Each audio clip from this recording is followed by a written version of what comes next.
All right, then. What up? How y'all feel? What's the deal? All right, audio good? Check 1 2 1 2. All right, let's get into it, man.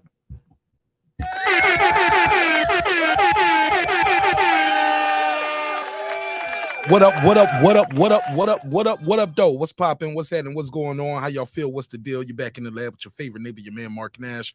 He is I am he. Another great episode of Breaking Beats. Special. Very special edition right here. Feel good to be here, too, chopping it up with y'all on this very special edition. Late night. Pull up. It's a little pull up. Pull up, pop out on you. Wow. You see the title, you see the thumbnail, you know what we here for. Let me blast this link out, let everybody know we live. Let's talk a little boxing, man. I'm only gonna do 2 topics tonight because I can't be here all night with y'all tonight. I can't. I gotta get up super early in the morning, but we're gonna have a good time while I'm here. So let me blast this out real quick, pause, and let everybody know we here. And we're gonna have a good time. It's your man Nash Breaking Beats. Let's get it, baby. This is my pet. Hey, if it's your first time here, even if it's not your first time here, let people know in the chat where your area code at. Let them know what part of the earth you roaming the turf. We're about to turn up over here. Let's get it. This is my passion. This is what I love to do. But some days, sometimes, I'm just like you, man. I hate this job. Damn, I hate this job. Damn, I hate this job. Damn, I hate my job. Damn, I hate this job. I'm just like you. Damn, I hate this job. Man, I hate this job. Man, I hate my job. From a good dream I wake, sun rays on my face, planning out my day, hoping this ain't the one that I catch a case. I feel so good, I feel so straight. My manager keep calling me saying, hurry up, you late.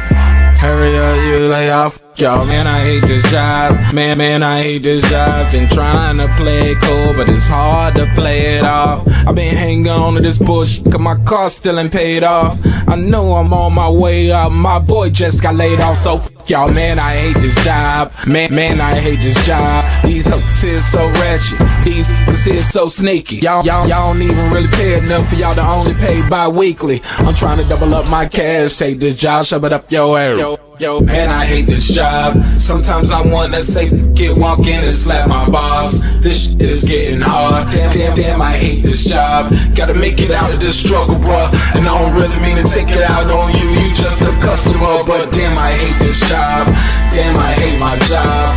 Damn, I hate this job. Damn, I hate my job. Damn, I hate this job. Damn, I hate this job. Damn, I hate my job. Damn, I hate this job. We're the reason why your stockholders always stay afloat. Yet I'm asking, are they hiring? Like everywhere I go, schedule will say 9, but I think it's fine if I clock in at 9:04. I work 40 hours a week plus overtime just to be bro. So y'all, man, I hate this job. Hate that I applied. So much has transpired since the day that I was high. Told me I could advance, but you were telling me lies. Gotta give your notice before I quit, but you don't say shit right before I'm fired. Damn, man, I hate this job. Sometimes I wanna say, walk in and slap my boss. This shit is getting hard. Damn, I hate this job. Gotta make it out of this struggle, bruh. And I don't really mean to take it out on you. You just a customer, but damn, I hate this job. Damn, I hate my job. Damn, I hate this job. Damn, I hate my job. Damn, I hate this job. Damn, I hate this job.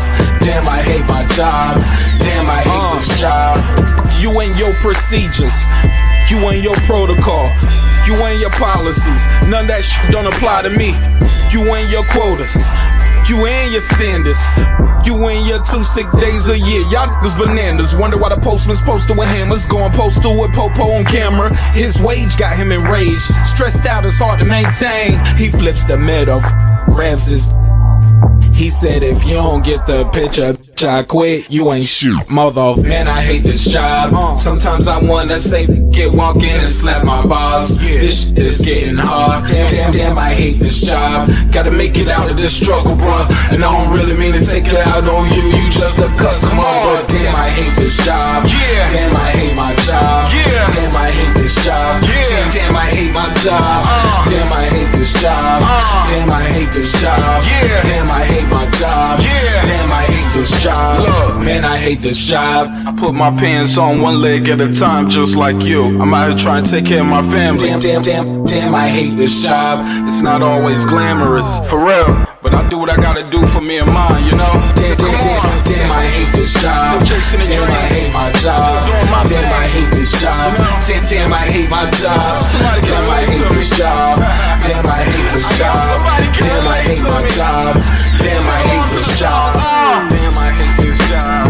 Damn, I hate this job. Damn, I hate my job.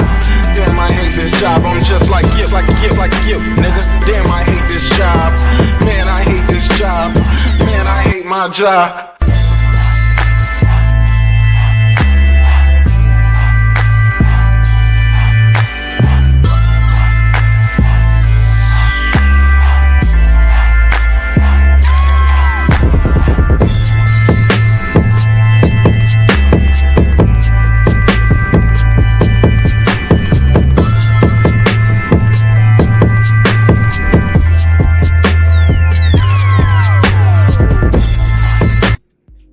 The views and opinions expressed in this program are those of the speakers, commentators, experts, and or the hosts. They do not explicitly nor necessarily reflect nor represent the channel's policy or the views held by the channel or broadcaster. The broadcaster or its channel cannot be held accountable for all or any views expressed during the program. Basically, if I didn't say it, don't come for me. You come for the person who said it. And please don't sue me for somebody else's words. With that said, let's start the show, motherfucker.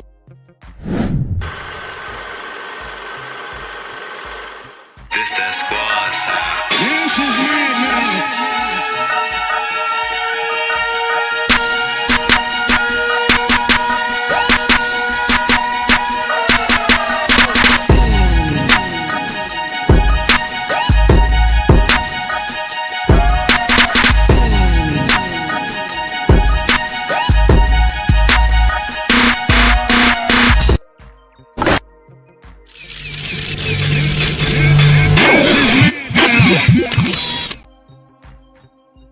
All right, what up, though?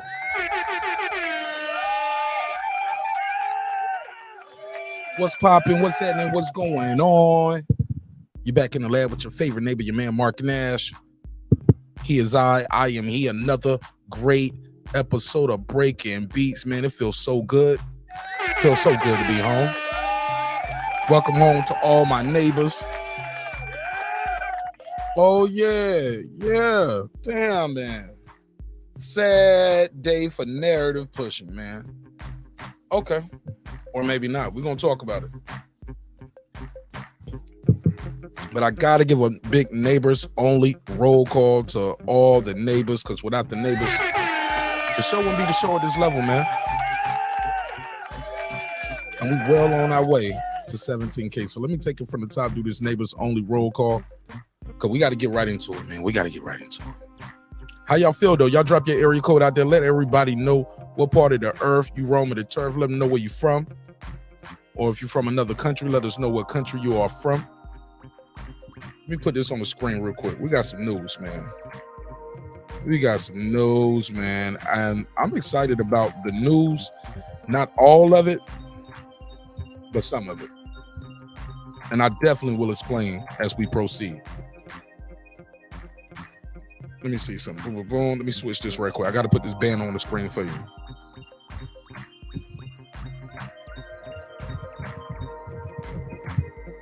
Okay. Dot. Bear with me. I don't have my little graphic on the screen. Y'all know I like to have my little graphics on the screen for y'all to give y'all a high quality show. We got to have a high quality show, y'all, all right?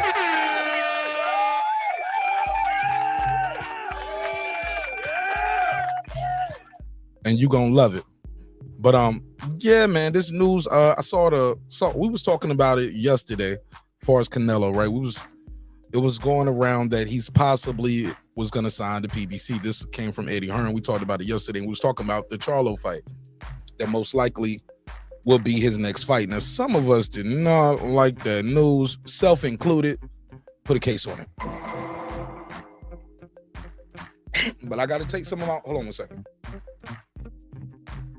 But I got to take some of my own advice and my own medicine, right? What do I always tell you guys? I said, just because somebody ain't doing what you think they should be doing it when you think they should be doing it, don't mean it's a quote-unquote duck. You never heard of it. But it could be kind of duckish. We'll talk about it.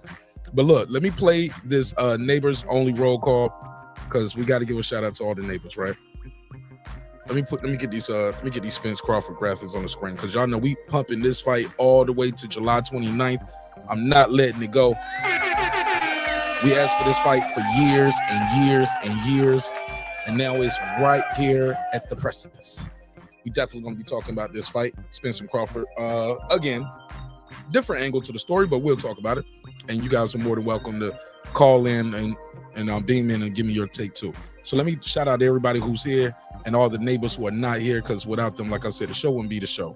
So let me give them all a shout out real quick, and I'm gonna get right into the smoke. What do you mean by that? My back is broken. What, a vertebrae or what portion? Spinal. All right, let me take it from the top. Shout out all the members. Did my shit freezer? All right, Rockman, what up? What up? Tony Boswell, what up? What up? Adam Kelly. What up? John Norrie came to tell his story. What up? Major Key Boxing, what's popping? What up? Cam, my man. What up? Titus. What up? Philip H, the all-time great. What The up? boxing scholar, holla. What up? God Body. What up? Scans Rants. What up? Dent 5. What up? EDD. Get that Bluetooth. What up, gangsta? Seen and unseen boxing. What up? Mr. Pads. What up? Arthur. What up? Lady Shan done them season my UK girl all the way in London town. What up, gangsta? Cooking with the champ. What up? Mr. Gumbo, aka Hot Grease. What up, gangsta?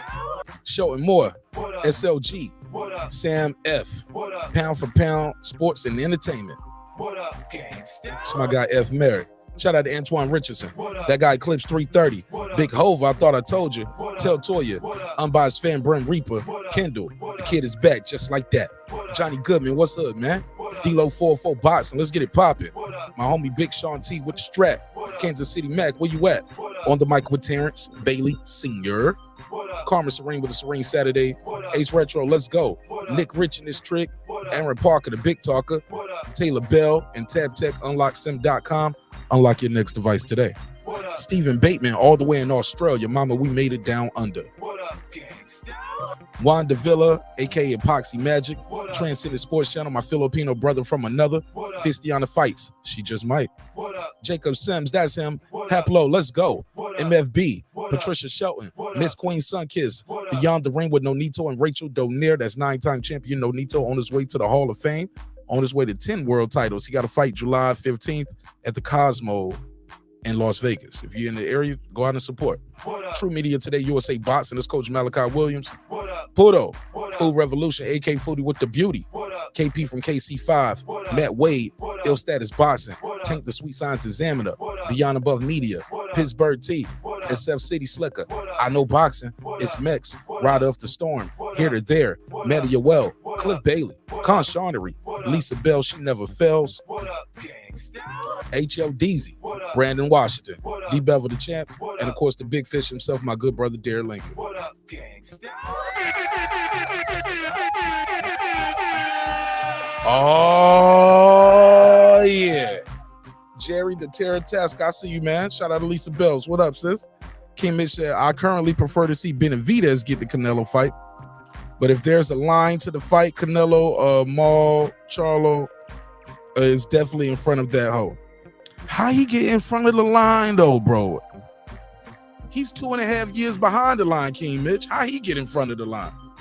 You never heard of it. All right, we're gonna talk about it. Let me take it from the top. Anybody say anything I need to address real quick? Let me scroll from the top. Early Friday, fish fry for the neighborhood. I'm here for it. Peace to the neighbors and our host, Martin Nash. Canelo been looking like shit recently, but Charlo been basically retired for 2 years.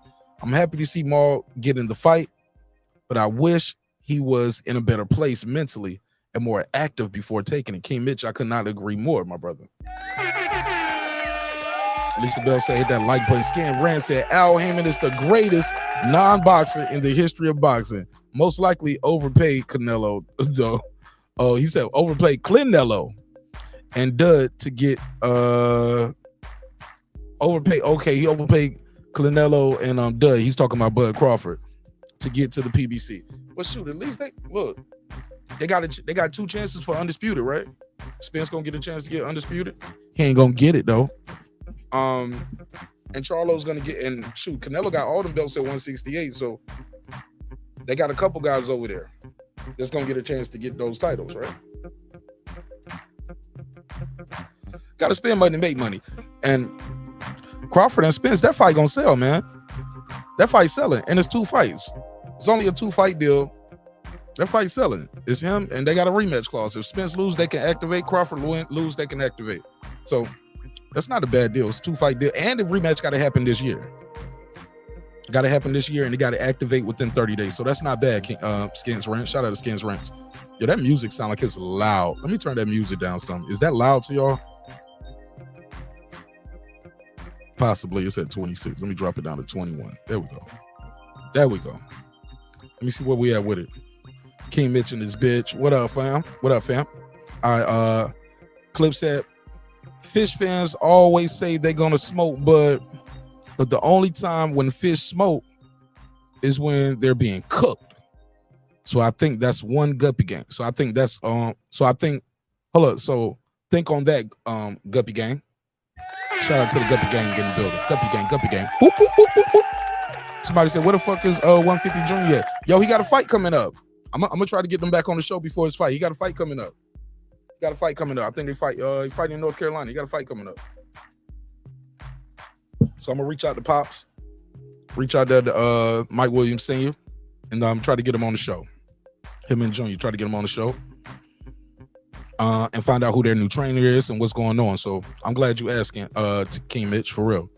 3:30 in this bitch, early. Logic, what's popping? He said, I think Canelo fights and loses to Benavidez, then rematches and loses for a final fight, faces Trump. No, no logic. That's not what they saying. That's not what the reports are. I'm gonna break it down. As a matter of fact, let me get through these and I'll break it down. He's supposed, from what I'm hearing, logic, he's supposed to fight Canelo first, and I'm gonna read the report. Let me try to squeeze through a couple of these real quick, and then I'll go to the actual report. And Lisa Bell, she said, the fans kill me. They're celebrating because Canelo signed with the PBC. I'm glad I came in on an era where we didn't care about where fighters fought. Come on, Lisa.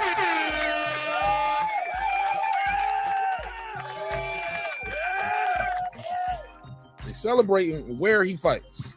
But I get it though, Lisa, because they believe in their hearts, they believe because he's signing with PBC, they're gonna get the fights they want to see.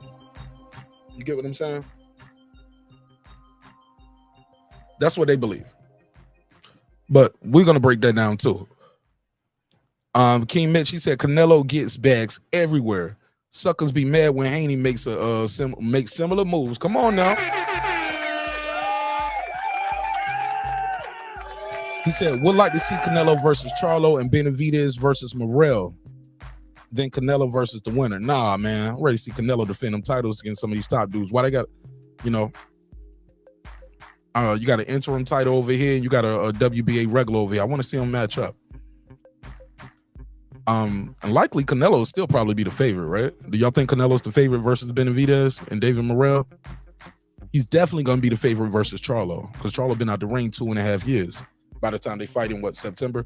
Jerry Tasker, he said, yeah, take some of your own advice and don't argue about people's opinions next. Oh no, I ain't arguing about nobody's opinion. My opinion is still the same. Jerry. Ain't nothing changed. Zero, zilch, nada. My opinion is my opinion. Let me hit him with the drop. Where the drop at? Mano, tell them how we feel. What up, gangsta? We're not gonna continue to go back and forth about what my opinion is. Right? My opinion is a fact. Still a fact. Clip said, so are you saying Canelo is not a duck, but he might be some form of seafaring bird? I don't even know if I'm saying that word right. Seafaring bird. Possibly, Clips. I got to put a case on it. Clips. I said it yesterday. I said it yesterday. My opinion is still my opinion, and I ain't changed at all on it. I don't want to see the Charlo shit right away. Jerry, you can call in though. Phone lines are open. Let me get through the story. Boom, boom, boom. Let me make sure I got both phone. Open up the phone line right here.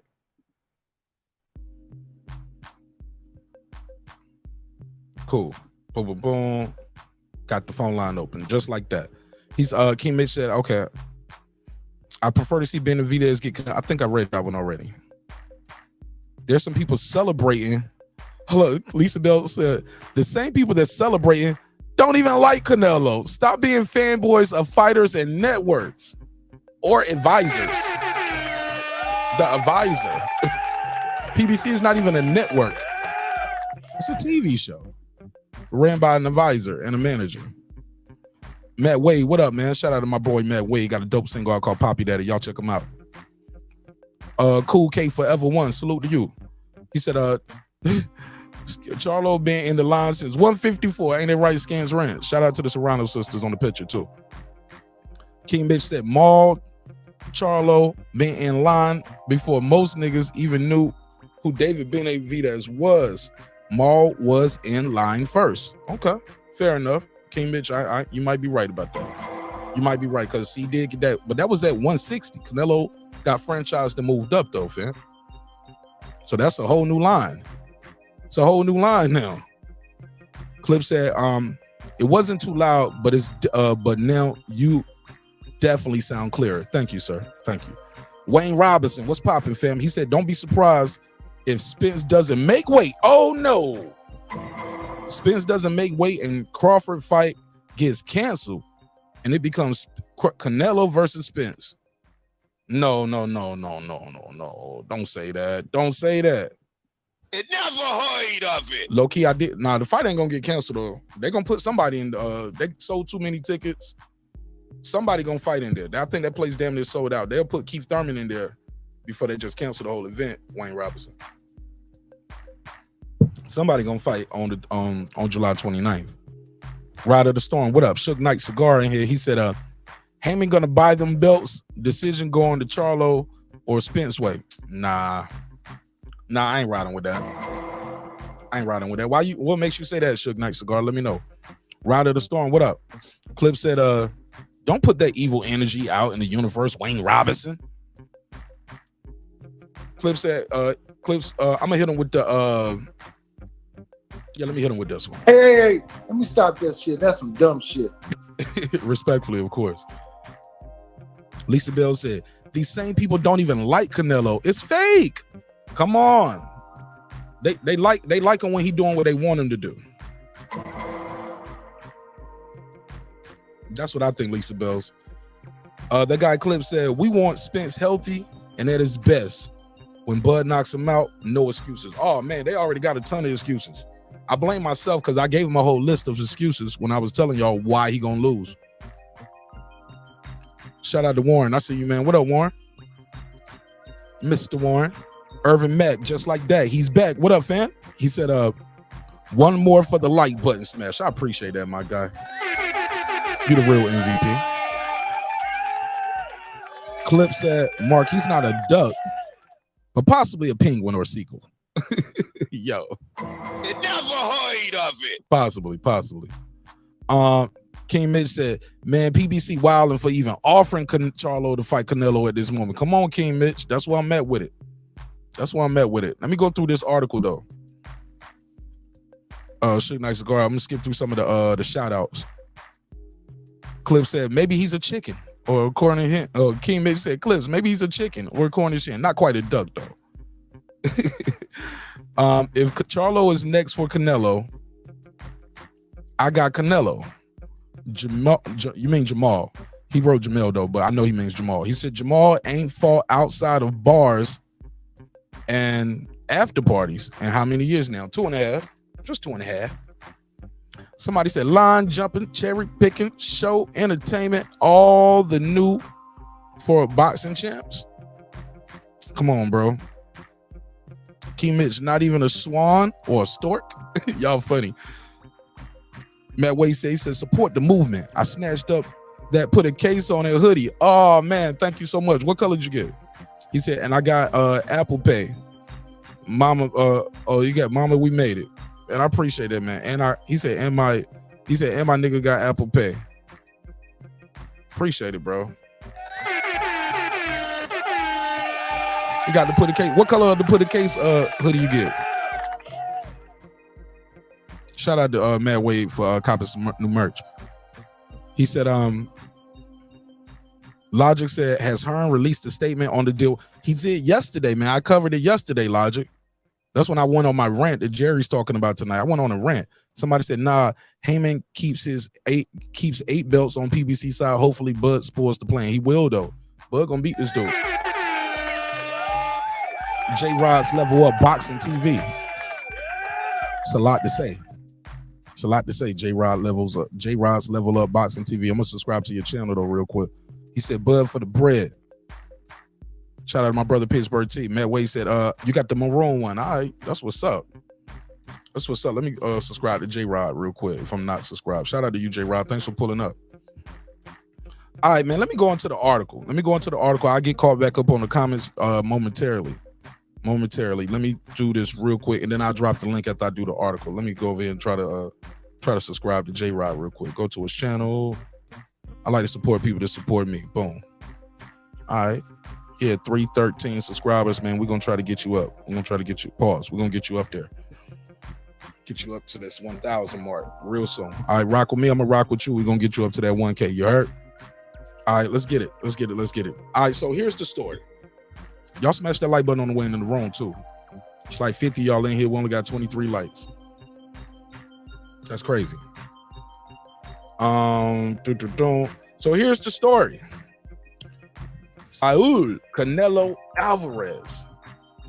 This is CANELO has inked a deal with PBC to fight. This is everywhere. This is on ESPN, Boxing News 24, Yahoo News.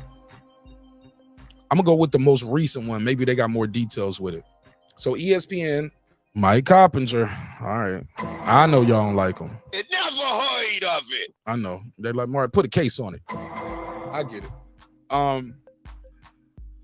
CANELO Alvarez, boxing's top star, will defend his undisputed super middleweight champion against Jamal Charlo in September, likely on September the 16th on the Mexican Independence Day weekend, sources told ESPN on Thursday.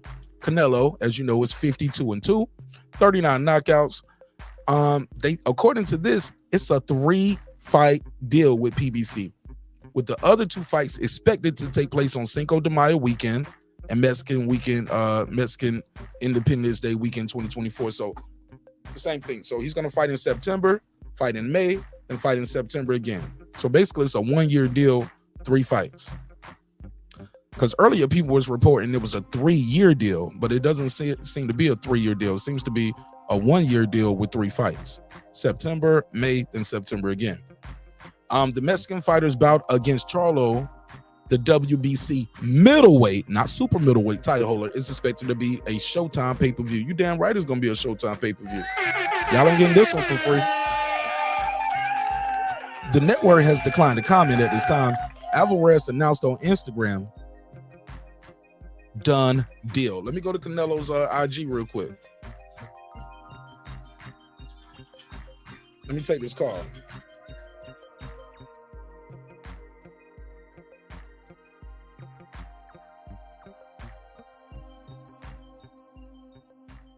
It hung up, but it didn't even come on air. It didn't even get him on air. I guess he was trying to prank call me. It didn't even work. Let me go to CANELO's IG real quick. It didn't even work. So let me go to CANELO's IG. Now the deal, and while I do that, let me see. I want to see what he put on his IG. I follow CANELO. I ain't get no alerts. Go to CANELO Alvarez Instagram.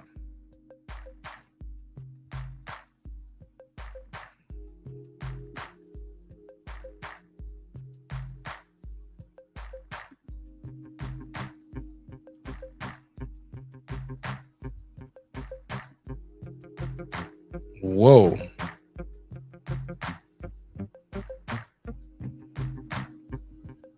Damn, I don't know what. Yo, as soon as I clicked on my IG, it's a girl deep throating a banana.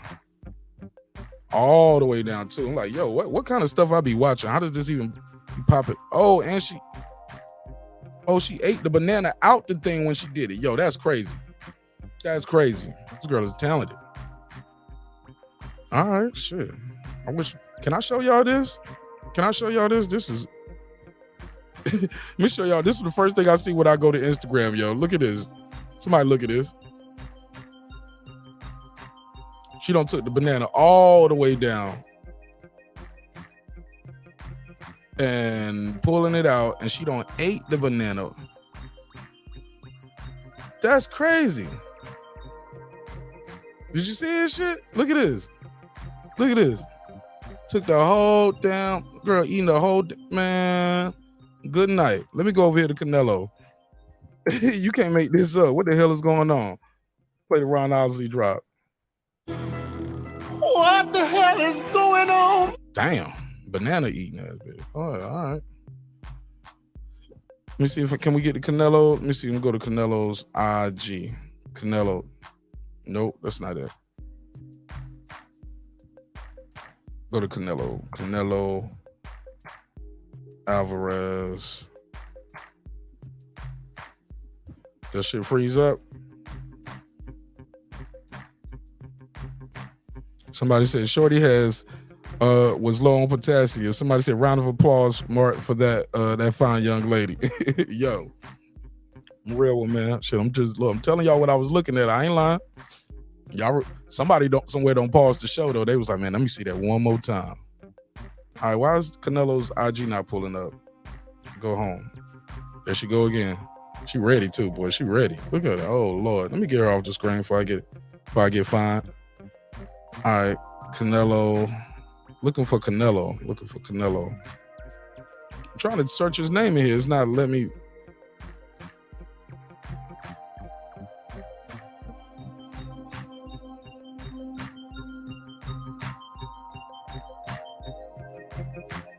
There we go. At Canelo. Here we go. All right, now we here. Canelo. Now they say he posted this picture. Okay, he's in Italy right here. I thought they say he posted something that said done deal. When was that? 4 days ago. Maybe it's on his story. Let me go to his story. 9 hours ago.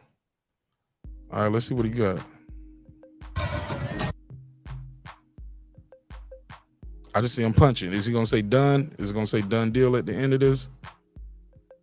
Done deal. See you soon, September 23, Premier Boxing Champions, Canelo. Boom. So there you go. Y'all saw it? So it's official like a whistle. Canelo has put this out on his IG to let us know it's all official. Where he's signing that Buckle Up Boxing. What's popping, my guy? I'm gonna be in the town tomorrow, bro.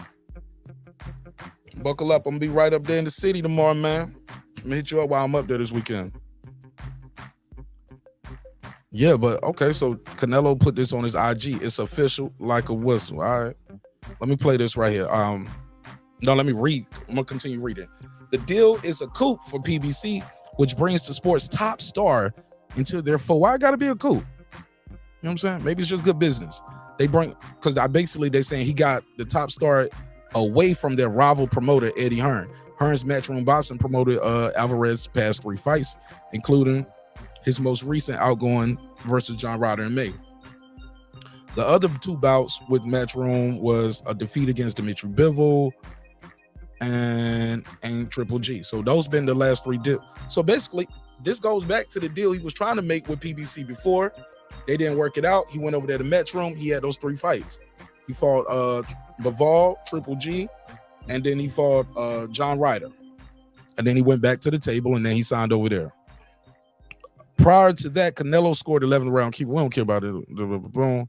Last month, Alvarez was number 5 on the Forbes list, earning $110 million in 2022. He was number 5, top highest paid athletes. Damn, who's 1, 2, 3, 4? If Canelo getting 110 million, he number 5. Who's 1, 2, 3, and 4? All right, I'm gonna skip some of this, but basically, here's where we get into a problem. Charlo has not competed since June of 2021 when he scored a unanimous decision over Juan Montiel. Then the WBC president, Mauricio Suleiman, said last month Charlo has been inactive due to mental health.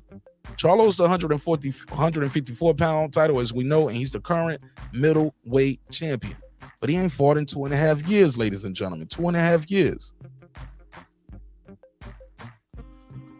All right. Phone lines are open, man. How y'all see this going? Are y'all excited about Canelo fighting Charlo coming 2.5 years off the bench? Because I'm not. My argument from yesterday is still the same today. What the hell is going on? The hell is going on? Off the bench, 2.5 years off the. Oh, bro, let me drop the link, man. I'll drop the link, and I'll let you guys get your bars off.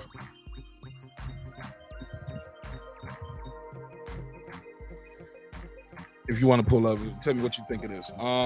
But for the most part, I'm not feeling this, man. Not feeling it. Not feeling it at all, because it's other guys there. Now, granted, a year or two ago, I wouldn't mind seeing Charlo fight him. I know Charlo don't care, because Charlo gonna make some bread. But me personally, Mark Nash, I don't like it, dog. I don't like it. You going up in weight, and you've been on the bench for 2.5 years. Like, is it a cherry pick? Let me see. I want to know if y'all think it's a cherry pick. Is it cherry pick or a good fight? Let me put the cherry emoji in the chat. And I want to know if it's a cherry pick or a good fight. Buckle up boxing. What's popping, my G? What's good, bro? Breaking up. Say it again, bro. What's good? Can you hear me? Yes, sir. Yeah, what's good with you, Mark? Yeah, I shot you out last night on my show last night. On my I don't know if you seen my most recent drop, but yeah, I shot you out telling one of the channels. I was telling everybody one of my top 5 channels last night. I want people to go subscribe to, and it was one of them. So I appreciate it. No, I was number 1. Don't play with me. These men are not here tonight to That's what's up, Mark. No doubt. I'm number 1, 2, 3, 4, and 5. Dylan. Nah, talk to me. What y'all think? Is it a cherry pick or a good fight? How do you feel about Canelo facing Charlo, bro? Man, check this out. Let that go down. That's what I got something dropping on that right now. But I want to let that go down. Yes, he claimed that's what he been waiting for his whole career. Mark, he wastes 7-8 years at 160 pounds fighting nobody. He ain't fight nobody as a fan-friendly fight as low as somebody like a fucking Curtis Stevens. He could have fought Curtis Stevens over the last 7 years. It would have satisfied me to get me fight at David Lemieux. Anybody, he done nada all of these years. He's claiming he was waiting for Canelo. So so Canelo supposed to be. I'm hearing some kind of rumor about Canelo supposed to be taking some kind of 3-fight deal with PBC, but that's all. I'm just hearing that some kind of rumor in the air. Like no. I just read it off. It's 3-fight deal. Oh yeah, okay. Oh yeah. So well, if that's what's up. September, May, and September. Hey, if that's the deal, man, let me tell you something. I can't do nothing but salute Canelo if he pulls something like that off. And none of them better not be. They can't be complaining about that right now, man. You gotta take that fight, do what you do, because they done had all of these years to fight, Mark. I lost all the patience I had with Jamal a long time ago. His brother did what he supposed to did. I'm proud of Jamal. I have nothing bad to say about Jamal Charlo's career. I think he had a great boxing career, got a pretty good resume, and of course he been undisputed. I just do not feel the same about Jamal, and he in no kind of way should be complaining about getting a chance to fight Canelo right now. I'm listening. Go ahead. But no, you don't care. I mean, I'm sure he don't care because he want to fight, but us, the fans, shouldn't we care? Oh, you was talking about us. I thought you was asking me. You gonna spend $100 for that? $85? Oh, now, okay. Well, you know it's going to be pay-per-view. Well, let me ask you then, Mark. Let me ask you something. Why would you not want to see that fight right now? been on the bench 2.5 years. Right. So okay, so because he been on the bench for 2.5 years, Mark, what are we supposed to do? What are we going to get out of him? So as a fan, if I'm asking you, what can I get out of Charlo in the next year or two? Because I haven't had nothing for 2.5 years, like you said, and the whole 7 years he been there, he still haven't fought nobody that I was satisfied about him fighting. So what should we do? What you want me to do? What you mean? What I want you to do? As far as waiting as a fan. If I'm a fan of Jamal Charlo, I'm just saying, if I'm a fan of Jamal Charlo, what would you say to fans that say they want Jamal to get in some good fights right now? We can't get Demetrius Andre. We can't get no unification. We can't even get the other kid. What's his name? Hami McGee. We can't get nothing. We can't get nothing. Mark, help us out. What do you do what do you tell a Jamal Charlo supporter? What can we get? Y'all just had a conversation about fighting Boo Boo Andre last week, and he said him and Boo Boo gonna set it up.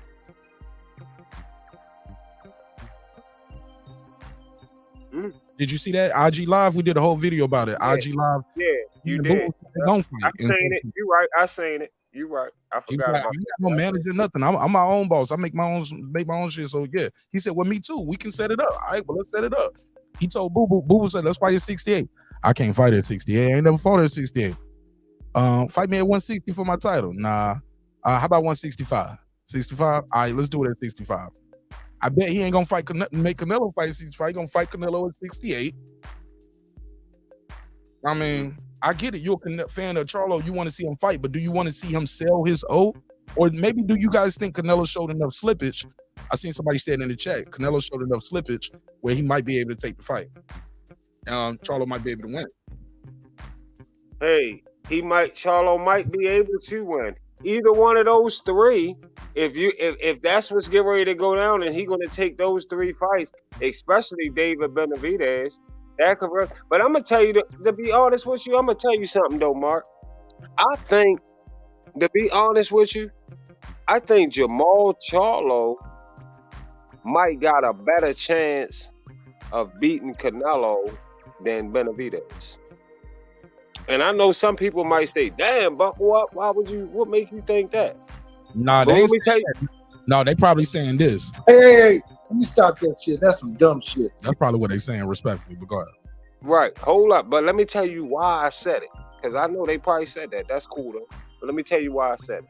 Because of the styles. Because you know how Benavidez is so aggressive. I think that the aggressiveness of Benavidez will play against him. I think it'll hurt him against a fighter like Canelo because of Canelo being such a great counterpuncher. And I feel like Jamal patience would make it a better type of fight because I think Jamal Charlo fights a little bit more patient than aggressive as Benavidez. So that's the only reason that I say that. All right, go ahead, Clips. What you got? Yeah, I'm pretty much with Buckle Up. I mean, with one caveat, I'm very mindful of the rust and the inactivity of Charlo. We've talked about it with other fights, the Spence and Crawford fight. Like, ring rust is a real thing, and for some of the things that Charlo does well, that you say, okay, that for the reasons why in previous years we was like, yeah, we want to see him versus Canelo. That'll look good. For you to just throw Charlo in there right now against Canelo, I almost feel like PBC feeding him. PBC, like, you know what? We got this big cash cow. I'll tell you what, Jamal, just go on and take the fight, and regardless of what happens, we'll take care of you. Hint, hint, wink, wink. That's what I feel like when you was reading everything. If it seems like, yeah, this plays into Canelo's hands, and I honestly feel like the hill is so steep for Charlo to climb that if he was able to pull this off, I will publicly get on this show, my show, and any other show and take back some of the shit I've said about him and his brother, because I think this is a real steep hill for him to climb. How old is Jamal? How old is he? Shit, I don't know. I can look it up real quick. I think it's like 32. Okay. Let me see. Jermel. Well, they the same age. So let me see. Jamal Charlo, age 33. 33.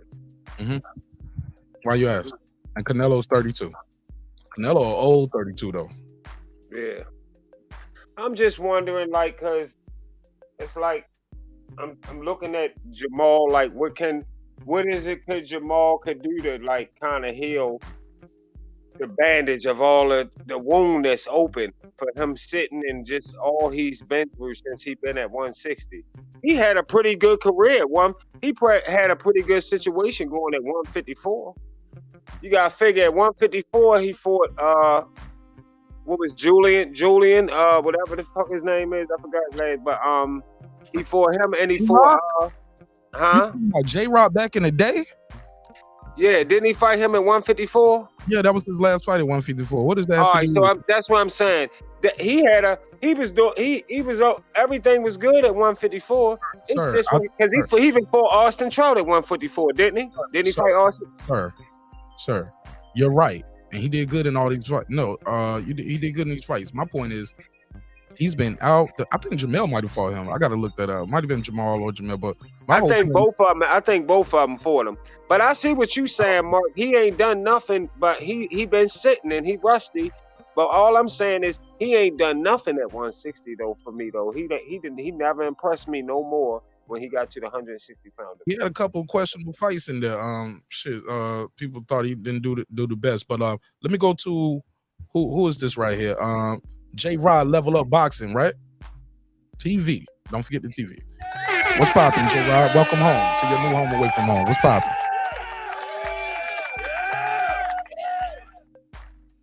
J Rod, your mic muted, bro. J Rod, unmute your mic. J Rod going once. J Rod going twice. All right. I mean, you know, when the guys get to certain levels, gave him the crazy. They know what they're doing, and they don't necessarily take all the information. So, you know. All right, go ahead, Pittsburgh T. Yeah, I hear what the brother's been saying. I kind of agree to him to a point, but at the same time, like, if he don't fight Canelo now, when is he gonna ever fight him? Like, if he got to take a tune up and do all this stuff, like, Canelo probably ain't gonna be there when he try to do another fight. So this is his own doing. He just got to take the opportunity that he has in front of him. That would be my position with that. I agree from that standpoint. Hold on, cause I want to ask him a question real quick. Hey, Pittsburgh T, you okay with Charlo being on the bench for 2.5 years? Canelo going to PBC. He's basically bringing a guy up from 160 to 168, who's been on the bench for 2.5 years. You pound for pound face a boxing. It's guys there that we want to see you fight. You okay with that? You gonna spend $100 on this shit? Cause it's gonna be about $85. I'll probably spend about $75, $80 for it. I'd be interested to watch it. Like, cause at the same time, like I said, if he don't fight, like, hypothetically, if he does not fight him, and we say, okay, he don't need to fight him, is Canelo gonna come back around and fight him again? He gonna negotiate? Because Canelo ain't gonna, he just probably not gonna do that. This is his opportunity. This is his own fault that he in this situation. Okay, let me go to J Rod Level Up Boxing TV. You there? Yes, sir. Hey, my bad, man. I was having some connectivity issues, man. But salute to Mark Nash and the panel in the chat. Salute. What you think of Canelo fighting Charlo 2.5 years off the bench?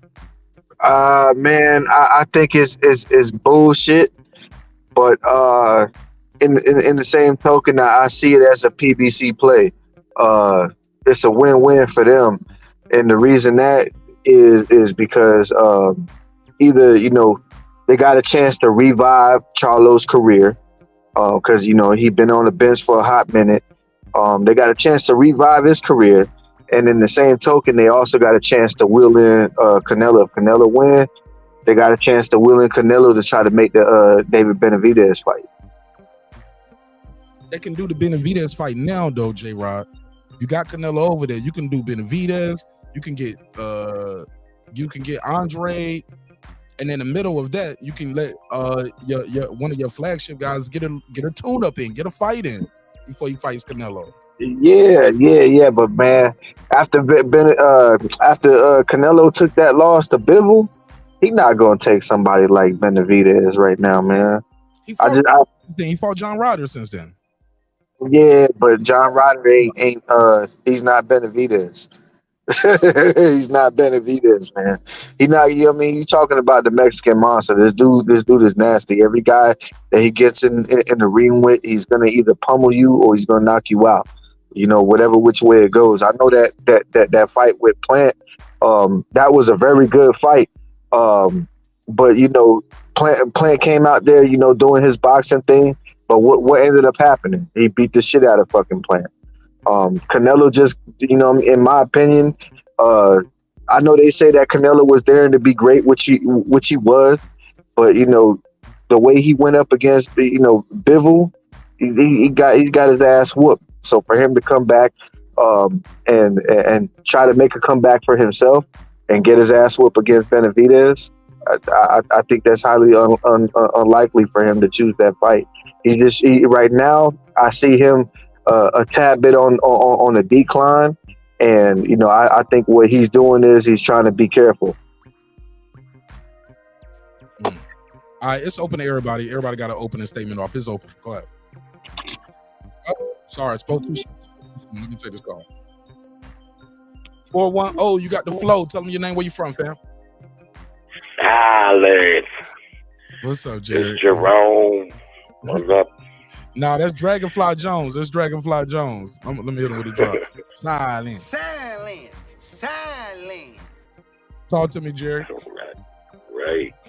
I agree with what one guy is saying. Charlo better take this fight, because if Charlo is washed up, or let's say he's not the fighter he once was, then he's going to go out with a big payday. And that day never hurt nobody's feelings. His biggest payday will be that fight.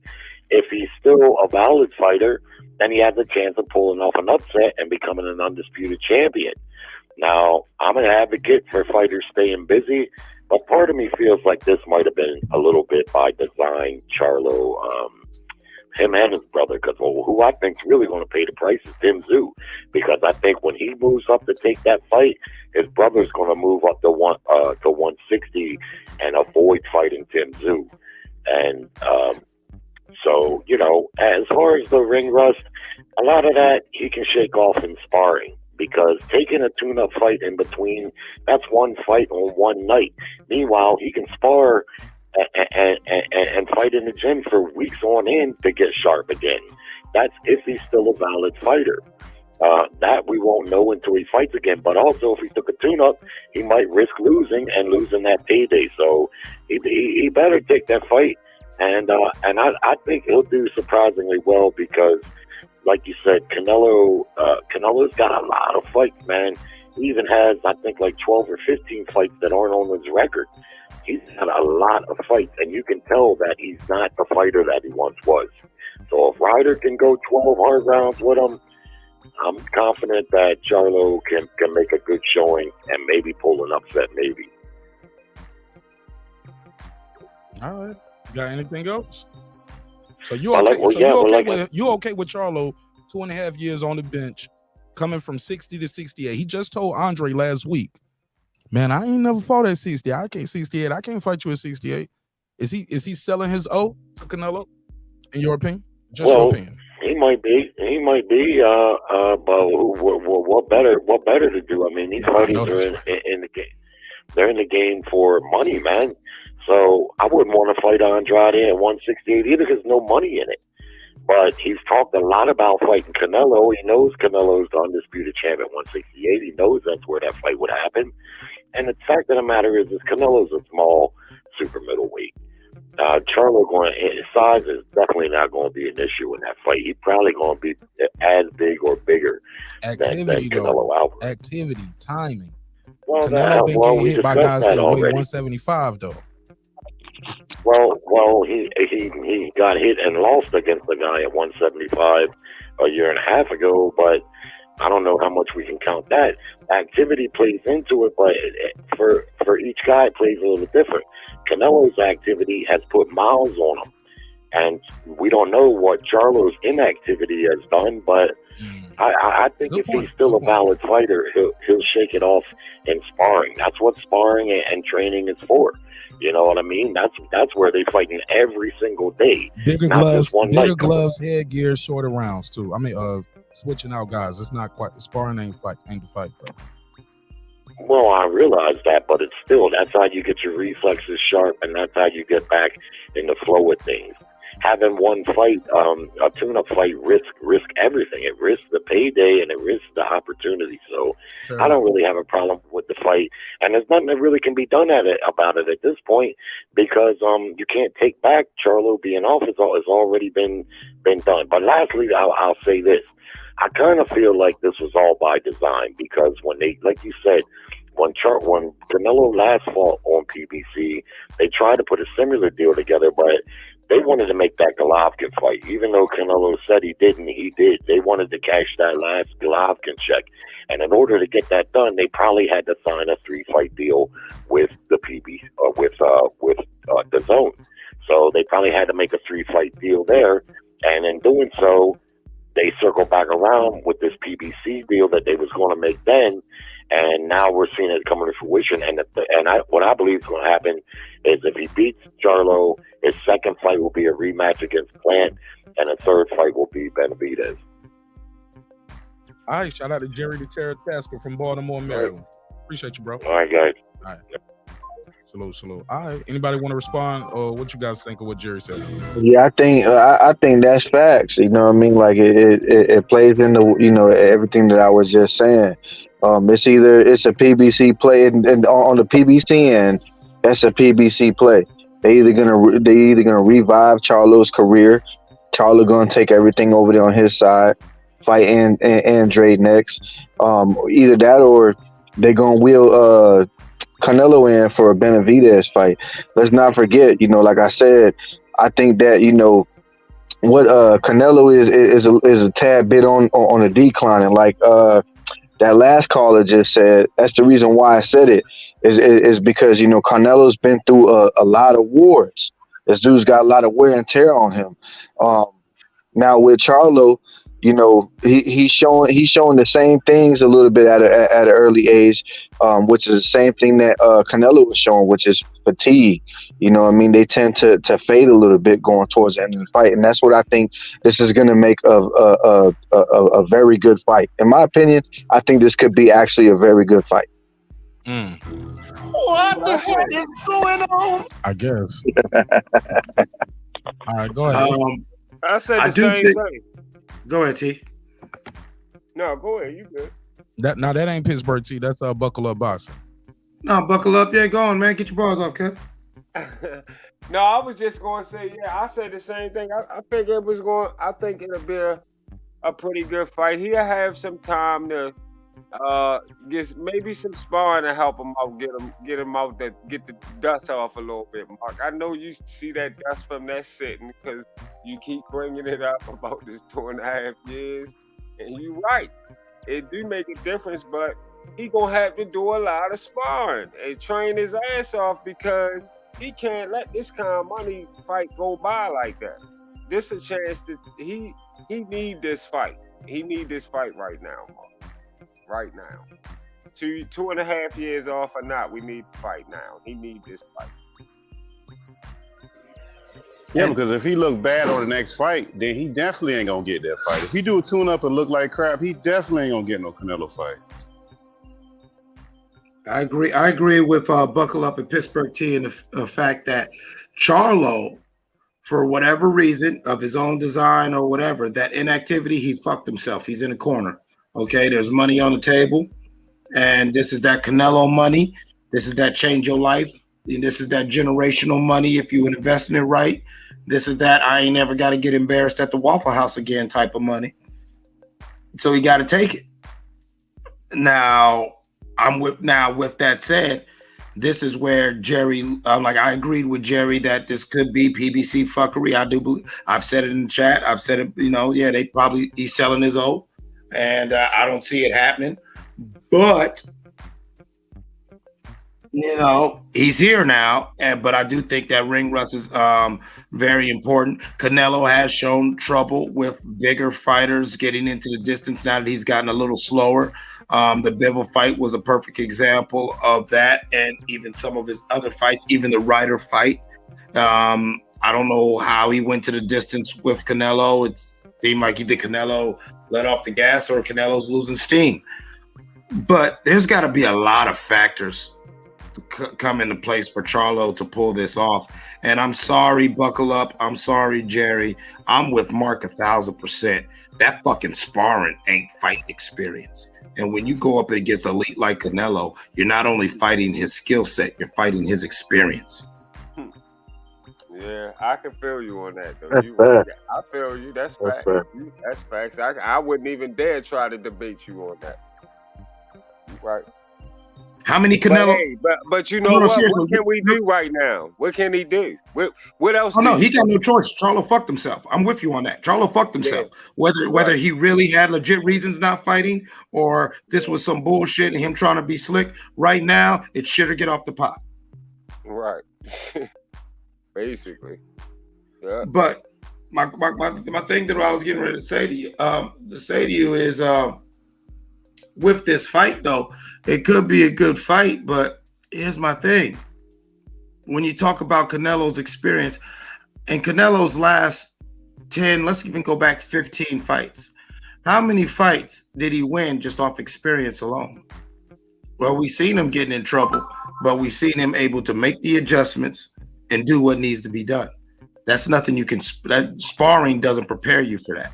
Some of that shit. That's No, go ahead. That's what I'm saying. Like, the experience for him to make the adjustments. Yeah, it was there, but was it there with Bivol? And in my opinion, that's what I see. Like I get it. You know what I'm saying? This dude's coming off the bench, but I just feel like, PBC or Charlo, whatever. I feel like that they see that going on with Canelo. The way he got his ass with Bivol, I mean, it wasn't enough experience for him to try to overcome that fight. I mean, that dude got his ass whooped.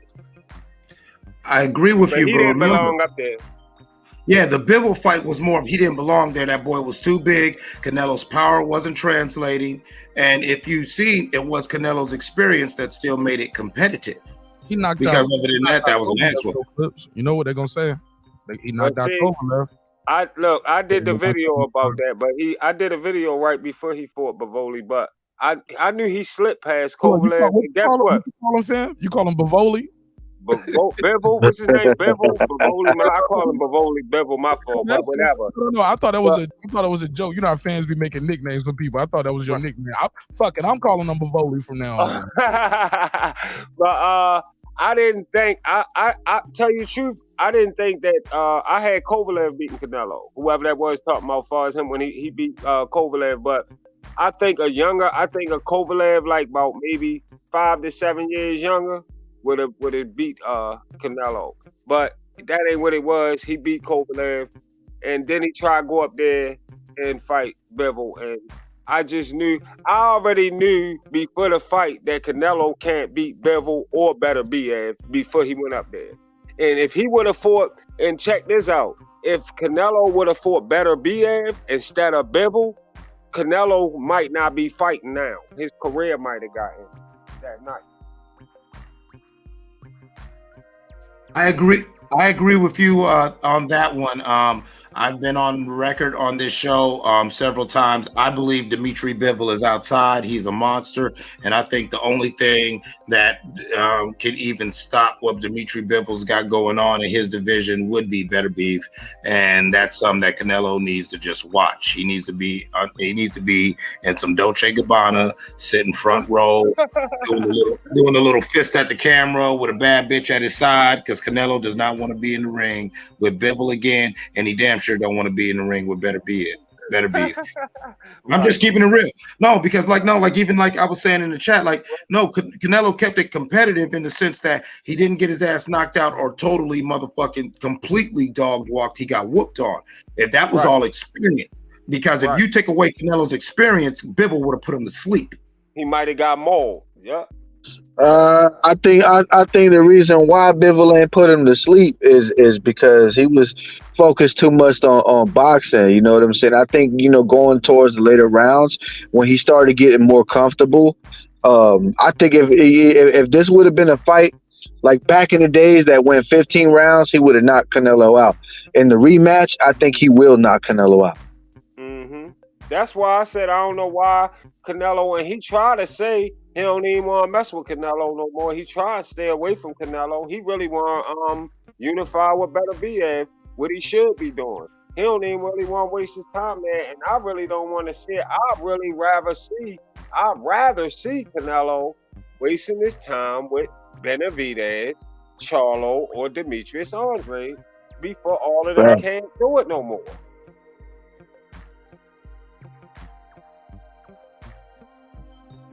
Before it's too late. I want to see them fight. Like, since they've been talking all this time, let them get in there and fight. Yeah, I want to see them fight. And they can fight right at 168. They can all fight at 168 to try to take his belts. Take his goddamn belts all at one time. Go ahead. It's open. What I would say is this too. Let me say this. The phone line is open.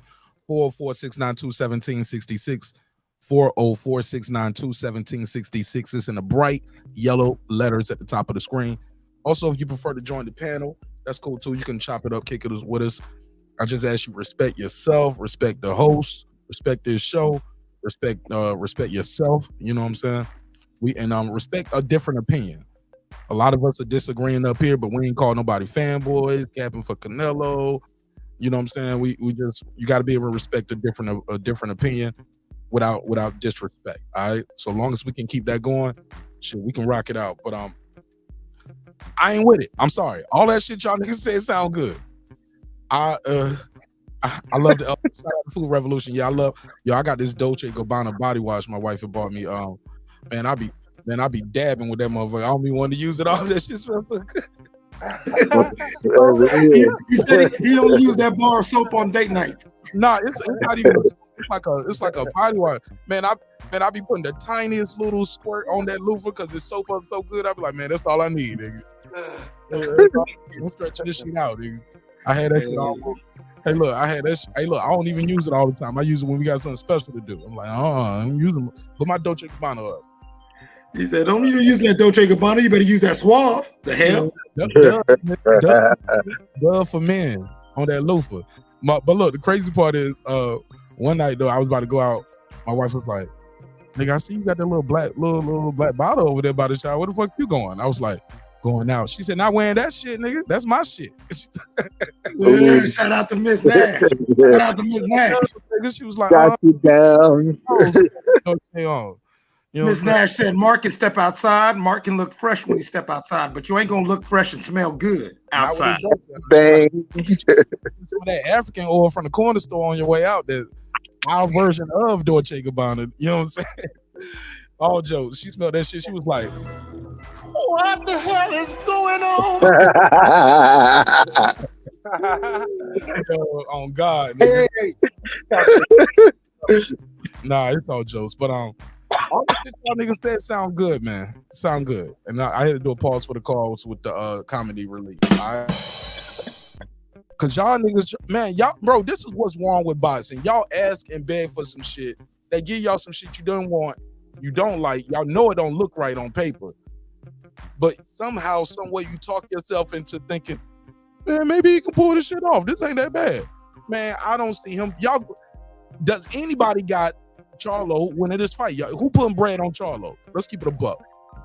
Anybody want to go? Anybody? Oh, don't everybody speak at the same time. Y'all niggas know y'all ain't putting no damn, man, come on, bro. No, the last 2 years, this motherfucker, man, Terry Silver from the Karate Kid, Canelo just looking around the corner. This nigga going through some shit right now. Now I got him. He's ready now. In the words of my good brother, Coach Malachi Williams, Canelo is picketh of the finest cherries right now. Shout out to Coach Malachi, yo. He's picking up the cherries. The cherries of the berries. Like, ooh, this one nice and plump. Pause. I ain't rocking with this shit, yo. Maybe y'all can persuade me as we get close to the fight. They gonna, you know how they put out the storylines and, yeah, I was going through shit, man. Man, I just saw this nigga crying on the couch on the pivot a couple weeks ago. Facts. I just saw him telling Andre, I can't go up to 68 for you. But maybe he knew what we know now, back then. I'm working on it's better than a Ryder. It's better than him fighting Ryder, though, ain't it? I ain't thinking about him. No, we're talking about the cherries, though. I'm saying if he picking cherries, it's Charlo's fault that he made himself a cherry, and he's a better cherry than Ryder. Right. I agree. No, Charlo made himself a cherry. Stop picking bro. Just fight the guy we want to fight you. Like in the words of the great Jermell Charlo, undisputed, what he told to Terence Bud Crawford: fight the man in front of you. Errol Spence, he a dog. That's what he doing right now. He fighting the man in front of him.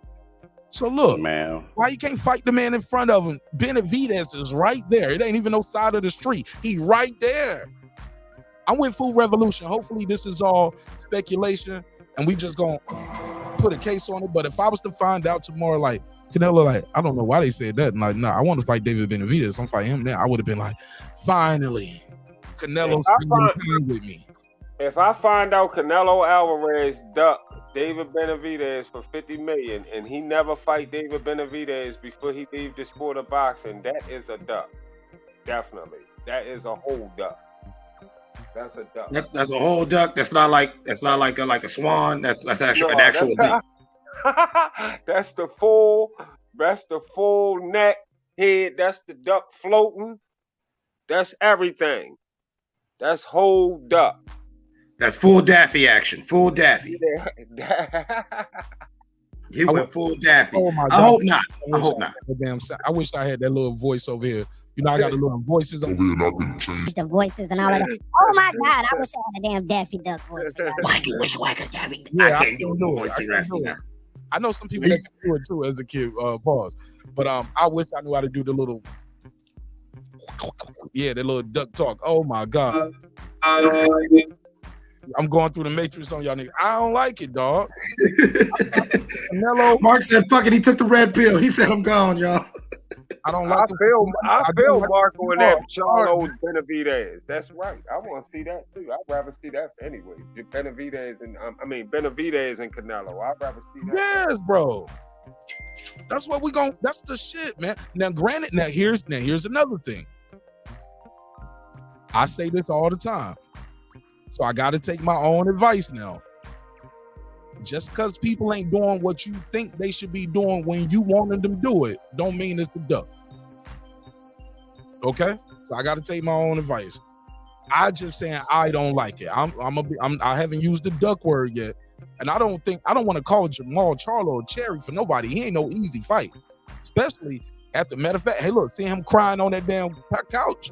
Might be because if he hear you talking like that, Mark, saying if he hear you pampering the situation, saying he had 2.5 years off, he gonna feel like, well, maybe it is. I got some people out there trying to say that I don't need this fight right now. Because what if he don't really want to fight Canelo for real? No.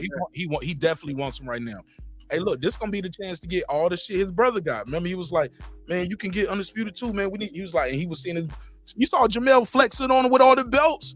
Jamel kept flexing. He was like, I'm Big Charlo, nigga. You ain't got these. He was flexing on his brother constantly. He keep flexing on him. Mm-hmm. This is the motivation. Matter of fact, fuck it, man. I want to see him do it. Fuck it. Go beat his ass, Charlo. Shit, y'all don't sold me already. Damn. That's fast. Yeah, man. It don't take much.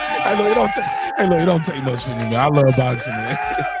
I don't talk myself. But Mark, here's the other part too, Mark. Who's to say that if he don't take this fight, that he's still like Canelo's still gonna do what he want to do? He a contract bully.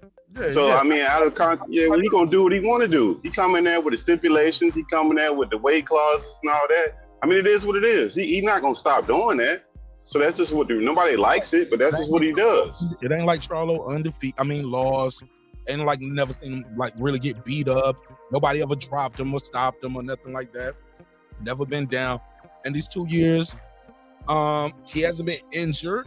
Well, it started with a back injury. That's what the first thing. Said it was the back injury, and after a while, that turned into a mental health thing.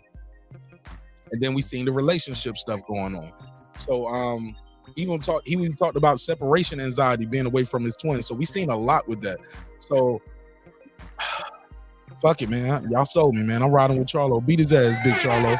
I want to see him get undisputed, just like his twin brother. We ain't never seen that in boxing in our life. I would love to see that. Two twin brothers. Two twin brothers undisputed. Oh, come yeah. on, man. I'm rocking with that, man. I like to see history be made in my lifetime. So fuck it, man. Y'all don't sold me on it. You know why? Hey, Mark, because you already know when you got a brother and y'all that close in age, you know y'all gonna be acting like that if y'all both in the same sport. And like you said, Jamel got all the belts. What you think the conversation is gonna be like when you around the family in the backyard when you got the cookouts going on and all that shit going on? Come on now, you ain't got no belts. Bro, you don't even need a backyard. These niggas right here, they super competitive, bro. Right. They super competitive, bro. I keep forgetting. I gotta realize who I'm dealing with these type of dudes. These type of guys, man, not just fighters in general, but some fighters are like very competitive in a lot of things. Like some guys like, shit up.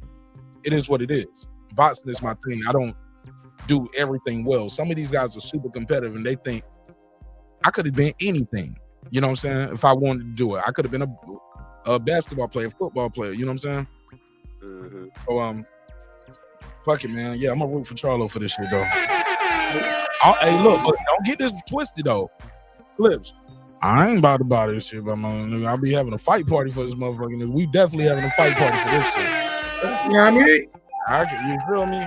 Okay. No, I feel you. Listen, now when you put it that way, I've never been a big fan of the Charlos or that camp, to be honest with you. I just feel like that whole camp has way too much inactivity, and that fighters from that camp get too much press for non-in-the-ring activity. But I agree. With that said, I am 1,000% with what Mark's saying. I don't care if it was Jamel, Charlo, anything. To see two twin brothers undisputed at the same time, let alone two black African Americans holding down undisputed. You know what? I can't act like I don't want to see that. I wouldn't care who it is. Once again, though, I still think it's a steep hill to climb. But goddamn it, if you can climb it, you the man, Charlo. Let's go. Hey, Mark, man, it was good with y'all tonight. I gotta get out of here, man. I'ma definitely be looking out to catch you on your next one. I'll be looking out for you and try to jump back in there with you again, Mark. Yo, shoot me an email, bro. I'm gonna be up there in your area this weekend. No doubt. All right. No doubt. I'll get back with you and everybody else on the panel. Y'all have a good one, man. Yes, sir. Yes, sir. Peace. Buckle up. Shout out to Buckle Up Boxing. Buckle Up Boxing Talk. Buckle Up Boxing Talk. Make sure you type the word talk. Buckle Up Boxing Talk.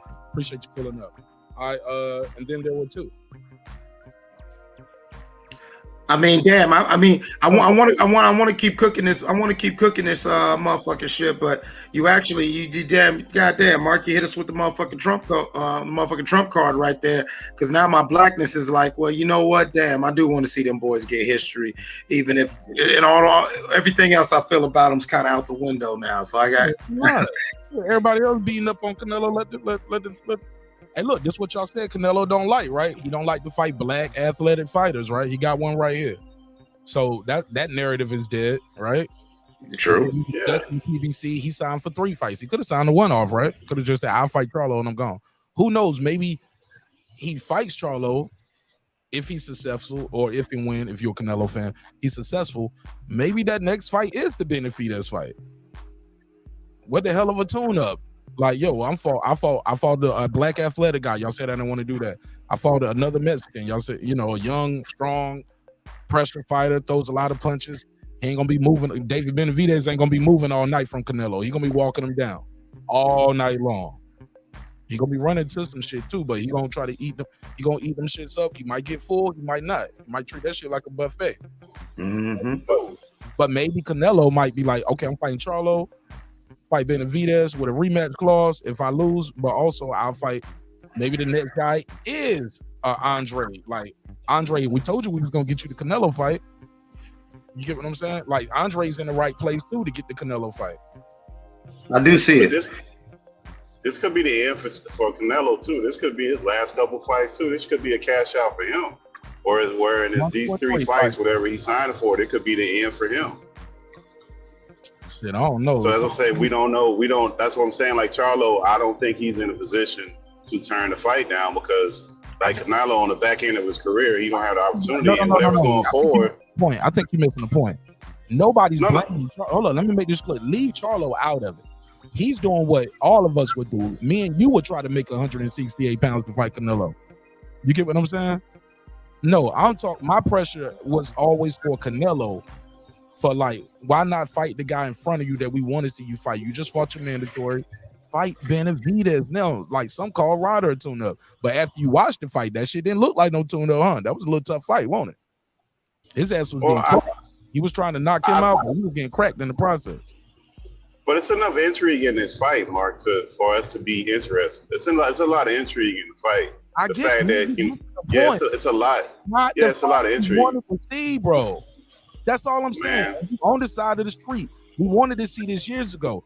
I ain't mad at Charlo for taking it, but it's unfair to tell him, look, you about to get the biggest fight of your life, and we know you coming off a back injury, mental health issues. You ain't fought in 2.5 years, and you about to fight the undisputed pound for pound #1 guy in the world. Man, ain't nobody trying to hear all that noise, Mark. That's part of life, man. That's part of life, and that's the situation. No, man, you ignoring the fact, man. Like I said, nobody's mad at Charlo. What I'm saying is, now #1 pound for pound guy in the world, you tried to jump up in weight, you failed. You've been successful. He did it once, came back down, got undisputed, went up, tried to get a belt up there, came back down again. Was rumors he was trying to fight Macabre. Was rumors he was trying to fight Badu Jack at cruiserweight. Tried to fight Buddha, but Badu at 175, and now you back at 168. And who are you fighting? You fighting a guy from 160, bringing him up in weight who ain't fought in 2 years. It's no pressure on Canelo. People like, all right, well, we finally getting the fight we wanted. But man, it ain't even the guy. I'm just saying, man, it's a totally fucked up situation for Charlo to try to pull this off. But if he do, that rest will be great for him, and he'll be great. But Canelo, I don't see nobody even saying, well, why not Benavidez now? Why is it Charlo? Why are we happy about Charlo over Benavidez? Because he black? The better guy, better fighter is Benavidez. He's proven at 168, 2-time champion. We don't know what the fuck Charlo gonna look like at 168, let alone 2 years out the ring with an injury, mental health issues, gaining weight. Come on, bro. Yeah, but Charlo's a PBC fighter, so the PBC just got their fighter a big bag, man. That's all that is. Like, okay, I'm talking in a circle now. Everything I said. Not because of whatever. Look, these guys are in the hurt business, bro. So whatever they got externally going on before they get there, that shit don't matter at that point. Sir, do you have any smoke for Canelo for not fighting Benavidez? It sounds like no. Sounds like no. I didn't know because he's not going to fight him either way. Like, okay, he don't take Charlo. You think that forces him to fight Benavidez? Probably not. Like, it's a 90% chance he's still not going to fight him. Okay, Andre over there too. I wouldn't mind seeing him fight Andre. He probably not. Like, Canelo dances to his own beat, bro. He's going to do whatever he want to do, and he got enough people copping for him. This is probably one of the better fights you're going to get out of this guy at the stage that he at and the way that he able to manipulate these situations. Because everybody knows that's their biggest payday. So they're gonna do the weight, they're gonna do all the clauses. He gonna be a contract bully. So like you're never gonna get what you want out of that guy because he got too much power. Man, and the sanctioning bodies acquiesce to him. Way more smoke for this for people that was doing quote unquote not giving us fights we want to see. You just made an excuse for it. You gave my alibi. I ain't making no excuse. That's a reality. So did I lie about anything I just said, Mark? That's just what it is, bro. You had a strong opinion that we're not gonna get that fight. What if that's what's on the table when you go to PBC? Like not Charlo. The fights we want for you is Benavidez. That's the first fight. Crawford came. Crawford first fight, he fighting Spence for undisputed. Let's get it. And they got a rematch both ways. Like that's a good. We want to see that fight. We've been asking for it. If Crawford came over there and he was fighting fucking Keith Thurman first, and then Spence, or maybe Spence, or we don't know if he's gonna fight Spence because y'all called him a duck before, like people called Canelo a duck before. I get it. Crawford's not the cash cow as Canelo, but the deal is the deal.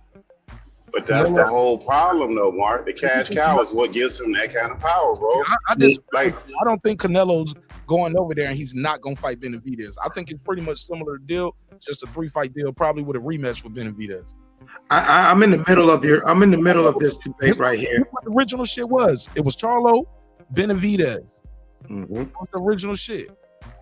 And if you follow Canelo's career, Canelo likes to try to string his big fights together. And if he is trying to ride off in the sunset, I could see him signing the PBC. Yeah, let me do this Charlo, viewing the Charlo situation as a tune-up for a Benavidez. Also, like Mark's saying, dispelling that he don't fight black fighters, he be whatever. So, all right, I caught this motherfucker who got himself in a fucked up position to where if I throw him this offer, Charlo can't say no, or Charlo duck. And because I threw him this offer, now they can't say nothing to me. Okay, I'm gonna go whoop his ass. Then I'll fight. If you follow Canelo's career, what Mark? Maybe Charlo knew he was getting this fight all along. Look, we're gonna make this fight. You know what I'm saying? Who knows? I mean, I'm not trying to play Switzerland here, but I'm trying to get y'all to see that, you know what I'm saying? What you're saying, T, I agree. Canelo is trying to out Mayweather in the only way that he possibly can now in his career, by being a bigger contract bully and leveraging his cachet and leveraging the weight of his name and his prestige in ways that Mayweather wasn't always able to. And so, yes, he's going to definitely be a contract bully from now until he decides to no longer fight. But if you follow the trajectory of his career, I don't think he would sign a 3-deal fight and still not fight Benavidez.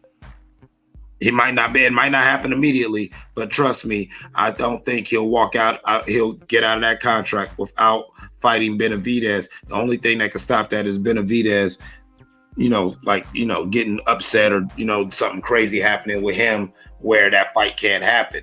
But I think Canelo's putting himself in a position to walk down all the major competition that people have been saying he's been ducking for the last couple of years, so he can retire with no fucking complaints. And I see him, after he does these contracts, probably still trying to chase down Bivol, which is a big mistake. Right now, I see Canelo just trying to check off his boxes and maybe trying to get that Bivol rematch, which he shouldn't do. But I definitely see him trying to check off his boxes. So Benavidez is still on the list. Don't think Canelo is not going to do it. Absolutely. That's why I disagree with Pittsburgh team. I think it's the same shit he was going to do before. You know what I'm saying? They're playing originally. Remember they offered the deal? It was like Charlo and then Benavidez. I forgot if it was a 3-fight deal or a 2-fight deal, but it might have been 2 fights or like 25 million or 30 million people, something crazy. It was like $50 million deal. And I remember when he didn't and went to Eddie, everybody was like, it's because the PBC had payment plans and Canelo didn't want no payment plan. Like people had speculated with a lot of things. One thing we got to end though. One narrative that's going today though. Period. Though, right? PBC ain't broke. Can we end that one though? Pittsburgh team. They still gonna be saying it, Mark. Man, they trying to say MJ, bro. They gonna keep on with it, man. Say that when you just got Tank and Ryan, Spence and Crawford, and y'all don't snatched up Canelo from Eddie Hearn for 3 fights. For 3 fights. So look, PBC is gonna be super solid for at least a year. You got Canelo for September, May, and September, and that money from that fight right there gonna get you over the hump for next year too. Like at least to next summer, depending on the matches. Like these are big fights, bro. Canelo versus Charlo fight. Even though it's Charlo off the bench, that shit gonna be a big fucking fight. And we gonna, man, fuck it. I might be at that bitch while you bullshit. I might fuck around and go to that shit. Unless it's in Dallas. I can't go to Dallas. We still got flat earthers, bro. If we still got flat earthers, people believe anything, man. I'm sorry. You got flat earthers, bro. Don't get me on that shit. But nigga. Yeah, that's a whole nother show. We gotta wait till members only, man. Don't start. I'm just saying, if they believe that, bro, like it's nothing far from the pale for these people to keep on going with stuff, man. Like you just can't convince people certain things, man. It just don't matter at some point. I agree with you on that, but like I said, I do see Canelo going to try to especially at this stage of his career, he will not surrender contract leverage. No. And I wouldn't expect him to, because if you was in his shoes, you wouldn't either. So stop it. All of us who don't like it, we can just admit we don't like it, but we also gotta respect it. You know what I'm saying? Oh, somebody said so has money up front. Y'all tripping if y'all don't think Canelo got no guarantee. Oh, he getting a guarantee. He's getting a guarantee for all three of these motherfuckers. He getting a guarantee. Man, for the past 20 years, the name Canelo Alvarez has been a guarantee. And pay-per-views. And he's gonna get a pay-per-view share too. So all of that shit y'all said about Bud before, like, well, you take the pay-per-view because you betting on yourself. Only a dummy would take a guarantee. No, I'm gonna get a guarantee and I'm getting pay-per-view. The fuck? And that's what he did. That's what Spence and Crawford is doing. That's what Canelo's doing. Not just taking a pay-per-view shit. You want a guarantee too. I mean, and then once again, whether we as fight fans like it, you cannot call yourself a businessman or a true student of the game of boxing, the entire sport, not just the sweet science, but the business and all the things that encompass the sport of boxing, and not respect what Canelo's doing. You use a goddamn lie if you're gonna sit up there and act like if you was in Canelo's position, you wouldn't take the similar stances that he would. Come on, Pittsburgh T. If you was in Canelo's position, you wouldn't be a contract bully. Of course, like nobody gives up leverage because you fight to get leverage in business. So you don't fight to get the leverage. Like Amazon or Google or any of these places, they come to take over your company, and you're a small company. They're gonna come to you and say, "Hey, just write what you want on this piece of paper. I'll give you anything you want." Like, no, they gonna give you what they want to give you. They the bullies. They got the leverage. Nobody's giving up leverage. You just take what you can get, and you still never really get what you're worth, because whatever they gave you was never really enough to what they could have gave you more if you push it a little bit harder. It's always like a level of what people are comfortable with. Whatever somebody's comfortable with giving you and whatever you agree to, there's always more that's always left. Nobody gets paid what they're worth. Nobody. I've yet to see a person that anybody can articulate somebody who's getting paid what they're worth. I agree with you on that. You're either underpaid or overpaid. Man, more, I don't talk myself in and out this fight. I myself out of it, in the fight. The more I listen to Pittsburgh T, I'm talking myself out the fight. Come on, man. Come on back over here, Mark. Come on this side over here, man. We got room for you over here. We got room over here for you, man. I don't want to do it. I don't want to see Canelo fight. Fucking Charlo 2.5 years off the bench. But what if Charlo pull it off, though, Mark? That's a crazy story. If you pull it off, I'm going to be like, go Charlo. Go Charlo. Yeah, I'm going to be hyped. Nigga, I'm going to be hyped just like the rest of y'all. I'm going to be like, congratulations. I'm going to say congratulations. You proved me wrong. Like, I didn't think this was a fair fight for you. I thought you was unmatched, ungunned. I thought your timing was going to be off. I didn't know if you could take the pressure. I don't know if your movement, like, just ring rust is a real thing. Y'all, bro, I be talking about it with Spence having 16 months out the ring. You know what I'm saying? 469 days. This dude been out the ring since 2021. 2021, dog. That's a lot, bro. Like, and that's not like he been out the ring and he just still, yeah, I've been sparring and I still been staying sharp, man. Man, that nigga was walking around looking my size, dog. You know what I'm saying? But Mark, if he rise to the occasion, bro, he might rise to the occasion. Well, look. Like that Son God documentary we saw with Andre Ward, where he had that broke hand. And go ahead, Mark. Sorry, go ahead. He was breaking up, but you cleared up right there with Andre Ward broke hand. Go ahead. Oh, I was saying with Andre Ward, that situation with Andre Ward where he had the broke hand, and I didn't know anything about that, and he fought the whole fight with having a broke hand and not knowing it because his trainer had such a relationship that he didn't tell him, and he had that fight, and he had that other situation. I can't remember the other injury, but he had some injuries where he had like going into those fights. If anybody knew that, there's no way nobody would have believed that man would have won that fight. So my point is that some athletes, no matter if it's ring rust, no matter if it's injuries, some people rise above those occasions and some people don't. I mean, we won't know till you get in there. This is opportunity. You only got one shot to do this. I like Jamal Charlo, but with all due respect, he ain't no Andre Ward, dog. Some people can. Hey, Mark, we see like people get upset all the time, man. Some people fight. Some people compete to their convention. 12 years old, man. 12, what, 9? Some people, they were younger than that. He ain't lost since then.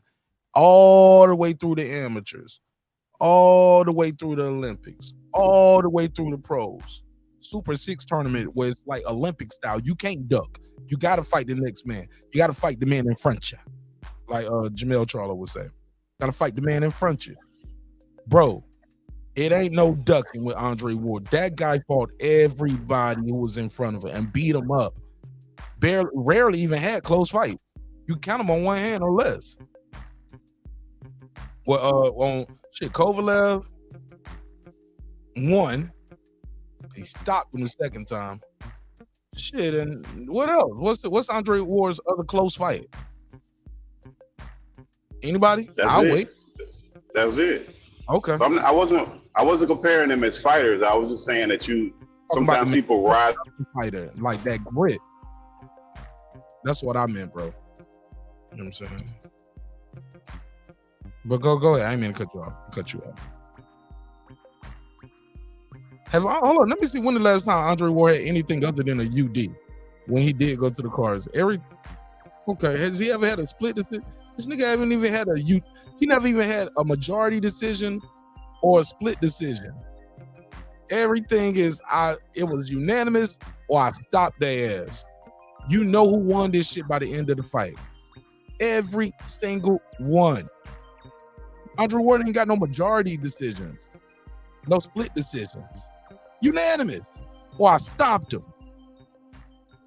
That Coroball fight with Charlo, some people thought he lost. Yeah, put a case on that. Put a case on it. Just saying, dog. I'm just saying, bro. Somebody said Weedy Gonzalez. Who you leaning toward? Who is Weedy Gonzalez? Somebody in chat named Weedy Gonzalez? That's funny. Yeah, that's weird. Weedy been talking as shit. You know what I'm saying? I don't. He got strong beliefs. I don't see Weedy Gonzalez in the chat. Yeah, he in here. Yeah, I don't even see that. Shout out to Weedy Gonzalez. I like that name. But go ahead, Clips. Go ahead, Pittsburgh T. Like, I'm just saying, man. When it comes to this fight, CANELO Alvarez. I'm sorry. I know some of my other contingencies and constituencies. They ain't gonna like me saying this, but if you know, you know. I like CANELO a lot. I've been rocking with CANELO. I've been on the CANELO hype train before he was a future Hall of Famer. They was like, man, that nigga a hype train. He a hype train. I'm like, man, this motherfucker dope, man. This boy good, man. I've been rocking with CANELO for a long time. I'm one of the few people that think CANELO beat Triple G all 3 times. Like, he beat him the first time. I thought he looked like Floyd the first fight. I was like, this nigga don't stole the moves.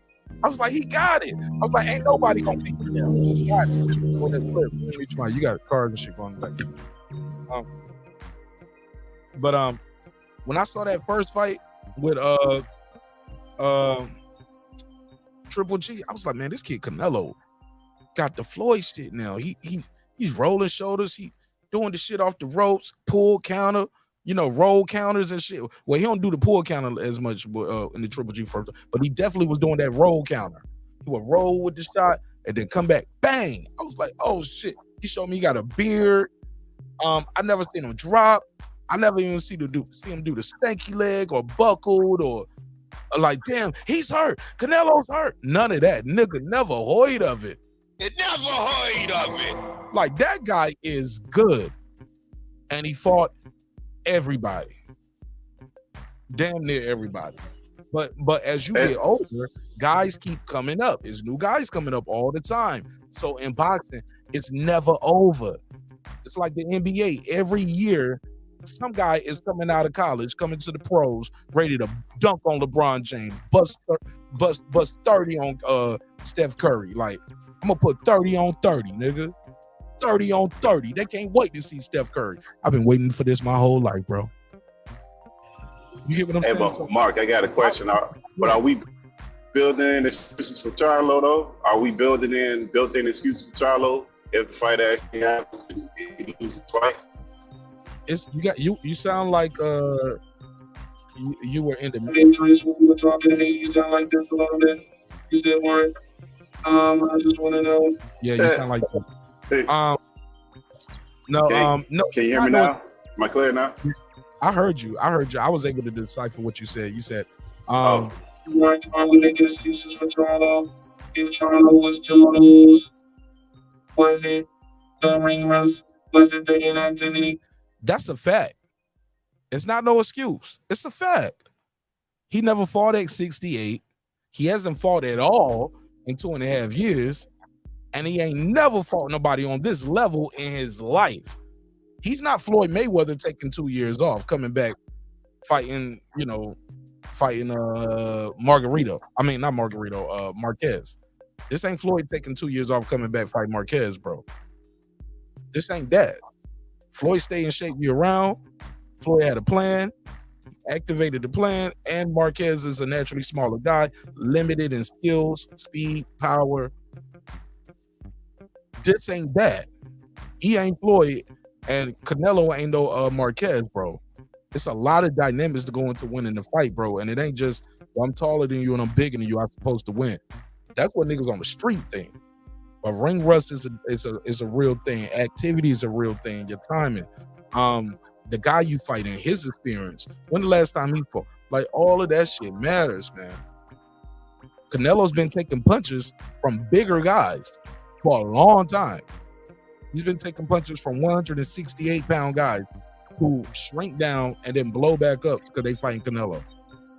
He's fought the Danny Jacobs. Like, everybody that we wanted to see Charlo fought he don't fought him. Canelo fought him. He fought Triple G 3 times. He's a cracker, bro. Not a cracker like racists would say. I didn't mean that. Pause. Sorry about that. Watch out, Jerry about to call in and cuss your ass out. Go ahead, Clip. You're 100% right about that. A lot of things that people forget about Canelo is he's been at this weight longer. He's staying active. And you brought up a great point. We've seen him get his ass whooped twice. But have we seen him truly hurt? No, you haven't seen that out of Canelo. Nah, I never seen Canelo hurt in a fight. If so, somebody in the chat let me know when the last time y'all seen Canelo hurt. But go ahead, Clips.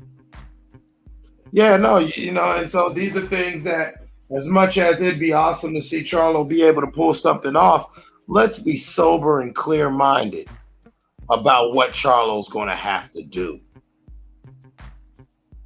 And that's something we haven't seen.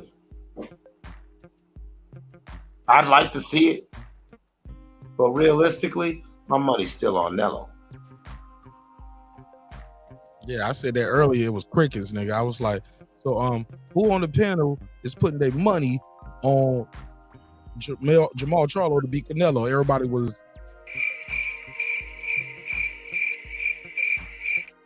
I was like, all right. Nobody. Everybody. Hey, look. Matter of fact, 3 of them niggas got off the panel. It was like, you know what, man? My phone died, man. I think my wife called me on. My pager went off. Like, yo, pager, nigga. It never heard of Nigga said somebody paging me. I need to make a call. I was like, that nigga still got a beeper. Man, I wish I still had my beeper. Man. I'm telling you. Hey, you can pay for the things for the whole year too. Hey, but Mark, man, we'd rather see this than this dude have another Harlem Globetrotter contrast, man. With his boxing match, especially, that's what he's been having lately, man. At least to some level of competition. That's all I'm saying. No, I want to see him fight Benavidez, dog. I want to see him fight somebody who ain't getting off the couch for 2.5. Yeah, I get you, Mark. I just don't. I mean, I hope you're right. I just lately what Canelo been doing, what he want to do, man, and everybody bowed the knee to him. So I don't know how. I don't know. Hopefully you're right. You submit. Well, it's not about bowing the knee or submitting to me. It's about, listen, the golden rule. He who has the gold makes the rule. Name another name in the sport of boxing that's carrying more money than Saul Canelo Alvarez. Nobody. Right now. Nobody. So, You're right. So if Saul Canelo Alvarez says, I want to fight in Mexico City, I want to fight in Saudi Arabia, I want to fight at 162, you might make your face and you might suck your teeth and grimace and bitch and moan, but if you got a Saul Alvarez contract in front of you, 70% of motherfuckers might just sign that shit without even really reading it. Just because they already know, listen, nigga, I'm about to get paid. And somebody 2 years on the couch, he might need a payday. Hey, so what y'all saying, when he was arguing with Boo Boo, he might have pulled something with that argument that he had on IG because he was over there flexing a little bit too tough. He ain't moved around in a minute. Well, also when you want to factor in the Boo Boo thing, also like I keep when you talk about his weight has been an issue for over a year now with Jamal. It's been brought up in different conversations. You know what I'm saying? So maybe he was actually on the low ski roll while he was dealing with his injury, taking his time off. He was getting his body used to being at a bigger weight. And like Mark said, maybe he said what he said to Boo Boo because he knew then what we know now. And it's like, nah, nigga, if I'm going to be up there at that weight, I'm going to get up there at that weight for one person and one person only. And so, I'm still trying to get used to this weight anyway. Well, I just want to see it, man. Mark was over here on this side of the street with us. He in the Vanessa Cliffs, man. He's left us over here, man. I thought we was all in the same city block in the same neighborhood. He just jumped out the neighborhood and went across the block, man. I don't know what just happened, man. He was with us. We in the same neighborhood. Let's be clear, we're in the same neighborhood, but we ain't on the same street. You on this is some bullshit. You on this some bullshit. I'm on something. It doesn't look good. This is a steep hill for Charlo to climb. And it does seem like the cards are stacked against Charlo, but where our two streets intersect is that nigga put himself in this position. So as much as you can acknowledge it, you can't cry about it. Nah, and with the Ryder fight, this is a better fight. If he cherry picking and he made himself a cherry, then hey man, and it's cherry season, cherries must be picked, I guess. Exactly. Well said. It's cherry season. Or he just been whatever. Go ahead, Clips. No, go ahead, man. No, I ain't got nothing, man. Go ahead. Oh no, but no, Pittsburgh T said it's cherry season, and regardless of how you want to put it, Jamal has made himself a cherry. Or at least he makes himself cherry-like. He definitely looks like some sort of berry or fruit dangling from a tree. Low-hanging fruit that Canelo's like, well, shit. And so back to what I was saying about, I agree with Mark that he might not be ducking David. This could be the grand scheme. Jamal's looking like the low-hanging fruit. All right, if I'm going to come over to PBC, let me grab this. All right, David, you want some work too? Well, guess what? Since I beat Charlo now, guess what? If you thought I was being a contract bully now, look at this leverage shit that I'm gonna be applying pressure on you from the moment you get this motherfucking facts. Let alone when we get in the ring, I'm gonna put pressure on you. I might put dumbass clauses on there that I don't even give a fuck about, but I just want to watch you squirm and bitch and moan trying to negotiate out of it. I could see Canelo Petty like that. Who you talking about? I can see Canelo. Yeah, if right. he's able to beat Charlo, being taking the Charlo win, being petty with Benavidez in the contracts now. On what? You talking about? What, a rehydration and all that shit? Whatever he wants, it's Canelo. He's petty with the contracts. Okay, y'all okay with whatever? So y'all just okay? No, we ain't okay with it. We just calling it out, and it's I'm not gonna okay be been a war for it. Yeah, I'm not okay with it. I think it's some bullshit, but he been doing it. No, y'all are very accepting it to it. Y'all like, yeah, I'm gonna support the event. Yeah, man, this gonna be good. What if a nigga getting off the couch can just beat the pound business fighter in the world, coming off a back injury, mental health issues, and they never fought in the weight? Yeah, he can do it. But it's not fair, Mark. Ain't nothing fair about this game when you got people like Canelo in this sport, man. Ain't nothing fair. No, what you mean? That and nobody said nothing about fair. No, fair would have been him giving him a rematch clause and telling him, not a rematch, giving him a heads up, let him do a tune-up fight last year. Y'all making excuses for it. Y'all accepting of it. Y'all are telling me or trying to tell people this is gonna be a great fight and hyping it up when it ain't the fight that they asked for. It don't even make sense right now on paper. You know, or it just don't make sense. And you guys are like, well, Canelo can do what he want to do. No, he don't. He's proven it. He's proven it. He just fought Ryder in Mexico, bro. Like he just put that fight proves it. That was a good thing. That was probably his last fight ever he gonna fight in this state. I mean, where he from. But my point to you is, and that shit was massively successful, and it was there for a reason. He couldn't fight John Ryder in Las Vegas and do that shit. I'm sorry. But who else can go to Mexico and pull that off though? That's where he from, bro. He don't fight there.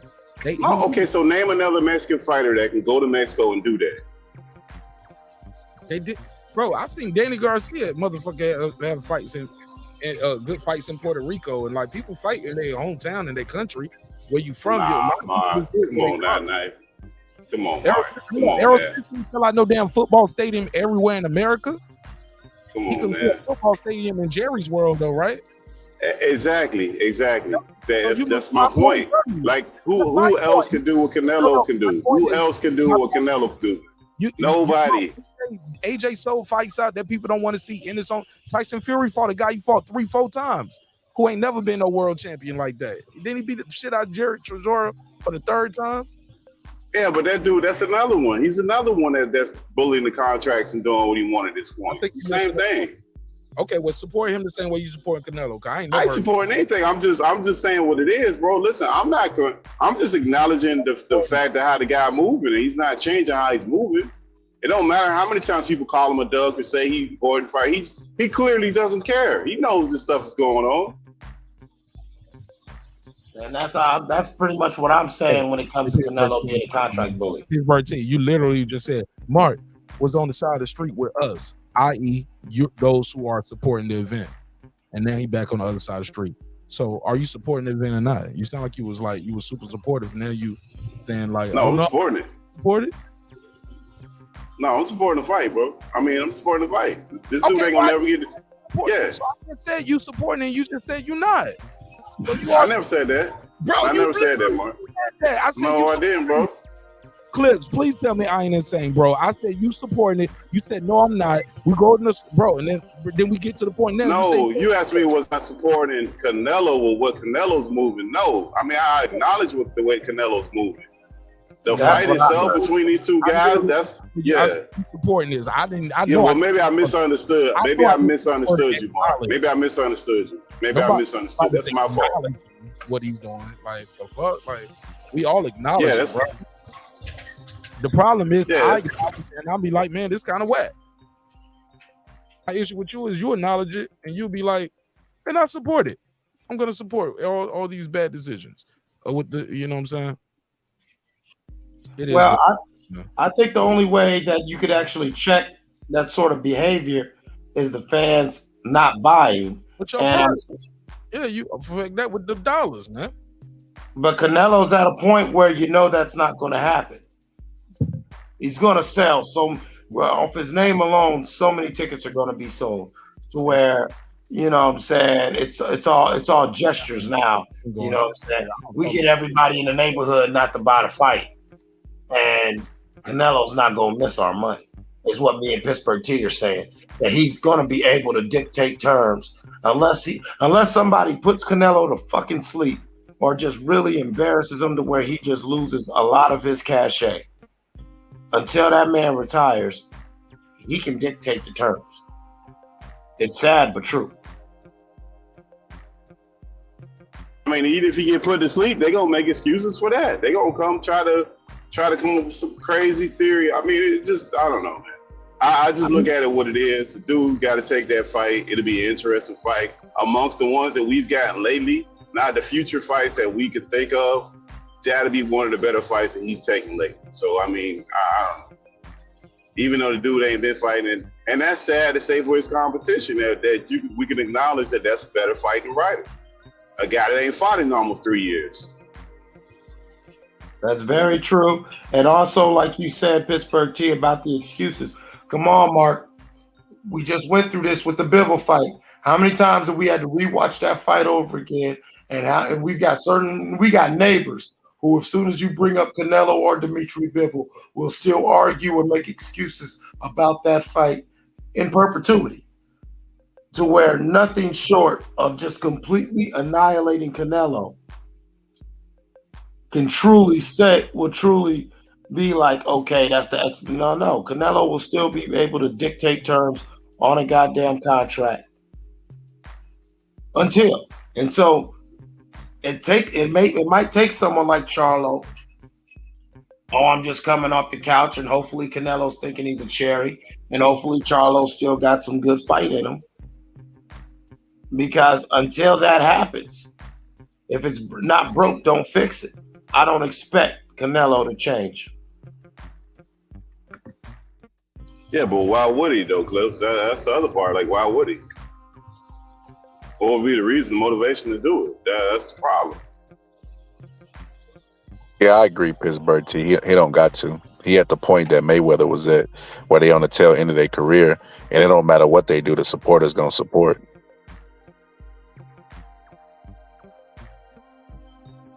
I remember when Mayweather last fight, you know what I mean? I love Mayweather. I remember when he said he was gonna fight Kareem Mayfield or Andre Berto, and I thought he was trolling the world.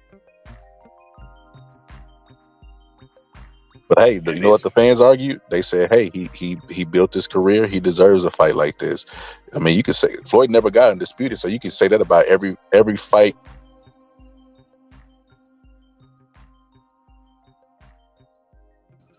Scholar, where'd you go? My mic muted. There you go. I heard him. You said that? Is my audio bad? It's good now. I heard you just then. There you go. Go ahead, Scholar. I think every fight now that he has till he retires, because he got undisputed, you know what I mean? They just gonna say, you know, he earned it. You know, the same way that they said Floyd, even though Floyd's more accomplished in my opinion, even though he didn't get undisputed. But they every fight that Floyd had, they was like, he deserves the pick. You know, he was Pretty Boy Floyd and he took the risk. So at this point, he can fight whoever the fuck he want. I think Canelo fans are gonna say the same. Let me counter with this. Floyd didn't have to fight Pacquiao. That deal had fell off a couple times. We still got that Pacquiao fight. When he fought Canelo, he didn't have to fight Canelo. People wanted that fight. Actually, Oscar didn't want that fight for Canelo. He said, "You're not ready yet." Canelo was on, "I want that fight," and he got the fight, and Floyd took him to school. Floyd didn't have to fight Canelo at that point. So Floyd ain't that. That's a bad example. Because Floyd fought guys that he didn't have to fight. Floyd man, he ain't Floyd, dog. Sorry. But you missing it. I said Floyd. I love Floyd. Floyd's a better fighter than Canelo. Floyd was undefeated. Canelo's not he's not undefeated. Record. I'm talking about Floyd fought a Canelo, a young, strong, hungry fighter. That guy that people say, man, this guy can beat you. He probably can beat you. Been calling you out. Yeah, I didn't say every fight he had was easy. What he didn't. What that would be for Canelo, that would be David Benavidez. Okay, but he also fought Guerrero. Nobody was calling for that fight. Marquez. Nobody was calling for that fight. Champion. Hold on, Guerrero was a champion in his weight class, and people were asking for that Marquez fight because they couldn't get the Pacquiao fight. Would fight him because some people thought Marquez beat Pacquiao. Yeah, I'm sorry, Scholar. Mark's right there. Mark is 100% right. People called for Guerrero. As soon as Guerrero got the belt, calling for Floyd. Floyd just got out of jail. Guerrero got a belt. Floyd just came in straight out of jail, beat him, took the belt, and now got control again. You get what I'm saying? That's the different thing. And that was the undefeated champion in your division. This ain't a guy getting off the couch for 2 years. Floyd was the one coming out of jail beating Guerrero, also coming off of beating Cotto. Another fight that we had been asking for and wanted to see. And Floyd, and that was that was at 154, super welterweight. So I remember Floyd being on ESPN. That's my other point. Let me get to the because at that point Shane Mosley was a champion, and people wanted to see that guy right there, Brian Kenny, in that interview that you're talking about. Brian Kenny said, "Fight Shane Mosley." Why you don't want to fight Shane Mosley? He said, "Because the bigger fight is Marquez." Why you don't want to fight Shane Mosley? He's the champ. He ain't the big fight. You like, no, Marquez got a whole country behind him, man. A whole country. That guy got a whole country behind him. And I get it, but more importantly, it was a common opponent for the Pacquiao fight. Because that was also a fight people wanted to see Floyd fight. It's a common opponent. Charlo ain't no common opponent for him, bro. Charlo getting off the couch for 2.5 years. It ain't the same, dog. That's all I'm saying. But to each his own. Good. Let me introduce the guy properly, though. His name is the Boxing Scholar. He never said his name. He just said, I didn't give him a good introduction. We just heard a clip say Scholar, but there you go. His name is the Boxing Scholar. Go ahead, the Boxing Scholar, and then we'll go to King Asia Matt. I don't know. I just remember during that time, nobody was calling for that fight. That's why he had to sell us on it. And even the Manny Pacquiao fight happened 5 years. Everybody would say 5 years later than when it was supposed to happen. That would be like Canelo waiting 5 years from now and fighting Benavidez and beating Benavidez after a loss, or just wait, that's the equivalent of him fighting Charlo now. Not the same. Terrible example, because that Pacquiao fight, Pacquiao got knocked out and everything, and people still want to see that fight. Pacquiao had a whole country behind him. Still, the whole country ain't behind Charlo. Pacquiao was a big draw. Charlo ain't no big ass draw. Pacquiao didn't take 2.5 years off. Pacquiao became a champion again. In terms of the percentage of winning. I ain't even done yet. Also, that fight didn't happen because Pacquiao didn't want to take the drug test. All of these things I'm saying is facts, bro. Like, so it's not the same as the Mayweather Pacquiao. Charlo ain't no fucking Pacquiao, dog. Just keeping it a buck with you. But go ahead, King Edge Math, and then we'll open it back up to everybody else. Hey, salute to everybody on the panel. Now that's the mark that I remember that only had 3-digit subscribers. But you straight been on her cooking, dude. Straight up. I bullshit. I ain't know you jacking nothing up.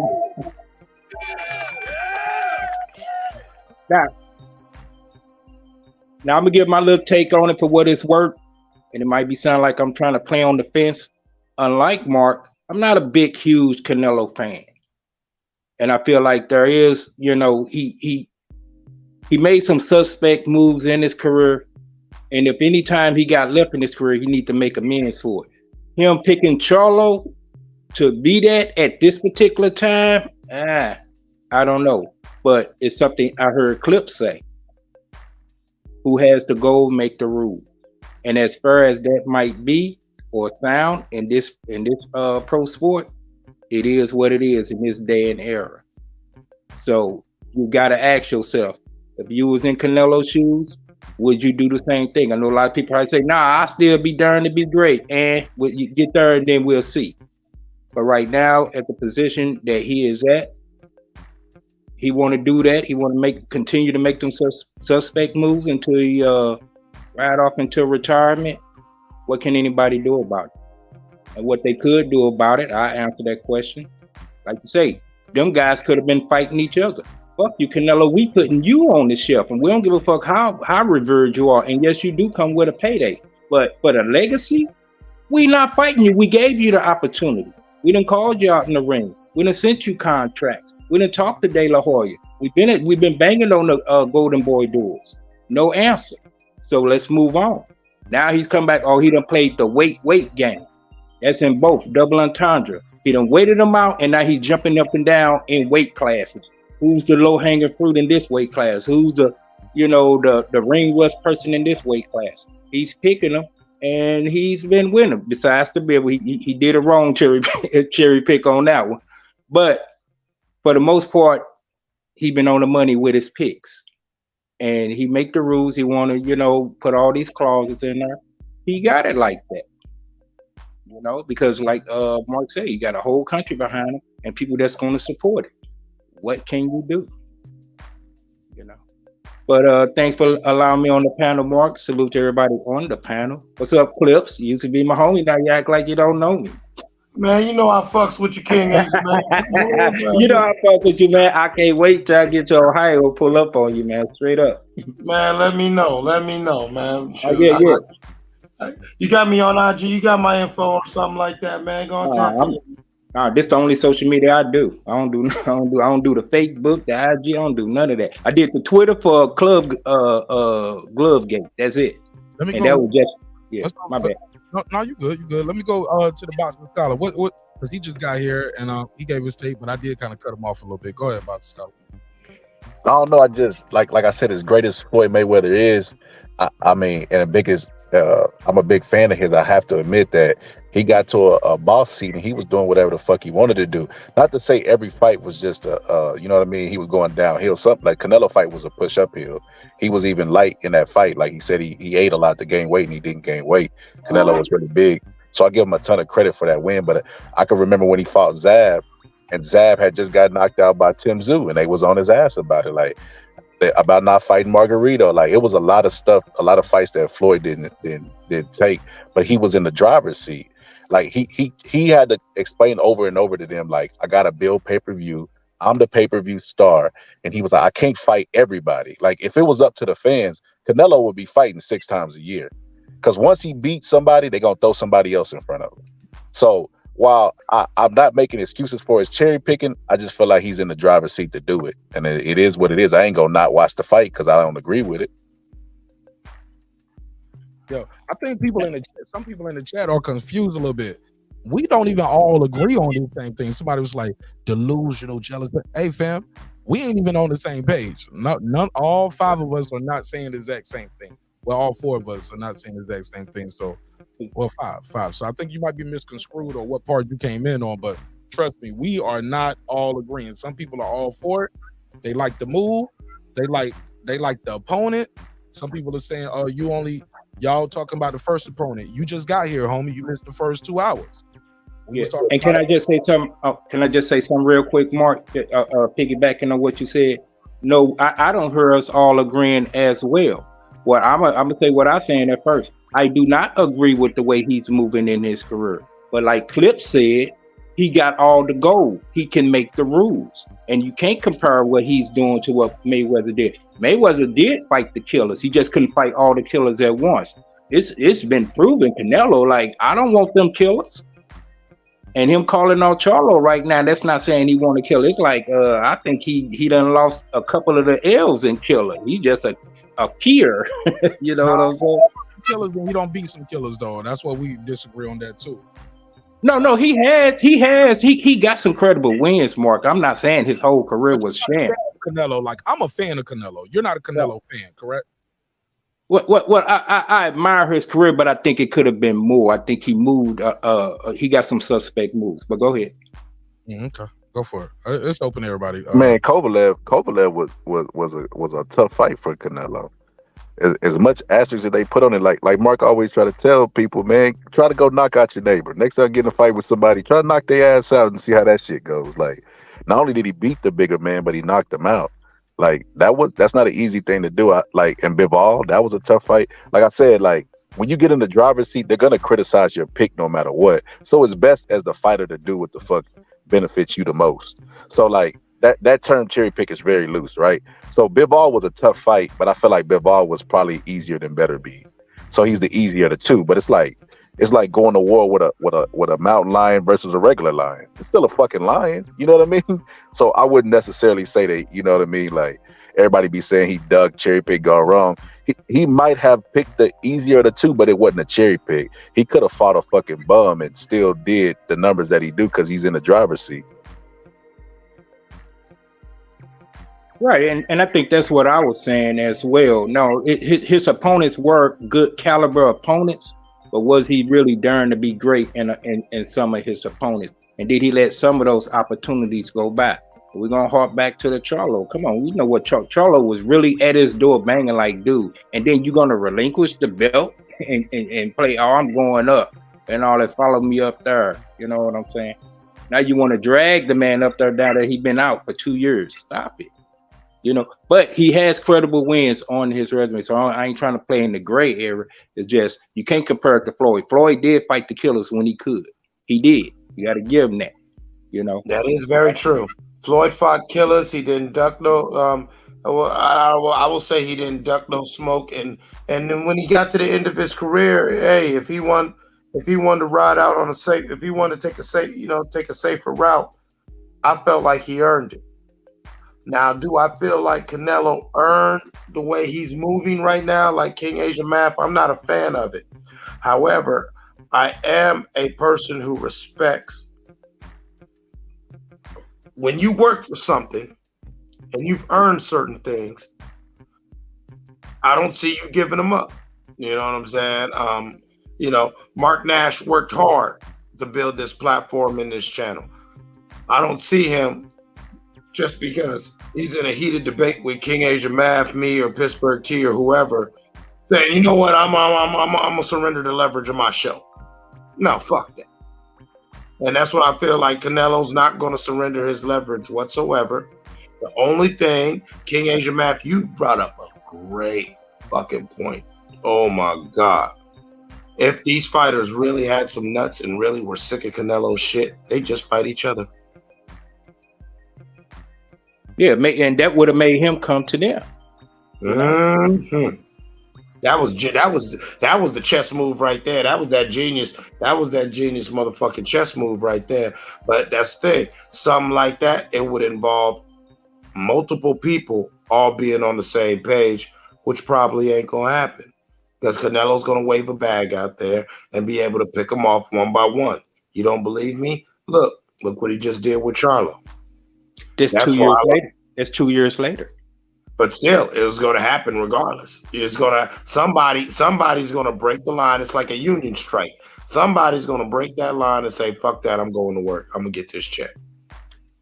Well, I'm not saying Charlo is a cherry pick. I'm just saying we can't discount this man been out the ring for a while. But Charlo is a safer pick. Exactly. It's just like you said about Bivol and Better Beef. I am a huge Dimitri Bivol fan, even more so after the fucking Canelo fight. But Better Beef is hurting things.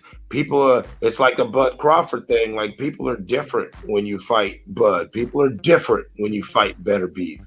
And at this point in Canelo's career, yeah, I could see why he chose to pick Bivol, even though that probably was, well, that wasn't probably, that obviously was not a smart choice. I think him going up to that weight was not a smart choice, because the things that he does well, the things he does so at an elite level and so exceptionally, once you start getting into them weight classes that Bivol and Better Beef and everything's in, your average fighter's body's just a little too big and a little too long for that shit to be as effective as Canelo wants it to be. All right. So now you want to drag the smaller guys up there so he could be effective on them. And he might be able to get it off. Yeah, he might be able to get it off. We don't know what terms Charlo will have to agree to, so we kind of like jumping the gun a little bit. Only thing we know is factual. Charlo ain't been in the ring in a while, and Canelo didn't answer the bell when he was his mandatory. But Charlo is on notice. Get ready, dude, because if you get in there and get washed, I'm not gonna feel sorry for you. I'll be rooting for you, but I ain't gonna feel sorry for you. You get in there and get washed, because you're on notice now. You're getting what you asked for, regardless of what weight. And I ain't gonna say regardless of what weight. The weight is not that big of a factor. It could be. It could go into Canelo advantages, but still, you don't notice. You got time to prepare. Go ahead, Mark. Nah, y'all go ahead. I'm listening. Nah, you 100% right, King Asia Math. I mean, I just really feel like the out of the ring shit takes any fucking argument off of Jamal's plate. You know what I'm saying? And then it's not like you were inactive and just inactive. No, you were inactive but very present and very vocal and very seen. So now, after 2 years of hearing this champion sit on the couch and talk shit, yeah, we just want you in the ring, my guy. You know what I'm saying? We want that. Yeah, we want that same Charlo in the ring. That same hungry Charlo. That same hungry. You saying you still a lion? You weren't sitting back and you turn into a kitty cat. Or you still a lion? Or you know? I'm not making a mockery of him, but like you say, you know, you've been seeing him active on here and there. He's talking the talk. He's been showing up at fights, saying, "Hey, he's still that dude." Hey, here you go. You know, you didn't get your lunch at lunchtime. You got it at dinner time. You got it. You know. So you got to show and prove. You know what I'm saying? Right now I'm calling it a 50-50 fight. You know, I don't know who's gonna win. I don't. It's 50-50. So we just got to see the build up. See how this guy look. Now Charlo versus Canelo is 50-50 to you right now? Yes, sir. Yes, sir. Hold up. Let's go, Mark. Never heard of it. Hey, you talking that's some dumb shit. Bruh. What? Let me mute my mic. No, Canelo the favorite. You know it. I know it. Canelo's the favorite. Let's not pretend, dog. Come on, fam. Hey, let me stop that shit. That's some dumb shit. Respectfully. Go ahead, man. Who up here putting bread on Charlo? 100. I ain't talking about $20 or well, I'm a split bed and all that. No, 50. But who gonna put 200-300, maybe 1,000 on Charlo? Oh, you know who you talking to, fam. That'll be nothing. But right now, because I ain't gonna put no money on a 50-50 fight. I'm gonna see who got the advantage and put the money on them. You know, but we got to see how it plays out. We don't know what. Go ahead. You know, all the advantages go to Canelo. He's fought at that weight and higher weights. I know you're right, but I got to see what those advantages are for me to feel comfortable putting the money down. I'm telling them to you right now. I'm about to name all the advantages. Damn. Go ahead. I'm gonna name the advantages that were on paper and the intangibles. Some of them, there's too many to name all of them. Come back with a whole. He ain't coming in with the AK now. He ain't coming in with the Draco. Shit, I thought we spent this whole time debating the advantages. That's what we've been debating the whole time. The advantage. Well, I just jumped in. I didn't hear it, so he gave me a refresher course. That's all. I'm the kid in the back of the class. Shit, the weight, everything that we was talking about, the picking them at this vulnerable moment, like, bro, King Asian Math, don't put your money on this, man. Unless you bet me. Well, I'll put $1 million. Like Bud say, bet $1 million. That's the boxing scholar, ladies and gentlemen. He's back. Hey, salute to the boxing scholar. Yeah, I don't like. First off, we got to remember who we talk about, Canelo, right? You got to basically knock Canelo out to win. Shit, I mean, unless you just put a thorough thrashing on him, and he's elite, so it's hard to do that. So you gotta. Anything short of a knockout is just flipping a coin in the air. It is really iffy. So I don't think Charlo's gonna knock him out. Canelo has a good chin, and I don't see a path to victory for Charlo, man. I think this is crazy for him taking this fight at a weight that he's never fought at. It's a lot of things going against him. The fact I can't get the image of him crying out of my fucking head alone. He's bound to be great. That's what we be asking of these fighters. He is. I mean, regardless of okay, you're jumping off the cliff. It's a landslide. He's darned to be great in the profession that he chose to be. You know, a professional in. It's nothing wrong with daring to be great. But I wouldn't advise somebody, like, if they was going through a divorce, to try to climb a mountain because they mind ain't there. You get what I'm saying? He's going in there and taking punches to his head. So I don't mean to be cutting you off, but we got too much of a recent example, Teofimo. But all of that was public perception of what T.O. was. He didn't sit out the ring as long as Charlo. Charlo literally shows there's something mentally wrong. T.O. is a different example because T.O. to me is a fighter like a Mike Tyson, where their life is spiraling out of control, but they find peace in the ring. That's not Charlo, or he would have been fighting. He took the break literally because he wasn't finding peace in his regular life. Now, if he gets in a tough fight with Canelo and he has to go to the reserves, you ever been in the car and you see that gas light come on and it be blinking? That's what's gonna happen to Charlo, man. I don't know. I think that's yet to be seen. You know, you got valid points, and it's a high percentage that could be the case. But because I'm riding with the dude, and he's still roaring like a lion, I gotta hold him to the sound of his roar. Nothing wrong with that. Just don't put your money on it. That's smart. Because if I lose my money, I know it's going to a good deal. I done lost money to him before. It's public knowledge. So well, shit, put 2,000 on it. You can get that nigga, Mark. Get that nigga. You could lose too. You got to bring blood to get it. Cause you betting on the line from the Wiz. That's who Charlo is.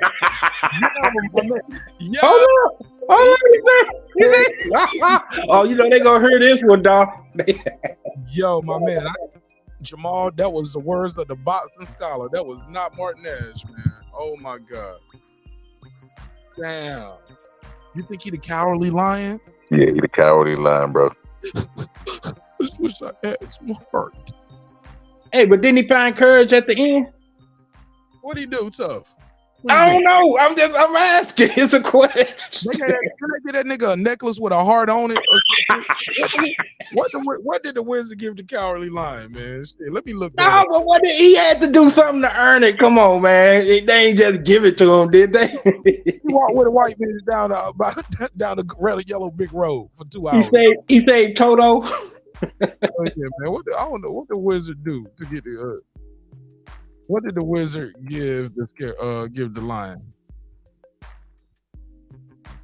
I don't know, but he say that's Charlo right now. Damn, I ain't see that one coming. Get that nigga a necklace, nigga. Like, here you go. You get that nigga. Yo.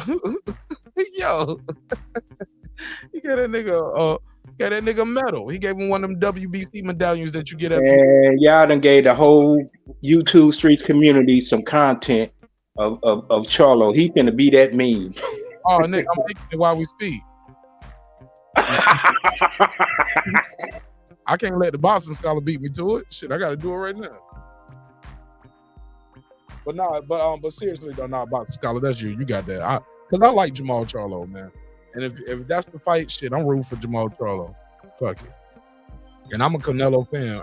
But I love to see an underdog. I like to see somebody that everybody counted out go out there and do it. You know what I'm saying? Because I was that guy that everybody counted out one time.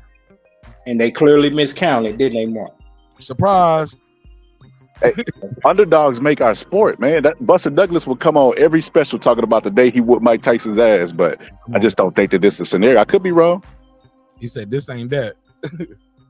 No, especially if he'd have with it, but I was lying here. That's no bet right there, Mark. Yo. That's no bet. He come out there doing that. He coming down the yellow brick road with Dorothy. Mob. Okay, I was just playing. I'm bullshit. Hell no, man. Why you say that, Boston Scholar? Now I can't get it out my head. I can't either. Because it fit too good. I can't get that shit out of my mind now. But go ahead, man. That's fucked up, man. You ain't shit for that one. Man, ain't even a 50-50 fight no more.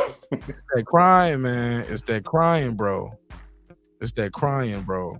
Him and his brother crying on camera. His brother cry.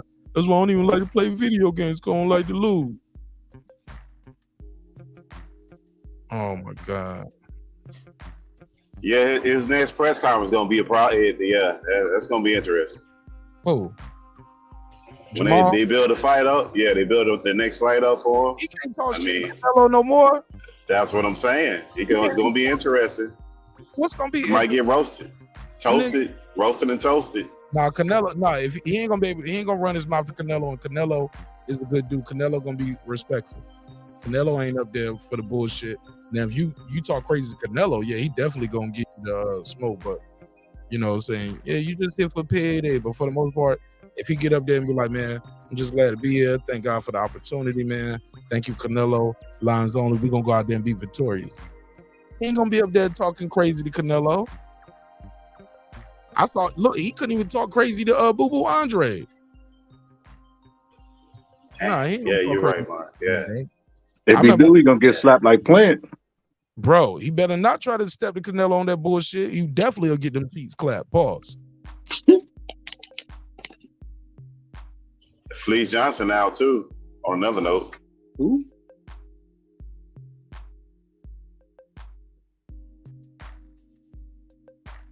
What you say? Oh, we in here. Salute, y'all. Salute. Martinez, salute. Everybody, salute. That Pittsburgh T? Nah, Kansas City Mac. Oh, okay. What's happening, brother? Salute, salute. Salute to you. Talk your talk. Oh no, I'm doing something right now. Go ahead, I'm listening.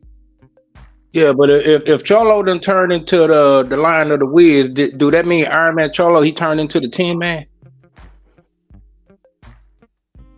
That's crazy.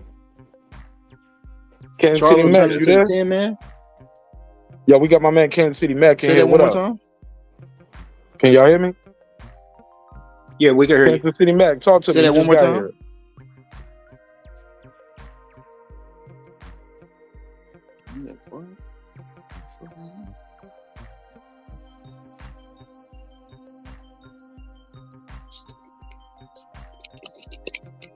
Can y'all hear me?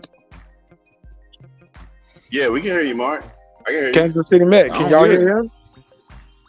I don't hear Kansas City Mac at all. Okay, I well, hear, Kansas City I hear Mac. you. I hear y'all, but I don't hear Mark.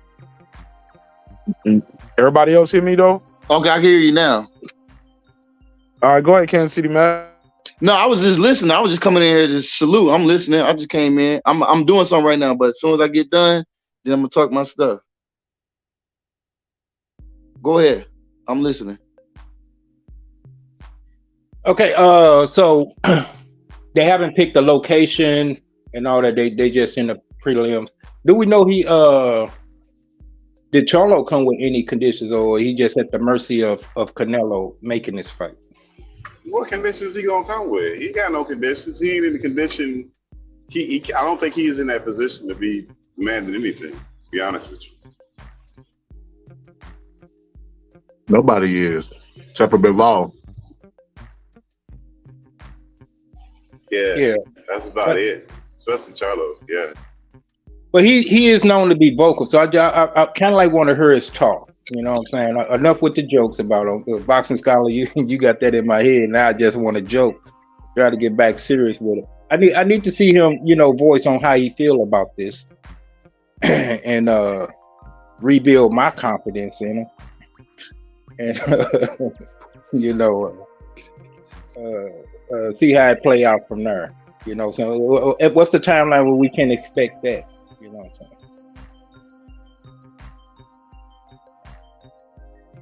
Anybody know? I missed the timeline. What you say? What timeline for what? I just got that. Well, we can expect to hear Charlo, voice how he feels about, this potential fight with Canelo. Oh, when it's announced, sure. I'm sure he keeping low right now. Canelo said done deal, people premier boxing champions. I'm sure Canelo, like y'all said, he's Supreme A side, right? So, right. He's definitely gonna be the one to make the announcement, right? Yeah. Canelo's definitely in the driver's seat when it comes to it, but I just want to see how Charlo feel about it. Do he feel like this is gonna be his World Series, his Super Bowl?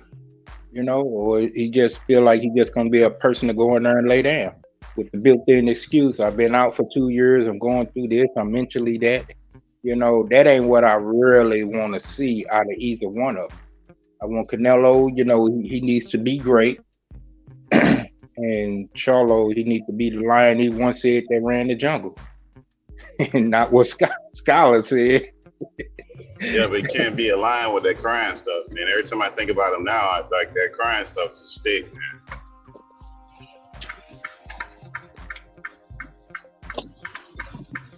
Brandon Marshall didn't help him out neither. Brandon Marshall was like, go on, let it out. I know, bro. I've been there too. I was like, yo, like my man, don't do that. That always make the crowd come on all the way out too. That's almost like the lady, the old lady at the church patting you on the back, like, baby, I know it's gonna be okay. Then all the tears come out. Yeah, man. Yeah, that was almost like I don't know. That wasn't no good. It's almost like Buddy was telling him to let it out, and then secretly in the back of him, he doing a fist bump, like, yeah, got him.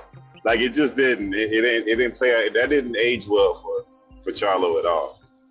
Yeah, and that to me that shows character. Cause I mean, and this ain't me on no bravado shit. But if another dude talking about let it out, nigga, I'm ready. Now you done toughen me up, nigga. Get your punk ass on. The fuck you talking about? Yeah, they could have edited that shit out, man. They didn't have to put it. Hey, bro, and they put it at the beginning of the episode too, as like a precursor to let y'all know at some point in this interview we're gonna make this nigga cry, yo.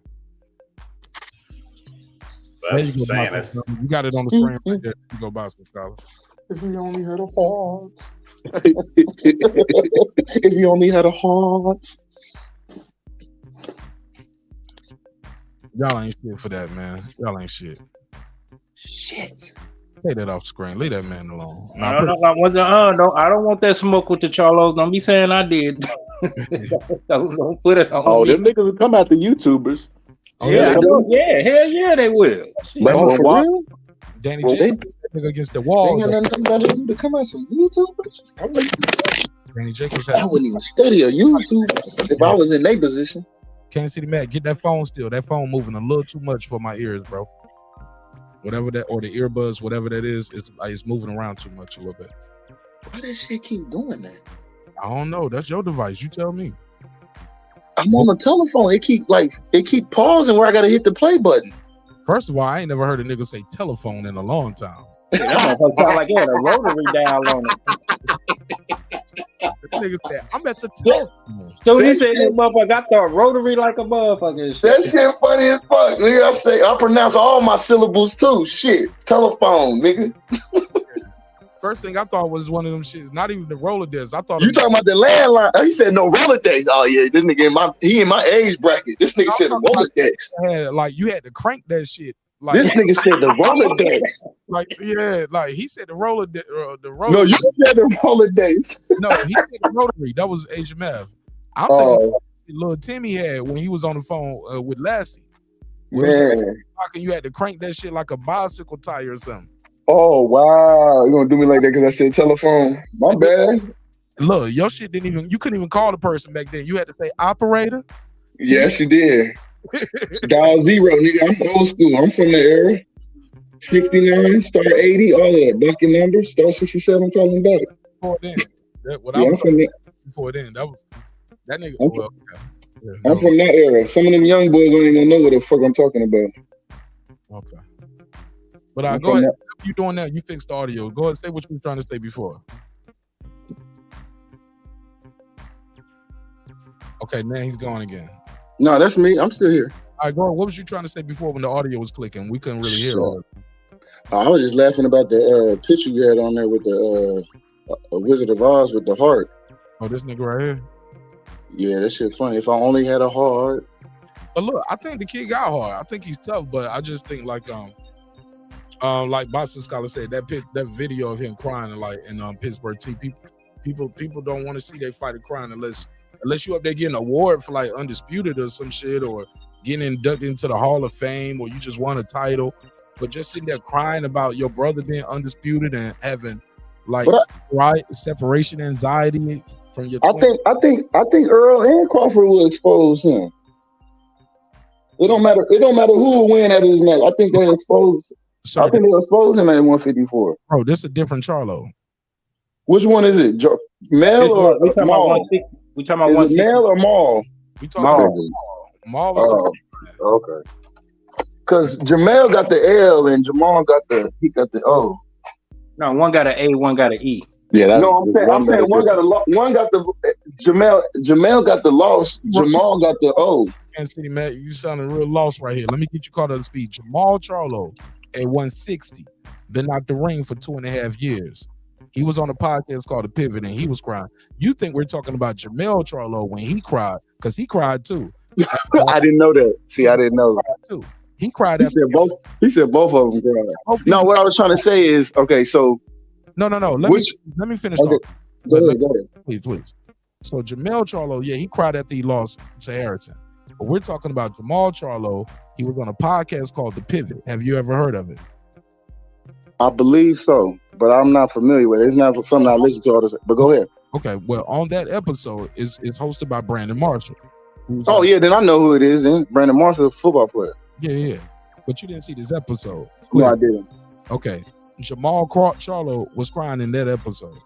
And he was crying about having separation anxiety from his twin brother.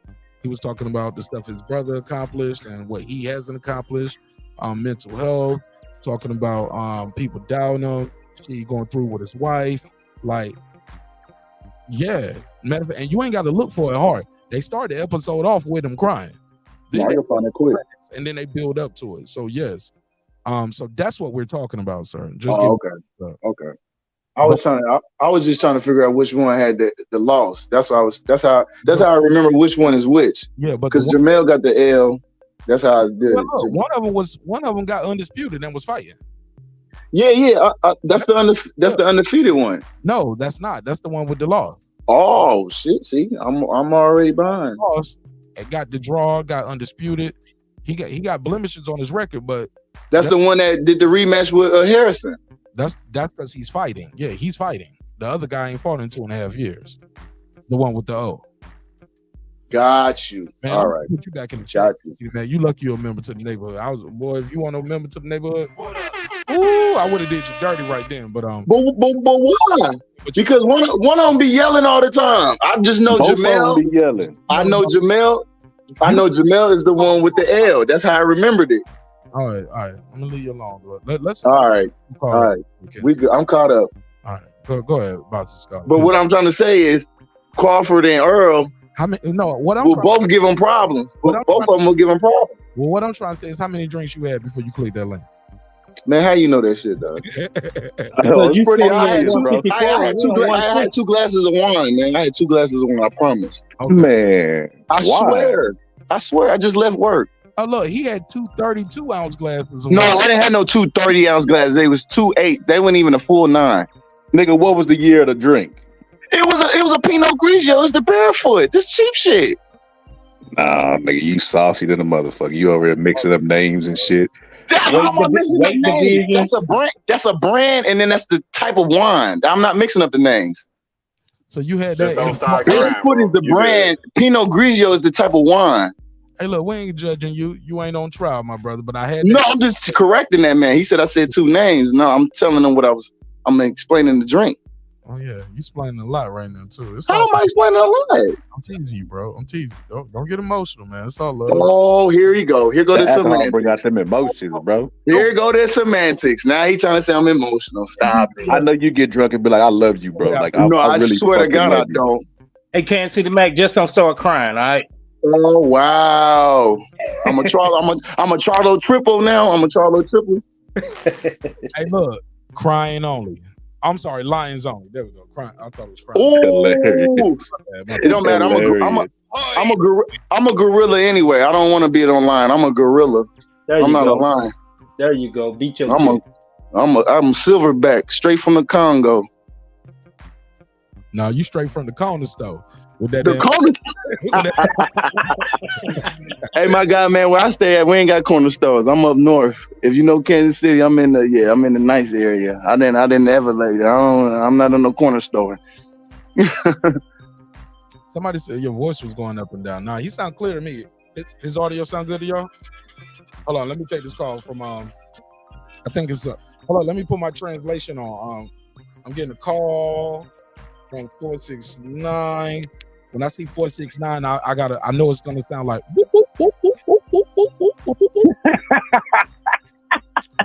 Hey, it's loud. It's loud. Well, I'm working, so tell me if it's too loud. Nah, you good. This man Mark had me singing happy birthday to a woman I ain't even know. He put me on blast. I was starstruck and shit. Man, your man KC sound like he been drinking tears. What the hell he been drinking? You say he been drinking. Bro, what you been? Speak up. I don't hear no background music, nothing. You just sound low. Or like you sound like you're on speaker and you got the phone down and you standing up. No, I got the my Bluetooth on. Turn the volume up, or put see if you can pause. I did. There you go. Put it closer to your. Is that better? Is that better? Perfect. Go ahead.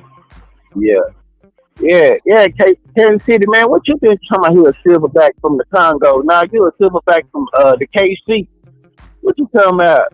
Dude, you said he up here slurring and everything. I'm like, damn, he had 2 bottles of wine or something? I no damn 2 bottles, dog. To be fair, I didn't hear him slur. God, dog. And you know I ain't been slurring no words. Stop it. But I did hear the racing thoughts a little bit. I give you that one, but no slurring words. So when did he drink the wine? On the way home or before? No, I don't do that. Don't do that. Don't do that to me. I don't know. I'm not Earl. I'm not Errol. I'm not Errol. Now I got to do it to you. Now I got to really do it to you. Oh shit! I should have never admitted to it. I should have just lied. Fuck that. So what? Was the wine on ice? Was it on ice or what? Like, hell no, I don't drink my wine on ice. What you do? You just got in the car and popped that motherfucker? Nah, man, I went to the bar. I went to shut some pool. You got sauced the fuck up. Stop it, man. Stop it. You exaggerating. Here you go. You gonna fabricate the story? You gonna fabricate the story now? Actually, not low key. Low key, you probably would have been better off drinking at home because at home you'll drink a glass of For wine real. quick, drink another glass of wine quick. But at the I bar, ain't got no wine at the house. nah. I'm just saying at the bar though, it got time. That first glass got time to sink in a little bit. You talk. I had two. That's my limit. Look, then you had that second glass. You talking to the bartender, you looking around. That shit don't start sinking in your blood by the time you get in that car. You get home, click that link, thought some shit with Martin Nash, and now you just talking with like Martin Nash. What's going on? Hey, we probably did have 2 shots too. And No, I ain't do no shots. so, I ain't do no shots because I'm a. No matter what happened, he didn't flip the Ferrari, so he good. No, I ain't got no Ferrari to flip. I ain't got no Ferrari to flip. Somebody said he Why- was on. why Somebody the dude- said, hold on. Somebody said he was on them 4 Locos. Oh hell no! This nigga tripping. Who said that shit? They tripping. The nigga on the panel in the white. I thought they banned that shit. Or them 211s. Oh, that's still. I know exactly what y'all talking about. No, that's high school. I used to drink them gray still. Hey, but Mac, it might have not been a Ferrari. We better not find a 72 Pinto flipped over somewhere. Oh no. Hold up, Brian. I got you here. Let me get you on this Spence take real quick. Can I get you? Oh, you want me to call you back? Okay, I gotta call him back. I gotta get to this Spence topic, man. Anybody got anything else for this Canelo shit, man? Because I definitely want to get to this this Spence Crawford conversation because it is in the title and the thumbnail, and I want y'all to take on it. Anybody got anything else for Canelo Charlo? Oh no, I'm good. Nigga said he was on Mickey's. I see all kind of shit. They said, man, y'all done ran him off, man. Damn, man. That nigga pressed the wrong button. Ain't nobody ran his ass up. He flipped over in that 72 Pinto. I like Kansas City Mac, yo. We had a good time, man. And look, it was Rachel Donet's birthday. I had it. He was like, man, that's Rachel Donet, Nonito Donet. What? Yeah, man. Yeah. Oh man, that's crazy, man. That's wild. Hold up, Kansas City Mac. You clicked the wrong button or something? I sure did. Told y'all. I told y'all. Yeah. That's funny as fuck, God. That's funny as fuck. I sure did. Man, I gotta make somebody timestamp that for your boy when the video. That's funny as that. I'm sorry for cussing, but that's funny. Yeah, I sure did hit the wrong button. It's all good. Cause I hit the chat button and then I couldn't get out of it. Nah, you hit the back. Yeah, when you hit the chat. Yeah, I hit the back button. I sure did. I didn't know how to get out of it. Yeah, you gotta click the X. It's an X at the top. Oh, okay. But even then, I think it only lets you type in the private chat on when you're on the panel. Yeah, because I was trying to see the room chat and they didn't show it. Man, ignore the chat sometime, bro. Trust me, ignore the chat. Cause the chat. But I like to read it though. Yeah, but the chat can be ruthless sometimes, man. I know, I like that shit. And the chat be causing beef from what I'm. But I don't be getting into that because, like I said, I be in other chat rooms and they be giving it to me too. I don't be. It's the internet. I know you ain't gonna. That's what I be trying to tell niggas. Yeah, I don't be taking when they because there's some people that didn't got in me. I'm like, damn, boy, you don't even know me. You act like I didn't. Well, look, you gotta be careful because we got some Spence fans around here, so you can't say they got in you, okay? Like they might be. You know, Pause. Niggas be sending you their email on a date or something. Or they got at me then. Let me say they got at me then. Yeah, they definitely. Be Washington, pull up and defend yourself. That's Spence slander, brother. Now he gonna pull back up. Let's get into some more Spence slander. I'm ready. You had to deal with this shit in the 90s, boy. Everything you gotta say pause. You got transgender. The alphabet, boy. Hey, look, that'll be a members only episode. We can't. Yeah, you right. Hey, look, because on members only, I know y'all gonna talk a certain way, and them alphabet, my political connects right now. This stuff is different, boy. You got Me Too movement. You got. We just said you wasn't gonna discuss it. Let's move forward. Oh, my bad. Yeah, let me host. Hey, in between you talking and me talking, just mute your mic so we don't have these kind of things. Let me go on to this next topic. All right. So as you know, we have a mega fight coming up on July 29th against Errol, the Truth Spence. Errol, the Truth Spence versus Terence Bud Crawford. Terence Bud Crawford. Been on the pound for pound list and is constantly ranked higher than Errol Spence Jr. But many fans are saying what he do for me lately at the welterweight division. I don't care about 135. I don't care about 140. Now that he's fighting Errol Spence, a lot of people are really going into his resume and like, but who have you fought? You know what I'm saying? Even at 147, even at 140. Because before it used to be, I don't care about 135, 140. Now it's like, matter of fact, let's look deeper into those guys, right? Pause. So recently, Tim Bradley did an interview, and Tim Bradley gave his pick on this fight. It was like Tim Bradley, Hall of Fame, Tim Bradley, right? As many of us know, Tim Bradley used to spar with Terence Crawford. He was like the second person to tell Bob Arum, like, look, this kid Terence Crawford pretty good. You should sign him. I think the first was Mikey Garcia. Said, yo, I know this kid from the amateur, blah, blah, blah. Yeah, I've been sparring with him. Kid good. You should sign him. You should sign him. After a while, Ty Rain said, fuck it, we'll give him a shot, sign him. And ever since then, we know how the story has gone. But I remember Tim Bradley was like, bro, you ain't no sparring partner. Man, you're a future world champion. Fuck that. Nigga, like, sounds like Terence Crawford was probably giving Tim Bradley the beats. He was giving that nigga something to think about in there. Tim Bradley was like, these are young niggas coming up? Shit. You know what I'm saying? Nah, Brandon Washington, we ain't gonna do that. You ain't gotta like it. Bud Crawford is consistently on that pound for pound list, and on most experts, not Mark Nash, not spectators and observers, most experts rank Terence Bud Crawford higher than Errol Spence Jr. But Errol Spence Jr.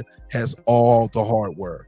All the hardware. He has the WBA Super Champ. No Reggie belt for him. No Reggie belt. Got the IBF. Took that off of Kell Brook to that WBA Super off of Ugas. And took the WBC for Shawn Porter. Terence Crawford, as you know, took the WBO from Jeff Horn, who was coming off he beat Pacquiao, had a fight, fought Terence Crawford. Had that WBO. These guys were destined to meet. Finally, this fight is upon us. We are at the precipice of it. We've been talking about it for years. Dallas versus Omaha, or pressure fighter versus slick boxer, switch hitter versus southpaw. This shit is intriguing, right? Both guys are undefeated. Both guys are known to stop some shit. Both guys got a stoppage in their last outing.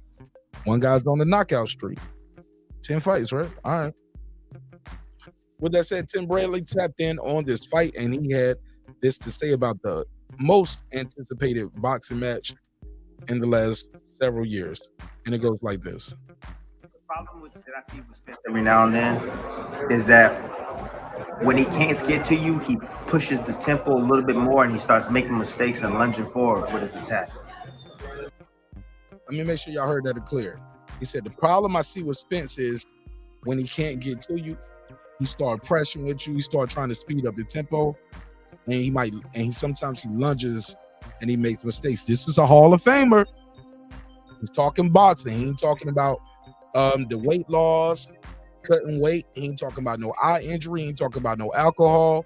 He's talking strictly boxing.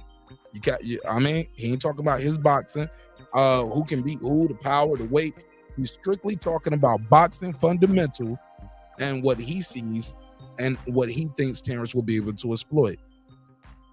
Listen to this.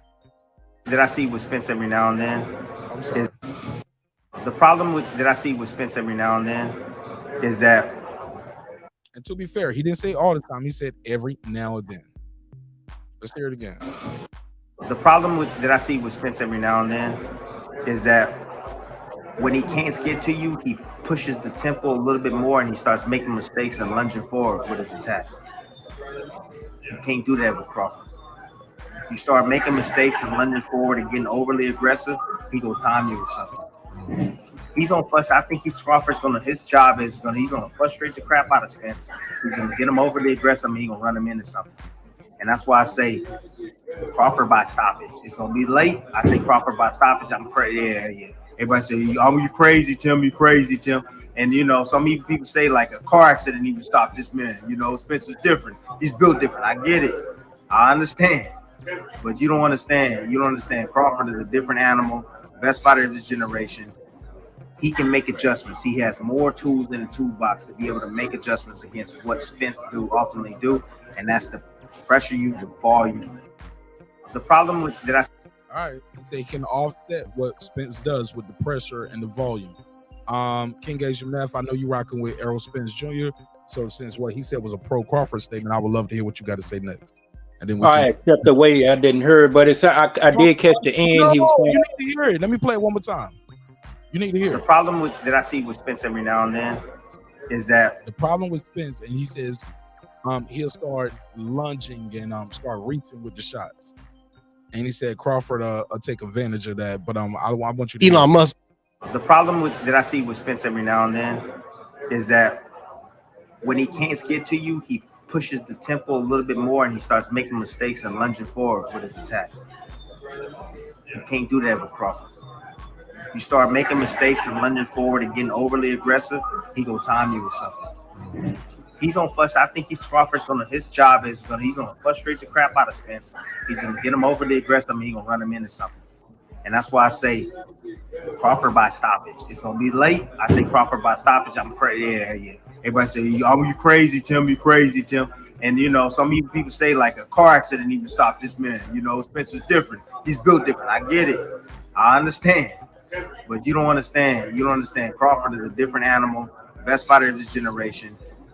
He can make adjustments. He has more tools in the toolbox to be able to make adjustments against what Spence ultimately do, and that's to pressure you with volume. The problem with that All right, go ahead, King Asian Man. all right, yeah, I got it. Well, I can't help but to acknowledge Bradley is speaking from a biased perspective, even though what he says has a percentage of truth to it, facts in it. This not going to be that type of fight where he's going to be just out of control aggressive. It's not going to be aggression without a purpose. So I don't see Spence going in there making those mistakes. The car accident, yeah, it took a little bit away, but he came back saying, "Hey, I'm fighting for a bigger purpose. So I gotta be better than what I once was." And he haven't gave me any reason to believe differently. But just speaking on what Bradley, his assessment of what he's seeing, maybe he's looking at the old Spence and still thinking that's gonna, come into the ring July 29th with Spence, and that's where he's gonna be mistaken at. I think he's going to be real calculative with his aggression, with his approach in this fight. And he's going to be cognitive of what Bud can do, which Bud does a lot of things real well. But I think it's just going to come down to just two dimensions, the straightforwardness and then who can oppose the will. And I feel that Spence edges that out, So all them toolboxes, that's cool to have, but hey, they're going to be useless. You know what I'm saying? Like, bringing a whole set of butter knives to fix on your Maserati. They're useless, But Tim Bradley has the right to say what he want to say. That's how he look at it. That's how he feel. I don't see it playing out like that.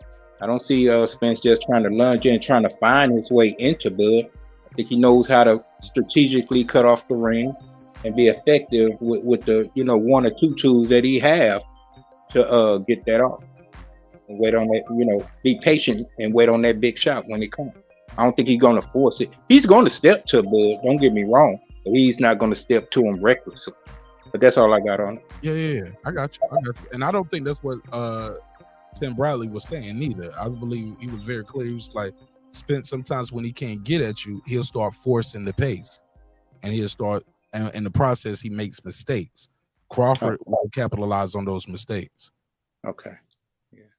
Oh yeah. Crawford has the intangibles to capitalize when anybody make a mistake. And once again, they're not intangibles. I think they're very tangible. They're very visible. Oh yeah, I have a list, Mark. So we said the same word, but you probably heard what you heard. No. They mean two different things though: tangible and intangible. And you know what I'm saying. But it's all good. Go ahead. It's open.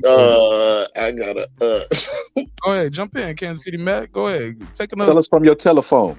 No, I was just agreeing with you with the tangibles and intangibles. Yeah, just go ahead. You got the floor. No. I ain't gonna do Hey, look, that. fuck it. That mug was funny what he said with the butter knives with the Maserati. He right though, man. I agree with him. I agree with him. But ain't no butter knives though. Yeah, I don't know. No, I understand what he's saying. I understand what he's saying. Explain the butter knife. I agree with him. You think Bud is a set of butter knives and Spence is a Maserati?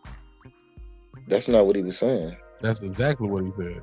No, that's what I said. What I was saying is they could be platinum, gold, silver butter knives. They're not gonna do no good fixing a Maserati. Even though you could take them to the pawn shop and get a nice little piece of change for them, it's not gonna be good fixing this Maserati.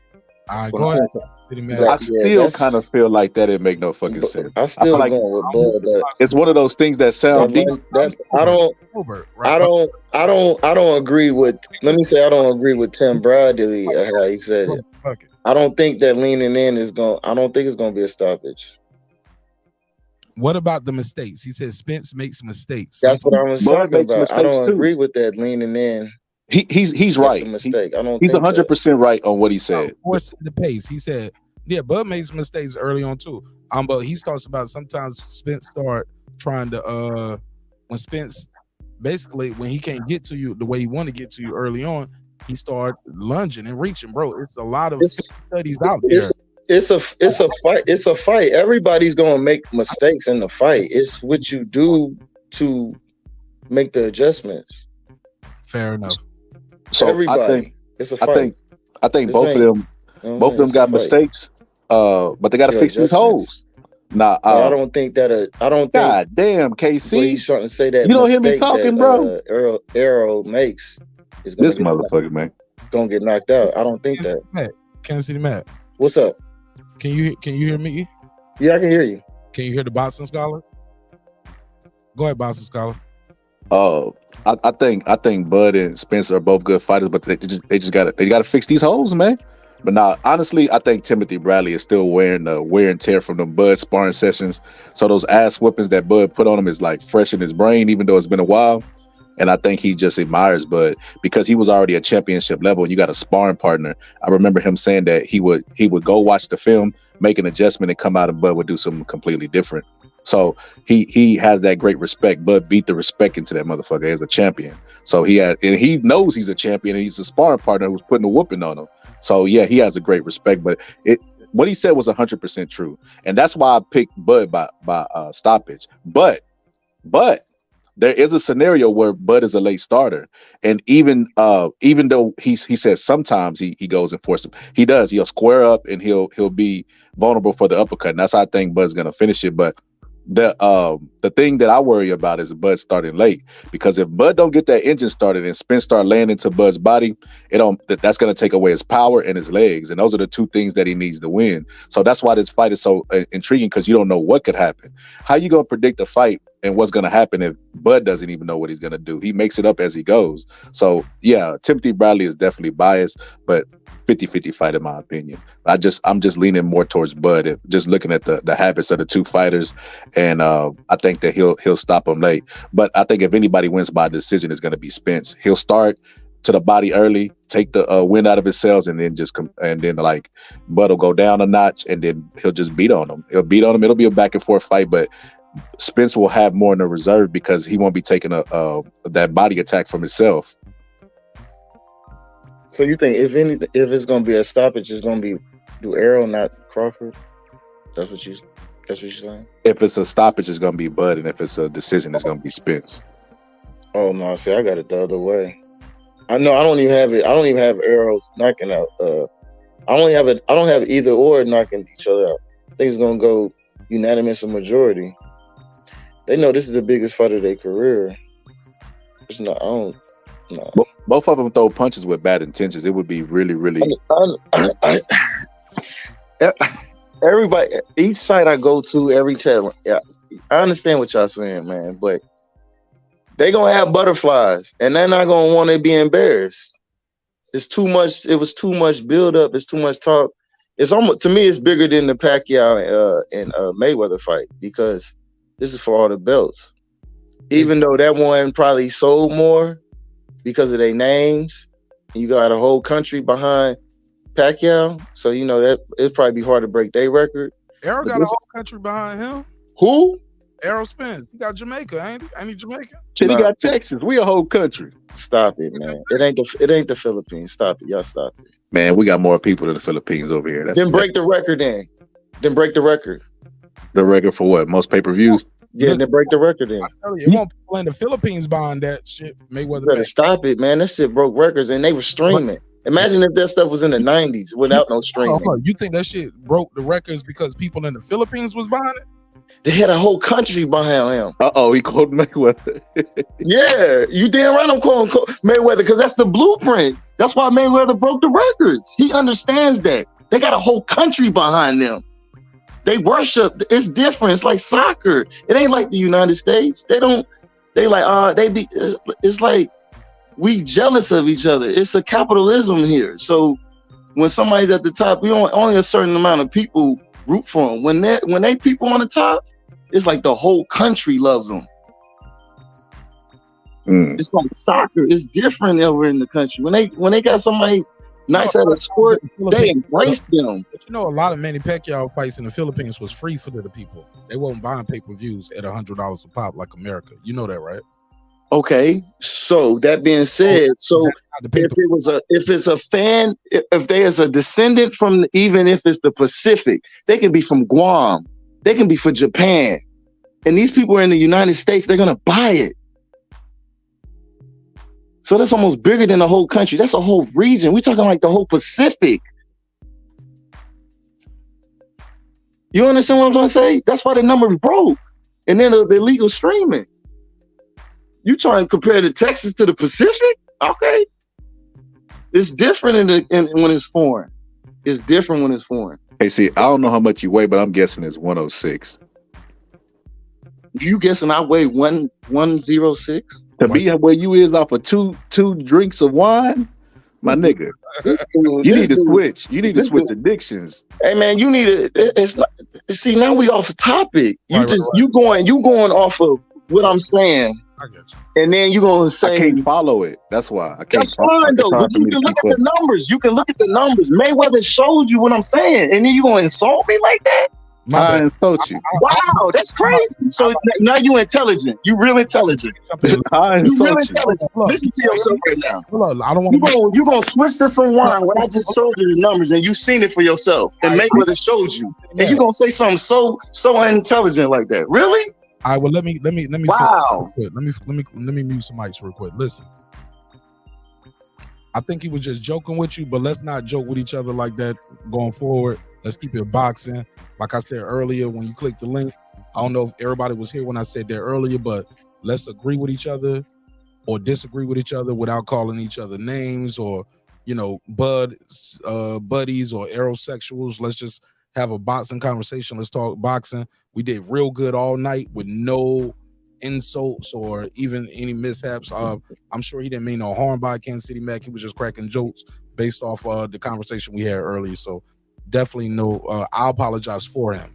And I apologize to everybody who's listening. I want to put these flames out early because I don't want to have no free smoke channel where it's just cool for people because it can go left real quick. So I'm sure he didn't mean no harm by it. He was just, you know, getting the joke off real quick because we do crack jokes over here now. This is a hip hop political sports show with a comedy twist. We like to let the jokes fly. Life is serious enough. But let me just clear the air real quick. It's all good. Yeah, and for what it's worth, Kansas City Mac, I think I agree. I side with Mark. I don't think Boxing Scholar really meant no bad intent with it. Probably just a joke. But we grown men up here. You know, I apologize for him. I'm not that, you know, I'm not above that. I took it as a joke. I know I'm not you, but I didn't think, you know, I wasn't looking at you any kind of different way from off what the scholar said. Yeah, I thought low key, Kansas City Mac, between me and you, that's gonna be the running joke for the night. Like that you had those 2 glasses of wine and you was a little saucy. Like, and I know you think like, damn, I shouldn't even told y'all that. I can't even tell niggas the truth. You know what I'm saying? But it's all good, bro. We just cracking jokes, all right? That's gonna be the running joke. You know what I'm saying? So, in the chat, or that's how people are. But trust me, it's no ill will. Ain't nobody trying to pull up the way you stay with the AK or treat you like you baby EJ or something like, you know what I'm saying? We ain't gonna call you Kansas City Spence. You know what I'm saying? It's all love. It's all love, bro. All right, let's get back to boxing though. Let's get back to boxing. Did everybody give me their take on far as the mistakes that can be made? Like, do y'all agree or disagree when he says Spence sometimes when he doesn't get to you, he forces the tempo? Crawford is going to capitalize on those mistakes that he's going to make when he forces the tempo. He got too many tools in the toolbox. Like, even if you take out the fact that he used to box with Crawford, right? And used to spar with Crawford. Do you guys see that when y'all watch Spence? Take Tim Bradley out of it. Do y'all see Spence forcing the tempo? Yeah, sometimes he'll try to, like in the Ugas fight, he was in the inside and Ugas took a step back, and instead of resetting the distance, he fell in to try to force him to still be in the inside. So he does make those mistakes, but like he said, sometimes. I mean, I wouldn't make a whole game plan or a prediction based off of sometimes. You know what I mean? It has to be a habit or something of his. What I do know is a habit of Bud is Bud says, I can box, but I choose not to do it because I love that shit. So he love that shit. So I mean, he could get in the exchange with Spence, and we could have a fucking Hearns versus Hagler. Who knows? Go ahead. That's what I'm afraid of. I mean, as entertaining as it would be, that's where the one sided ass whooping come in at, because I just don't see Bud banging with him, because I done seen people, even though they eventually got taken out by Bud, they were overcome some of his adversity. We've never seen no one overcome Spence's. Once Spence, get you down and out, you're down and out. It's really no coming back from it. It's not coming back. Bud is one of the best finishers in boxing, bro. No, I said that, Mark. Like, I thought you just said we seen people come back from Bud's when he gets you down and out. We seen people come back. Yeah, and then eventually they got taken out. No, they never came back. Once he get them hurt, he get them out of there, dog. Well, it's like a roller coaster. Spence hurt Porter, and Porter finished the fight. Spence has dropped and beat up people, and they finished the fight. He's hurt people, and they finished the fight. You know what I'm saying? But once he hurt you, you don't finish the fight, dog. So you're saying the first person to get hurt is a wrap? Absolutely, both guys. Especially if both guys want to go in there. See, my thing is, like, the only way I see Spence winning this fight is if Errol Spence gets him into the war. Hey, Kansas City Mac, I'm trying to bring you on, but your device ain't connected. It said your device is not connected. You might have to click the camera thing and then click the camera back off. But your device ain't connected, Kansas City Mac. But that's my biggest fear. Well, not my biggest fear. I'm sorry. The biggest. Excuse me. That's Spence's only chance to win. And that, matter of fact, fuck it. I'll just say, yeah, that's my biggest fears. Bud think he about to go in there with a shootout with Errol Spence. And just like, no, I'm gonna beat you at your own game. And I just think his boxing, I think he cares about winning more than he cares about how he wins.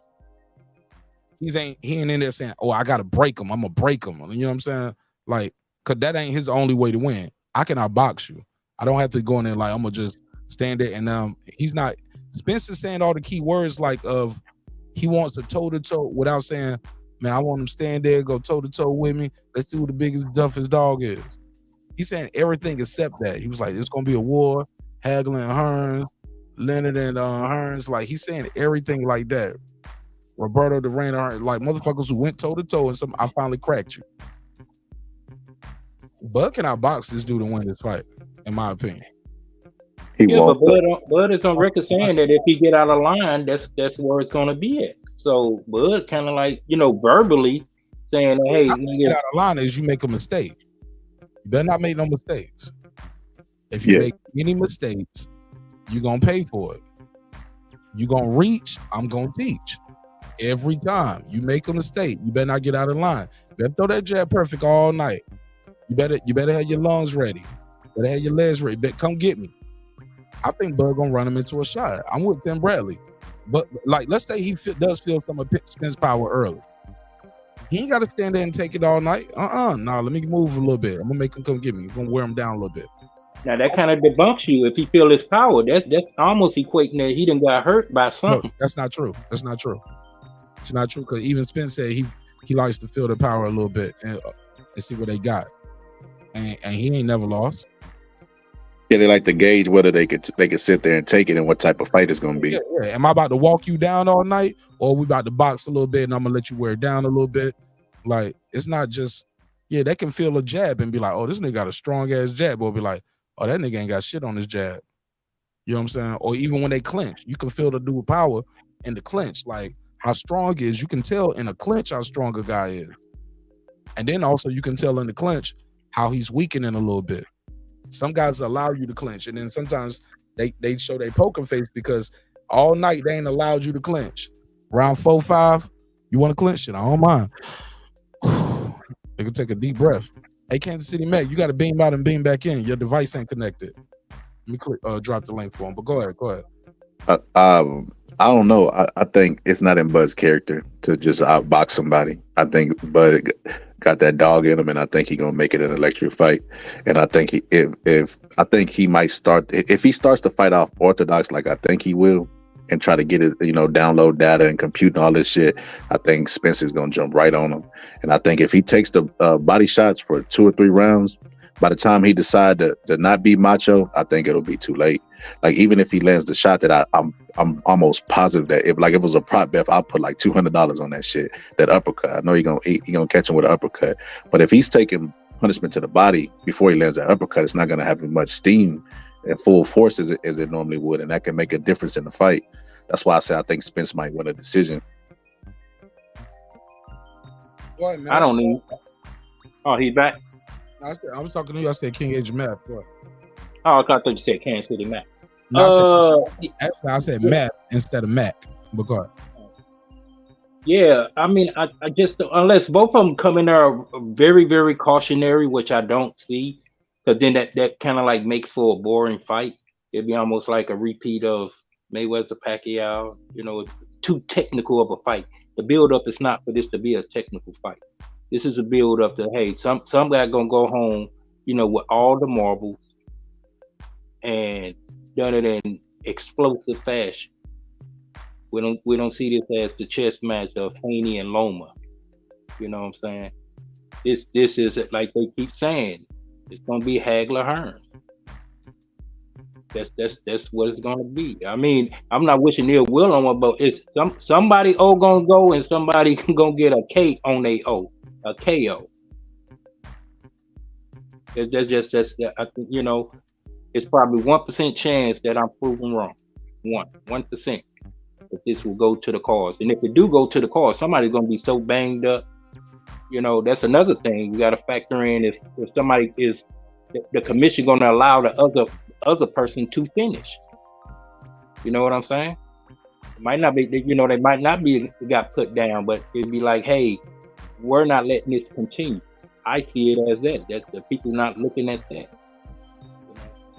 So it's gonna be a war, man. It's gonna be a war. It's not gonna be a real technical. It's gonna be technical to set up that big shot, yes, but it's not gonna be technical hit for pat. I'm gonna take your jab. I'm gonna take your hook. I'm gonna hook with the hooker and all that. No, it's gonna be. I'm looking for that big punch, and I'm gonna land that big punch.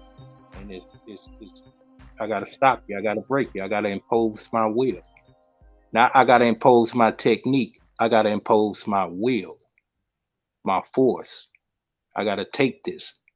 And Bud, he got more to take. He got three straps he's trying to take.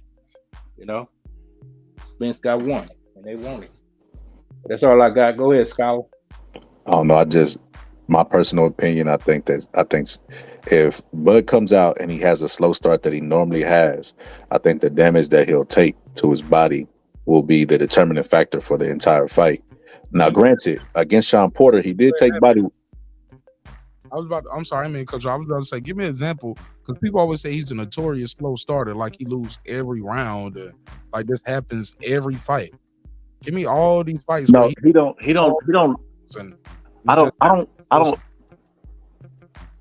don't really like. I look at it like this: Bud is a counter puncher, and he needs a certain space and a certain distance, right? So people who come out and try to start fast on him, he normally slows their tempo down. So that's why he doesn't start slow because he's like, you know what I mean? Like, well, another day at the office. You know how you go to the office and you drag an ass, and he's not doing that. He's trying to get them to slow their tempo down. And it's like eventually like an anaconda wrapping around his prey and eventually strangling it. That's what he's doing. But I don't think that he could do that to Spence. I think Spence and him are both equally willed. And I think they're both equally skilled, just in different areas. And I think that if he comes out and he tries to slow Spence down with the stance switching, he should fight Spence in the southpaw. Fight him in the southpaw where he's not used to seeing that angle. But if he starts out in orthodox, I think that he'll take damage to the body, and I don't know if he can recover from him because Shawn Porter's not a hard puncher like Spence is. Like I even seen moments in the Shawn Porter fight where Spence, Bud was looking like gas because of the body shots. And I think if he allows Spence to lay into him, I don't think I think that second win ain't gonna come. And the older you get, the harder it is to get that second win. I ain't see what you saw in that fight, bro. Yeah, okay. Go ahead, Ken. Mac, you back? Yeah, I'm here. Whoever has the highest KO ratio, who has the highest knockout ratio? Hold up, Kansas City Mac. It sound like the crying lion now. You can put some bass in your voice, man. That's what I said, man. That's what I said. I be wanting to G-check them because it's like every time I go to speak, right. They gotta say some goofy, silly, weirdo stuff. Okay, my bad. Stuff. Don't nobody interrupt them and say goofy. My bad, Kansas City Mac. Nah, whatever, dog. Whoever got the highest KO ratio gonna get the knockout. Ain't gonna be no Earl. Crawford got the highest knockout ratio than Earl. He had problems with Garcia. I don't care if he was a Mexican. I don't care. Crawford got a higher knockout ratio. If anybody's gonna be Crawford.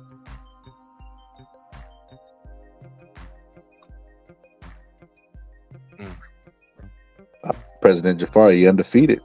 He has to have skills to be. This fight is not worth watching. This is what I don't get about the fans that won't give the other side credit. This fight is not even worth watching if the other person's not skilled. It's worth watching for all the belts. It's historical. I know that's the point I'm making. The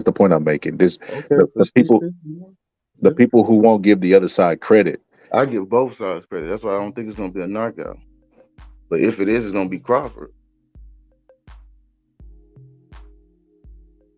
Yeah, that's what I agree with. I think that if it's a knockout, it definitely is Crawford. And I think if it's a decision, I think it goes to Spence. I don't think Bud's going into this fight, even though he's not saying it. He going to looking for a knockout, man. He got a streak of knockouts at 147. I don't think he wants to end it. He learned that mistake against, I'm going to call him Mean Machine. He learned that not to go in there looking for the knockout. He learned that. That wasn't a knockdown anyway. It was a flip. That man pushed that, man. He ain't going there. He gonna go in there and box him. If it's there, he catch him with a counter, and he's going to catch him. But I know Earl knows. But he got to be smart. He can't go in there and do him like nobody else. See, and that's what I mean. Who he knock out at 147 doesn't matter. The man got a belt. The man went in there and dominated a guy that used his physicality against Manny Pacquiao. Bud was a smaller guy moving up, and he wasn't able to just use his physicality on him. You can't compare Manny Pacquiao because neither one of them fought Manny Pacquiao. You can't use that. Bro, you don't even get what I'm saying, bro. You couldn't. I'm listening, but it's irrelevant. You don't even get the point I was making, Casey. What point was I making? I'm gonna listen. Yeah, just in between, so you don't have reactionary moments and just cut people off. I'm not cutting them off. They all every time I come on, literally was No, I'm just saying. Oh no, and they stopped. And we. No, they did it again after you muted me for a good 15 minutes. I got off. I got back on. As soon as I said my piece, this man went right back at me. And I muted his mic, and then we've been talking boxing. It's all good. All right, so I'm gonna be quiet. Quiet now. Yeah, so like I said, like while he was talking right then trying to say his piece, you said something was irrelevant, and we never got to hear all of what he wanted to say. That's what I said. I'm gonna let him say his piece. Yeah, then you can be off. My bad. You ain't gotta say my bad. Just mute it real quick, man. It's all good. I'm muting right now. You don't even have to make an announcement. You can just push the button. Go ahead, Boston Scholar. Go ahead, get your piece off so we can hear how relevant it really is. Yeah, so I remember before the fight, Sean Porter was sparring Tank, and now the YouTubers are saying that Tank could knock out a heavyweight, that's fucking absurd. But he sparred him, and there was no rumors about him getting knocked down in sparring whenever he was fighting Tank. But guess who stopped him right after that? It was Bud. Like to when people deny the greatness of these two people, they deny the very reasons that we all want to see the fight. It's so idiotic to me. Like, yes, Bud is fucking good. Like, pound for pound, he always outranks Spence because to me he has more skills and more tools than Spence. But Spence is also very, very good. He definitely is top 10 pound for pound. He's just not higher than Bud. And I feel like the same reasons that we want to see this fight is the same reasons people will try to ignore that this fight is not that big. But I got new flash for y'all. Somebody gonna be wrong. Everybody can't be fucking right. There's gonna be a winner and there's gonna be a loser in this fight. You just better make sure you know what the fuck you talk about. Because I don't want to see no deleted videos about some shit you brought up or no asterisks or none of that shit. All right, go ahead. Open everybody. Yeah, facts on that. It's going to be a win or lose. It's not going to go to a draw because I adamantly feel it's not going to the cards. So there's going to be a winner or a loser. But it sounds like most of the people is predicating Spence loss to be on a mistake that he's going to make and get countered and get caught with a shot that he don't see. Yes, there's a percentage of that happening. But if that's what you're basing, that's you dealing with the hopes of, that's I wouldn't be putting my eggs in that basket. I wouldn't. I understand that, Bud is not as, Bud has a lot more technique than Pacquiao. I'm going by when you referencing to Pacquiao. To me, he has better technique. He sets you up. So it's really not like he's just, unpredictable with his shots where he just looking just to throw something wild and it just so happens to catch you. No, I think he's strategic when he do throw some of his shots.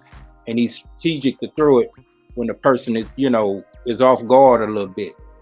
But I feel that Spence is aware of that. He's going to be on his A game defensively. And he's going to be just that defensively sound. And when he throw, he's going to be throwing with bad intentions. He's not going to waste shots. So it won't seem like I'm rambling. I probably have been rambling. But he's not just going to be out there throwing shots. He's going to be throwing, they can say, oh, it's the same old 1-2, but it's going to be a strategic 1-2. So go ahead, Kansas City, Matt. No, I'm listening now. I'm good. So the reason I brought up the Pacquiao is because Bud was moving up in weight.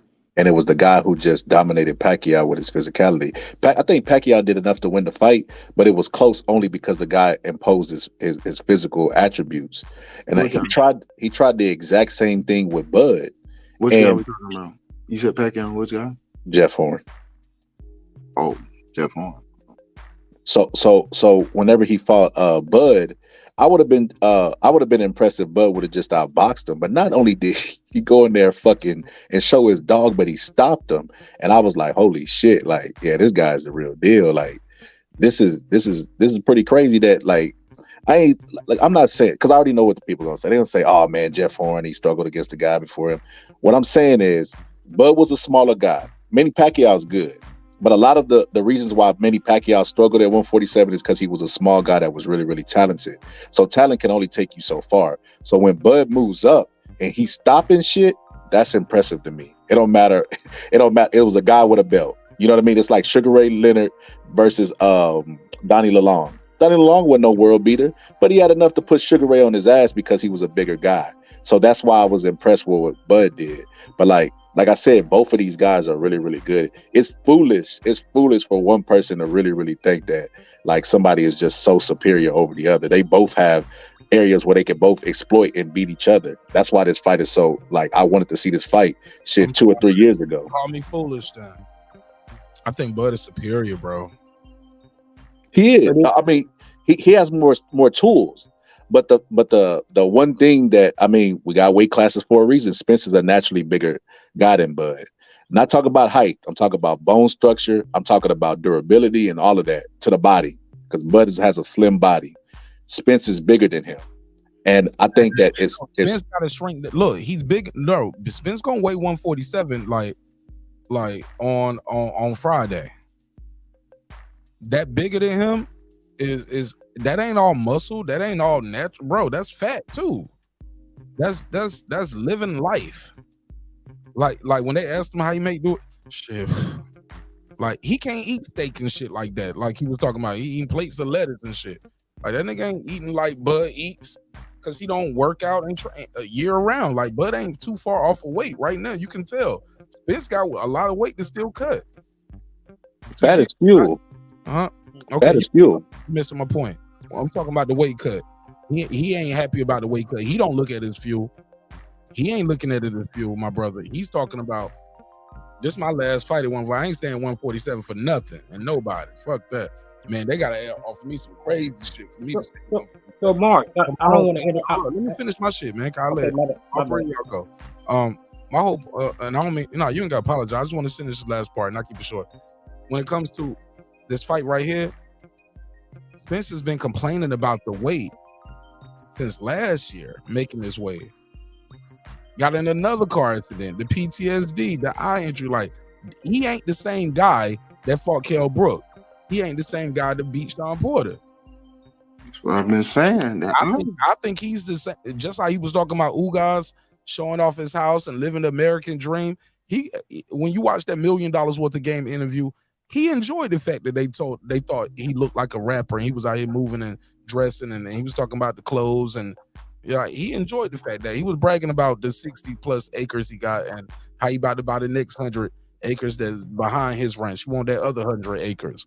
Like, he was talking about Ugas living American dream, so I knew I got him.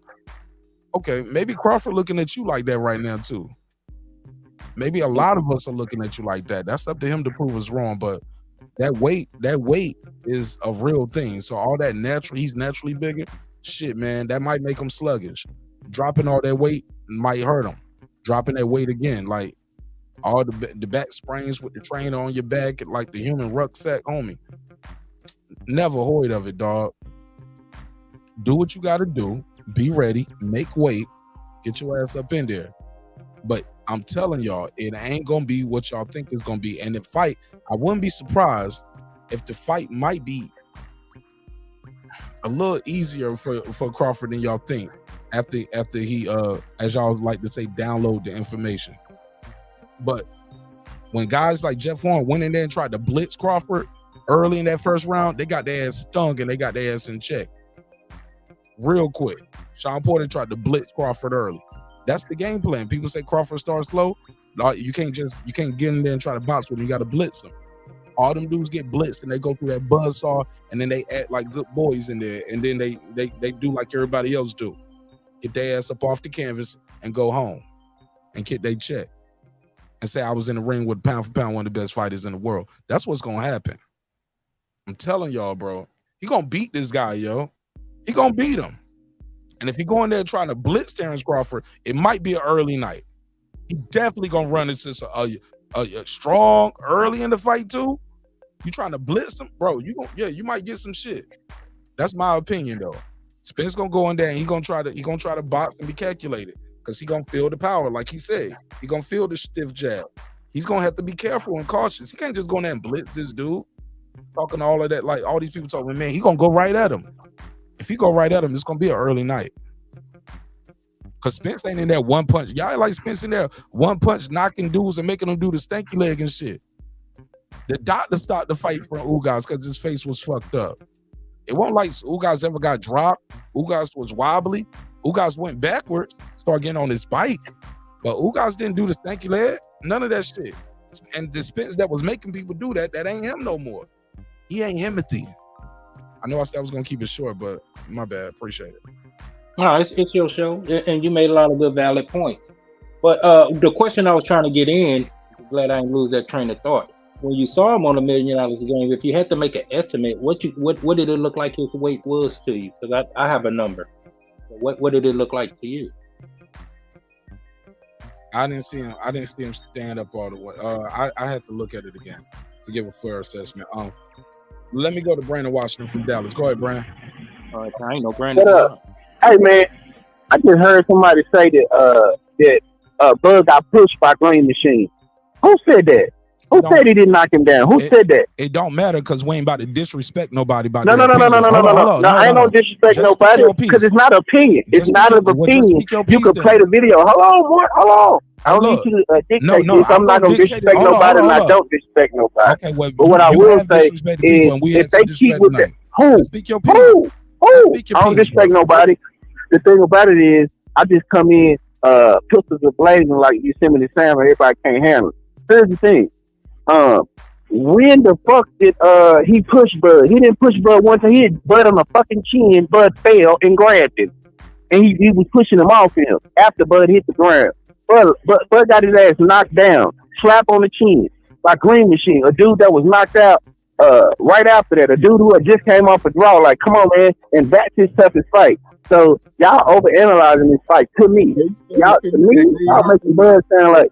I'm gonna tell you what, y'all making Bud sound like he's fucking Floyd Mayweather, and he's not even close.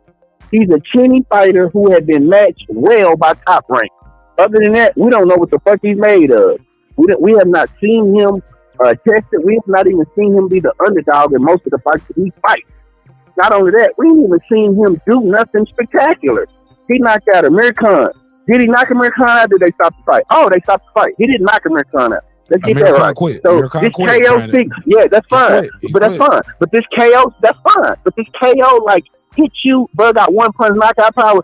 Who in the fuck is he knocking out? Hit him one time and they go to sleep. Not a TKO. They go to sleep. Who? When the last time he done that? I'll wait. David Avenesian. Shit, it just happened. Okay, so he's knocking out the competition that he's supposed to. When the competition gets heavier or higher, which we ain't seen Bud fight heavy, even at 140. He didn't even fight for the anyway, whatever. Bud never fought the best at each weight class. He's got some guys he didn't one punch knock out and he should have. So yeah, that's fine. That's fine. But what I'm saying, but we not running around here acting like Errol Spence is fucking Wilder or Tyson. We don't act like that. What we do is we call the fight for what it is. I believe that Bud is a top-ranked creation. I've seen him up close with my own eyes, been in his fights and everything. I didn't see nothing special. I seen a decent fighter that I thought that I don't mind watching at welterweight. But outside of that, there's nothing special about him. He does nothing. The only thing he is athletic, and that goes away. We saw that with Roy Jones. So I'm not impressed.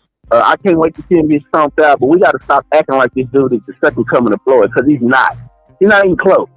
So he did get knocked down by Green Machine. He did do the stanky leg. He did get hit in the chin by a 135 pounder, or 130, actually 126 pounder. Really got hit in the chin and damn near got slept. So come on, man, stop. Let's get off the gas with the BS. Like, really, let's stop it. Like, he's a decent little fighter. The only reason he's in this fight, you can interchange him with Keith Thurman and the fight still to be the same. Oh, I promise you. If Keith Thurman had a belt, listen to me. If Keith Thurman had a belt and had beat Manny Pacquiao, no, but you can interchange them. If Bud didn't have a belt right now, you can put whoever in his place in the fight down there do the same. Well, bro, that's not true. I'm telling you. No. I'm telling you. You think Keith Thurman is on the same level with skill, talent, and everything, intangibles, inside I think fight, at one point in time, Keith Thurman was a top-tier fighter. No, you said... I didn't say right now. No, I didn't. I said if he wouldn't have lost the Pacquiao, I put context to it. Okay. So, and I think that it's bigger fights out there for Errol Spence. I don't think that Terence Crawford, right now, this is his biggest fight, but the only reason Terence is being talked about is because he got a belt. If he didn't have a belt, that WBO, World Bob Order belt, the belt he's been holding on, he's not relevant. Nobody cares about Bud. You know what I mean? Nobody cares about him. Nobody watches him. Nobody even goes to his fucking fights. Nobody buys his pay-per-view. This is going to be his highest selling pay-per-view. Period. This is going to be his highest purse. Period. This is going to be the most eyeballs ever watched him. This the most. Why you think he's smiling in all his interviews? Why you think Bomac fat ass is stumbling? Oh, just so you know, you didn't dissect that Bomac interview on Fight Hype where Bomac was stumbling and bumbling and alluding to him and Bud having problems in camp. Dissect that interview and make sure you dissect Bud running up on Derrick James and about to get his ass smashed because he tried to punk people. Bud is a bully. Y'all gonna watch the bully get smashed. Yeah, I Brandon missed just be it. I was talking. at work. You always I just doing be it. talking You gotta sometimes. stop doing I that. do. I just be talking sometimes. Why Nigga keep not? telling me I I can you don't throw do shit against the video. wall. Yeah. You gotta throw shit against the wall and see if it's Doing sick. it If though. it's At sick, some it's point, you sick. got to give me the benefit of the doubt. Be like, I or at least just that, corrected Mark, have you? myself. I said you showed right. I said you're right. If you did it, you did it. My bad, Mark. My apologies. Pardon self. I think I did it But yesterday outside, or the day before. Like I ain't hear you. I've been looking. I ain't heard. So whatever. But outside of that, man, y'all need some of this on this channel. You know, y'all got that Bud echo chamber going over there. Y'all just bouncing. Yeah, I love Bud. No, I think Bud gonna win. Y'all just bounce it off each other. Not me. I'm keeping it neutral. I like both. Shit, and I'm from Texas. Man, come on, Brandon. You know how that Texas pride is. But I know, but Boxing Scholar, I'll tell you something about you. You always try to be fair about every situation. It ain't just this. So you try to be neutral about everything. You're a neutral guy. You know what I mean? Like you look at both sides and then you take the middle. I'm not doing that on this. Hey, look, fences are made to separate us. I don't sit on the fence, nigga. The fences are made to separate us. You over there, I'm over here. I don't ride the fence. I don't ride nothing but the bus or a train or a plane, nigga. Like, fuck out of here. You know what it really is though, Mark. I'm the guy that say the elephant in the room. See, because people lean one way and they not gonna get the other fighter credit because they feel like it diminished their fighter. I'm gonna say what I see, man. Brandon, you remember when I told you AJ wasn't mentally weak and you was like, nah, you wrong, and then Derek James said, nah, man, he ain't mentally weak. You was like, shit, that's why you the scholar. Yeah, I remember that. But It's the same thing, man. Bud is special, bro. I just don't think Bud is special. See, that's what me and you. I don't think that about him. I've watched every last one. I don't see special. When you see Floyd Mayweather, you see special. When you say special, you shouldn't put Errol Spence is not even special. Like you don't put that on. I don't put that special tag on everybody. I don't believe dude's special. That's the problem. I believe he's a basic ass fighter that got high athleticism, cat-like reflexes, and that's it. You know Spence is special, Brandon. Every time they ask Mel, do he want to fight him, his face changed. Oh yeah, I think Mel. I think they need to bring. I think he needs to bring Mel to the press conference and to the weigh-in and shake the shit out of Crawford. Just let Mel walk him in, let Mel be around, let Mel talk to him from the podium. The next time for the Wednesday press, Mel needs to talk to him. He needs to talk to him. What's up, pussy? What you doing? Yeah, talk. Yeah, Errol Spence. If y'all listen to my voice, bring Mel to the. I would clown so That's hard. All. You can. Oh my god. And we still holding belt. And we still holding belt. To back me up.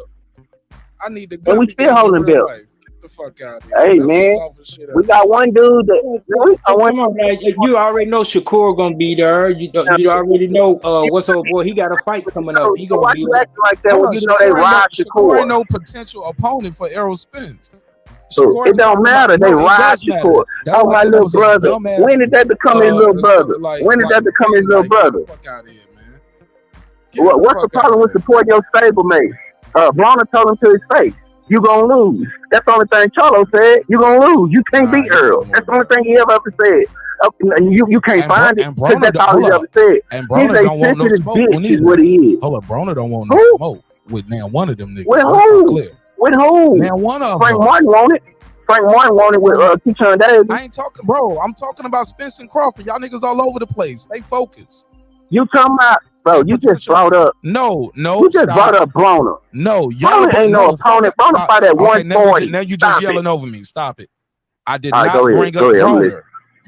You brought up Bronner. No, you brought up Bronner when you said Bronner told him to his face he gonna lose. You brought up Bronner. Yeah, and then you said Bronner don't want no smoke. So don't say I brought up Bronner. You brought up Bronner, dog. You brought up Bronner as an opponent. I brought up Bronner talking about you brought the fight. up Bronner, period. I didn't bring up Bronner at all. Y'all brought up Bronner, and y'all was talking about Keyshawn Davis. The difference in this situation, what I'm trying to tell you is, it's clear that Terence Crawford or Errol Spence is talking about fighting Charlo next. That's what I'm telling you. The triangle theory right there.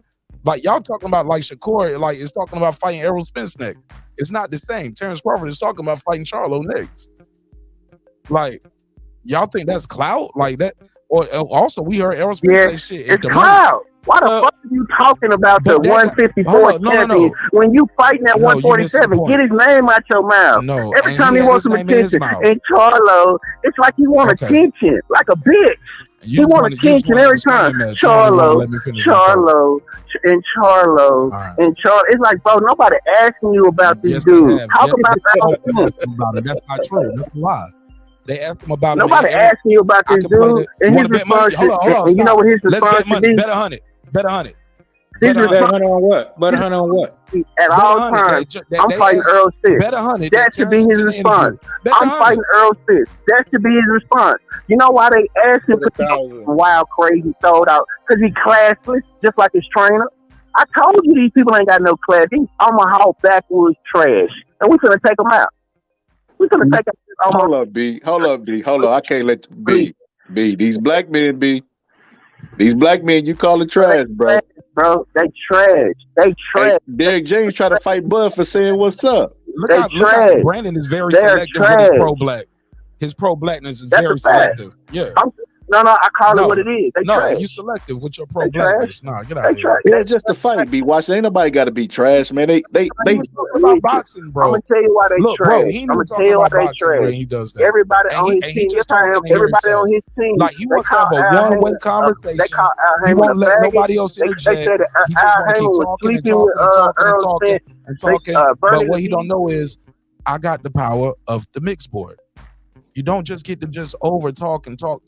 One-way conversation. We get to reply to some of this shit. You feel me, bro? We get to reply. Can you give him gotta 2 let minutes us though, reply. Mark? You gotta let us Give him 2 reply, minutes, bro. man. No, you gotta let people reply, bro. You don't just get to run the whole conversation and just move all over the place and making mistakes in real time. Like, we get to reply, Brandon. You gotta let us reply. Now, if you just want your 2 minutes and just to hang up after that, that's another thing. But you gotta let us He ain't reply. gonna hang up. He gonna engage. He gonna I engage. kind of did want my little 2 minutes to hang man, up but though. you gotta let us. You gotta let us engage, man. Especially when you say shit that ain't true. You gotta Don't let, hang up, Man, why Brandon. come I just can't throw out this hyperbole and be done with it, man? Man, because Why y'all just won't let I me mean, do that? you can, but then I'm gonna hang up, and then we just gonna destroy you when you're gone. I'm giving you a chance to defend No, yourself, but you gotta let you ain't people. gonna do nothing but go harder when I hang the phone up, Paul. Nah, you already said it, and you meant it. I know y'all Spence fans. But let Boston Scholar or Kansas City Met Come reply. on, Somebody Boston was trying to Scholar. reply Come to on with it, something you Boston said. Scholar. Come on, Scholar. Come on, Scholar. So basically what I was saying, Brandon, is, man, you know how I am, man, and how I feel about this. It's a boxing match, bro. These people care about each other enough to respect each other to get on the phone when they promoters didn't want to make the fight and make the shit happen. And they respect each other enough that they don't disrespect each other in the press conference. Because most people be like, man, this motherfucker ain't shit. Floyd used to do it all the time. This motherfucker ain't shit. Y'all think he shit, and watch, when I beat him, y'all gonna make an excuse. That's what he used to always say, that shit. They got respect for each other. They both believe each other. Scholar. Huh? He just said it on Fight. He just said it on Fight Hype. Man, this dude, do you know that, if go watch the Fight Hype interview, Scholar, he alluded to him and Bud having problems in camp. He talked about it. He alluded to it. He even talked about how Bud, you gotta watch it. Bomac said that he probably gonna reveal that he got health problems afterwards. That's what I took from it. I said, oh, he gonna reveal he a fat ass, that he got health problems.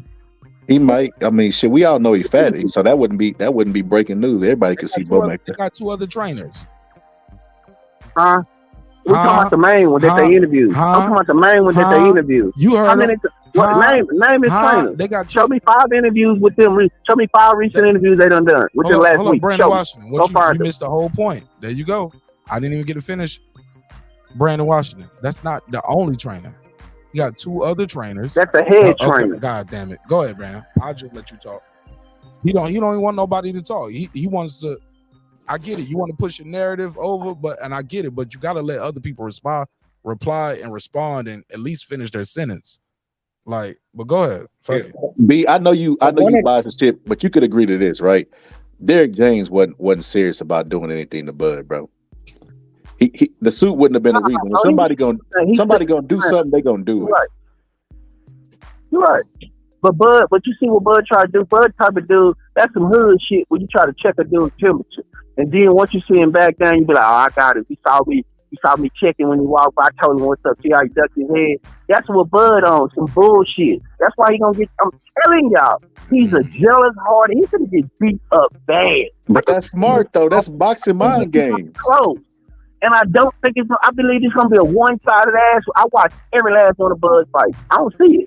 I don't see Well, what I'm gonna y'all tell you the see. crazy Just part being is real. EJ ain't even saying what you saying. EJ, when you see the interview, he was like, "Oh, yeah, even personal stuff. I tell him lining up, easy work." And Bud said, "This ain't no easy work." He was like, "I know, I ain't naive. I know it ain't gonna be easy. Yeah. I know it's gonna. I know it's gonna be a war." Okay, go ahead, Brandon. Damn, man, y'all see what just happened, right? Go ahead. I think it's gonna be easy, Mark. Mm-hmm. You already said that, but I was trying to. You already said that. I was trying to tell you what Errol Spence said out his own mouth, but you I heard everything. But you didn't want to hear that, or the audience. You didn't want the audience to hear what Errol Spence said. I also heard him say it's gonna be a one-sided ass whooping too. So what's that called? So he said that. He said that in the comfort of the gym while his girl holding the camera. And he said that to his face at the press conference. No, he said, I seen the clip. I seen the clip. No problem. Nah, he told. I seen the clip. I did a breakdown for it. My man said I did. I'm not naive. I was trying to tell you what I heard. It's not gonna be easy. The clip, brother. It's not gonna be easy. Told him in his face. Brandon, It's can I gonna be a talk, one-sided Brandon? like I said. This ain't no free smoke channel, Brandon. You talk, I talk. You talk, I talk. I'm gonna hang up and listen. Yeah, we got to do it that way. Then some people can't. Right. Yeah. Okay. Peace. All right. Yes, sir. Yeah, Brandon said, I don't want to hear you talk. I only want to hear myself talk. You don't get to talk on your own show, nigga. Never heard of it. Yeah, land your plane, Mark. Land your plane. Nah, I'm still flying. I ain't got to land it. I'm still flying high. Shit. All I'm trying to say is, if we can't pass the mic, damn dog, like that's kind of disappointing. Where it's like, I don't want to go. I can't wait. I can't let you talk. Like, come on, Brand. You got to be able to let people talk, bro. No, you right. And I mean land your plane and finish up. Write it in the sky then. I know what you mean. Yeah, I'm flying high. Errol Spence said that when he was at the gym, it's gonna be a one-sided ass whipping. Right down that stage, though, when he said easy work, Terence Crawford said, "Oh, this easy work?" Like, nah. Like, niggas, you ain't got to send me a clip. I did a breakdown of the whole shit. Live. In 4K. I'm just saying, like, this shit, the niggas, even when they sat down one-on-one after they did the press conference, I got that queued up, man. Let me get the timestamp. He was like, which one is his best fights? All his fights were great fights. That's what he said. All his fights were great. I watch all his fights. All his fights were great fights. That's what Errol said. But his fans would say, oh, man, he trash. He ain't fought nobody. He a duck. He a bum. He dud. Errol Spence don't think that. And if you guys think that, why are you buying the fight? Why aren't you guys sending me screenshots of your bet slips? Why isn't Errol Spence the favorite? He's not the favorite for a reason. The money is betting on Bud. I'm just telling y'all, that's the facts. That ain't Martin Nash saying it, trying to push no quote unquote narrative. That's what's happening. Terence Crawford is the favorite, and everybody knows it. So all I'm trying to tell y'all is this. You can say it's gonna be easy. Errol Spence did say that in the promo, in some promo clipping that he did at the gym. But face to face on that stage, he let us all know he don't think there's no easy walk. And if y'all think there's an easy walk, two things. One, y'all should be going to Rent a Center, go to Title Max, anything in your house that look like metal, take it to the pawn shop. Take the car title, cash that in, go to Title Max. You'll get your title back with Title Max. Take all that money and put everything you got on Errol Spence. Because this is the first time he ever been an underdog in a long time. First time. You know I did. Very long time. Everything you got, betted on Errol Spence like his Marty McFly almanac or something. But the thing is, you guys know, and Errol Spence know, this ain't gonna be easy. It's a close fight, and he's possibly might lose this shit. Even in the interview, he was comparing himself to Allen Iverson, like, shit, I'm AI, man. Yeah, I'm gonna do it my way. Last time I checked, Allen Iverson wasn't doing everything always the right way. He wasn't. I thought it was Tim Duncan. Now he's comparing himself to Allen Iverson. So shit. AI ringless. Bro, don't get me on it now.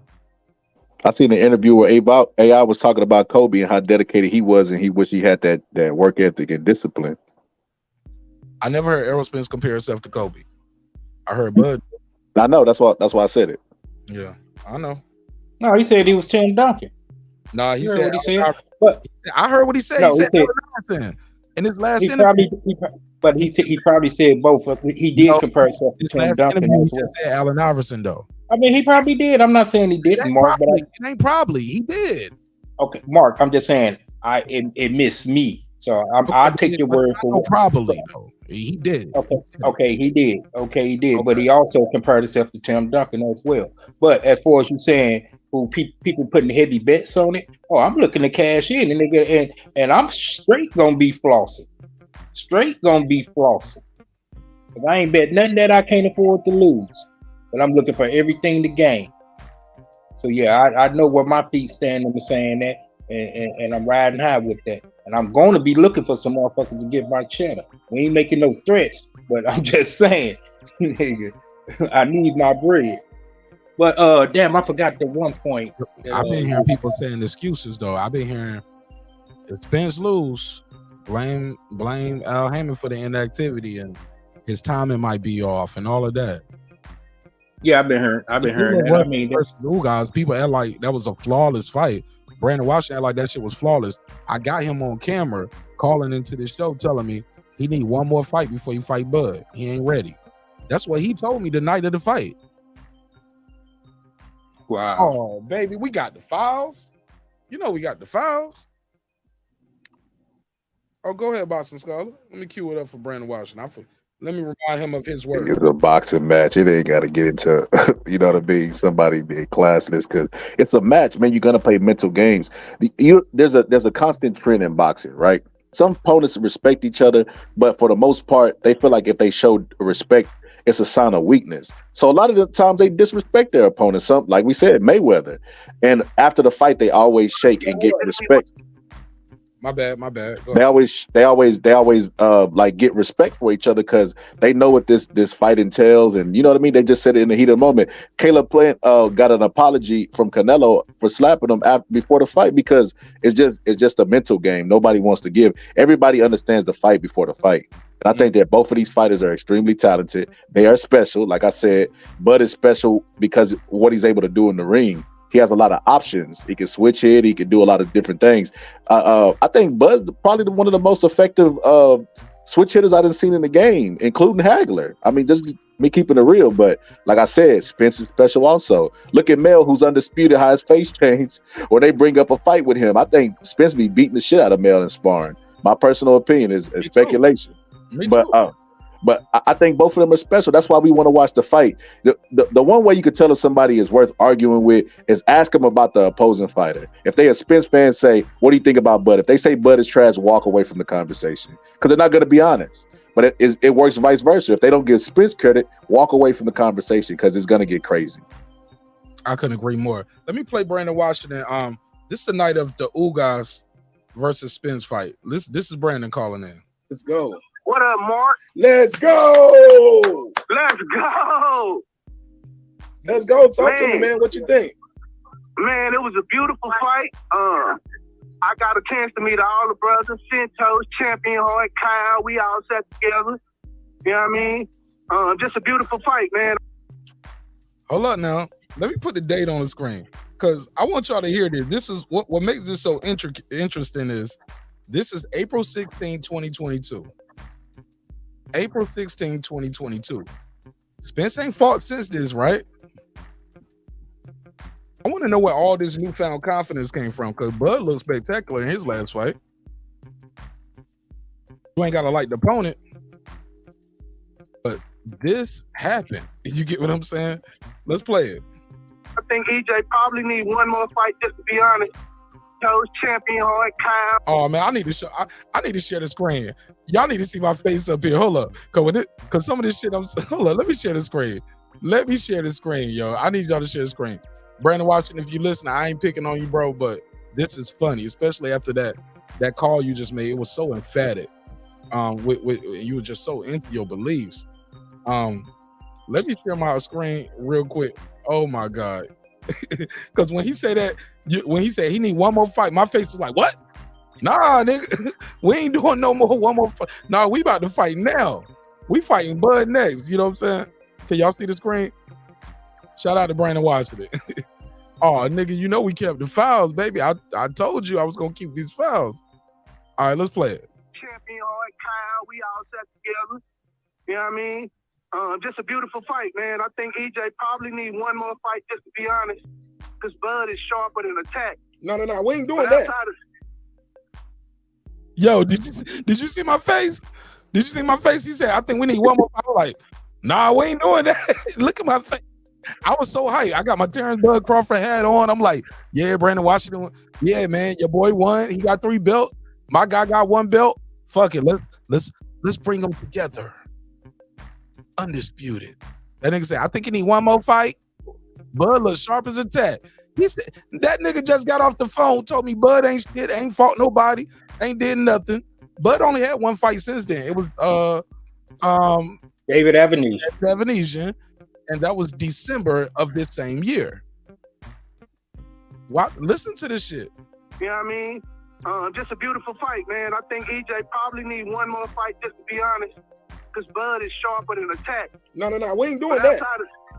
Huh? We ain't doing no one more fight. We got to. Nah, no. Man, the fight I saw, I'm saying just watching it live. Mark, So what? EJ timing not there, and he not ready for Bud yet. So what? Just me watching this live. I don't think so neither, but that's the next fight, homie. I don't want to hear that. It's not. No, don't do that, friend.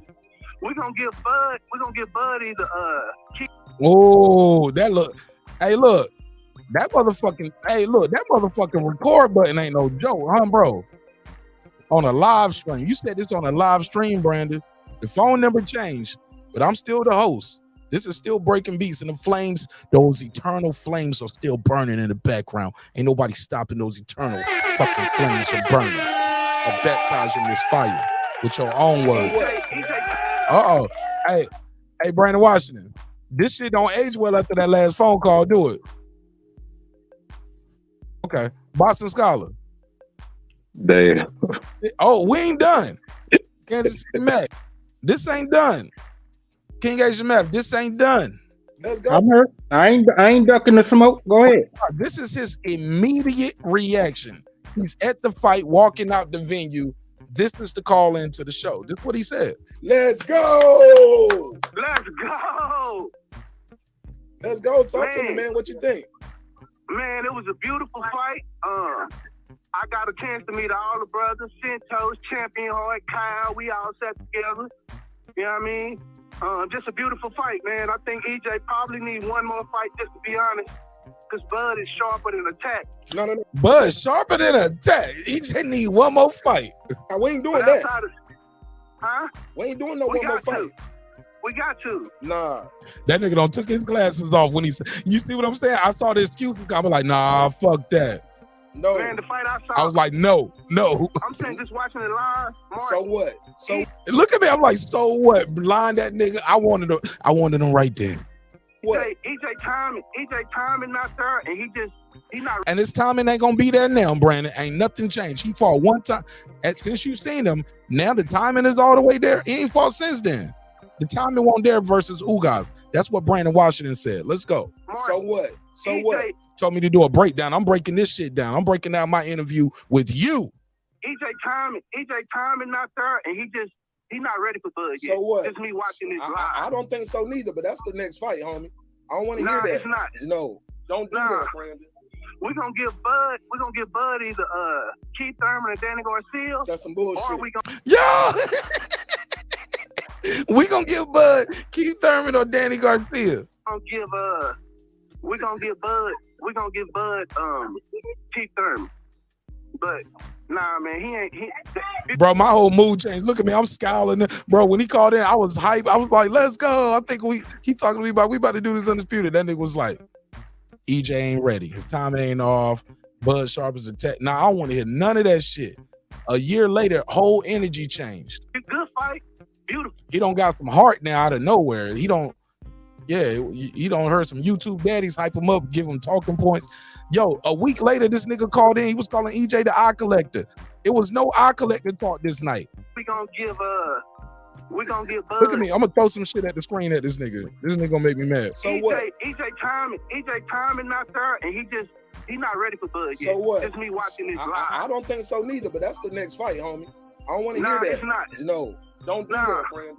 We're gonna give Bud either Keith Thurman and Danny Garcia. That's some bullshit. Or we're gonna give Bud Keith Thurman. But nah, man, it's good fight, beautiful fight. I'm glad he's back, but as far as Bud is a different level from what we just saw. And I'm just being honest. And I saw it live. Well, I told you it's gonna get worse before it get better. Did y'all hear that? Bud is a different level from what he saw. Boston Scholar, I think you said it best. Brandon Washington, tell me that shit fell out your pocket, man. Tell me this shit fell out your pocket, man. Please, please, please. Yeah, we got the foul.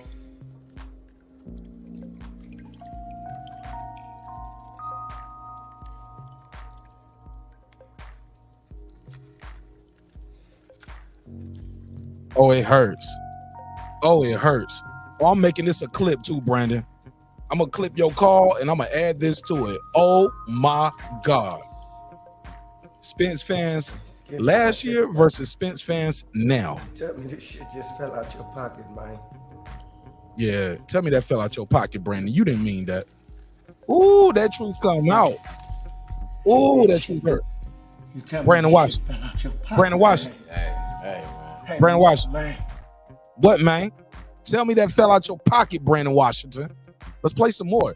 Matter of fact, let's rewind a little bit. He said that shit we just saw tonight. Bud is on a whole nother level than that. Coming off the Porter fight. But now Porter, his daddy stopped the fight. His daddy stopped the fight. He ain't stopped Porter. His daddy stopped the fight. Remember this? I mean, you know, when the guys get to certain levels, they believe they know what they're doing, and they don't necessarily take all the information. Oh, so, I'm cooking this. you know, Bring my this is where we apron at here. with it, and I had to make. Ooh, this is where we at with it, Brandon Washington. Somebody bring my apron here. Bud, we're gonna give Bud Keith Thurman. But nah, man, it's good fight, beautiful fight. I'm glad he's back, but as far as Bud is a different level from what we just saw. And I'm just being honest. And I saw it. He said, I'm just being honest. Bud is a different level from what we just saw, and I was at the fight. Bud is a different level from what we just saw. And One more time. but nah, man, it's good fight, beautiful fight. I'm glad he's back, but as far as Bud is a different level from what we just saw. And I'm just being honest. And I saw it live, so I didn't even see the commentary, replay, or nothing. Nah, Yo. bro. It ain't no. We need to see something else next, homie. Yeah, y'all not gonna get that fight next. Though I can already tell you, just to build up, they not gonna do it. PBC, they not gonna do it. I can just tell by this event, man, this thing lit out here. Hey, yeah. Don't you ever say hey like that to nobody. Oh, my bad. It sound like you must saw some of them fine little things up there. Huh? Yeah, he saw some of them fine little guppy boys running around there. That nigga was like, hey, what y'all fellas doing tonight? And yeah, he don't drink. He say he don't drink. I ain't never hung out with him, so I don't know what he drink. He said, play it. He's play it every time I call. Oh, don't make me do it now. Don't make me do it. I got this timestamp. All you got to type in Spence, Ugas, Mark Nash, and it's right there. It's the newest comment. I got you timestamp for this. Brandon, this is why we going to beat y'all. Crawford Hey, fans, if you're able to comment on it right now. Crawford fans have a higher IQ. Like, see, like that question right there, he wouldn't even have to ask that. I said, all you got to type in Spence, Ugas, Mark Nash in the search box. I'm getting a double. I'm getting a double. That's you can't engage, man. Let me try. Oh yeah. Let me play some more of this. Let's play some more. We ain't done. Yeah. Don't you ever say hey like that to nobody. Oh, my bad. It sound like you must saw some of them fine little things up there, homie. But yeah, man, it's lit. I'm leaving. My brother-in-law rushed me out. Couldn't get to kick it with the brothers. We're gonna get up in the morning, probably have breakfast in the morning. And but excellent fight, man. What you think, Mark? Y'all watching it at home? Was it a good fight? Oh yeah. It was a damn good fight. Congratulations to Errol Spence, man. He did what he was supposed to do in there, man. Good shit. He looked strong and everything from what I was looking. I couldn't see the punch, Look at him still flirting with Errol. He looks so strong. because we live. I can't wait to get home and watch the replay. And then I'm gonna jump on with you boys when I get home, man. But salute, great night of boxing. Hey, ladies, I see y'all. Brandon, I don't like. Listen to Brandon. Brandon trying to bust something down. Yo, shout out to B Dub. B Dub, he was like, ladies.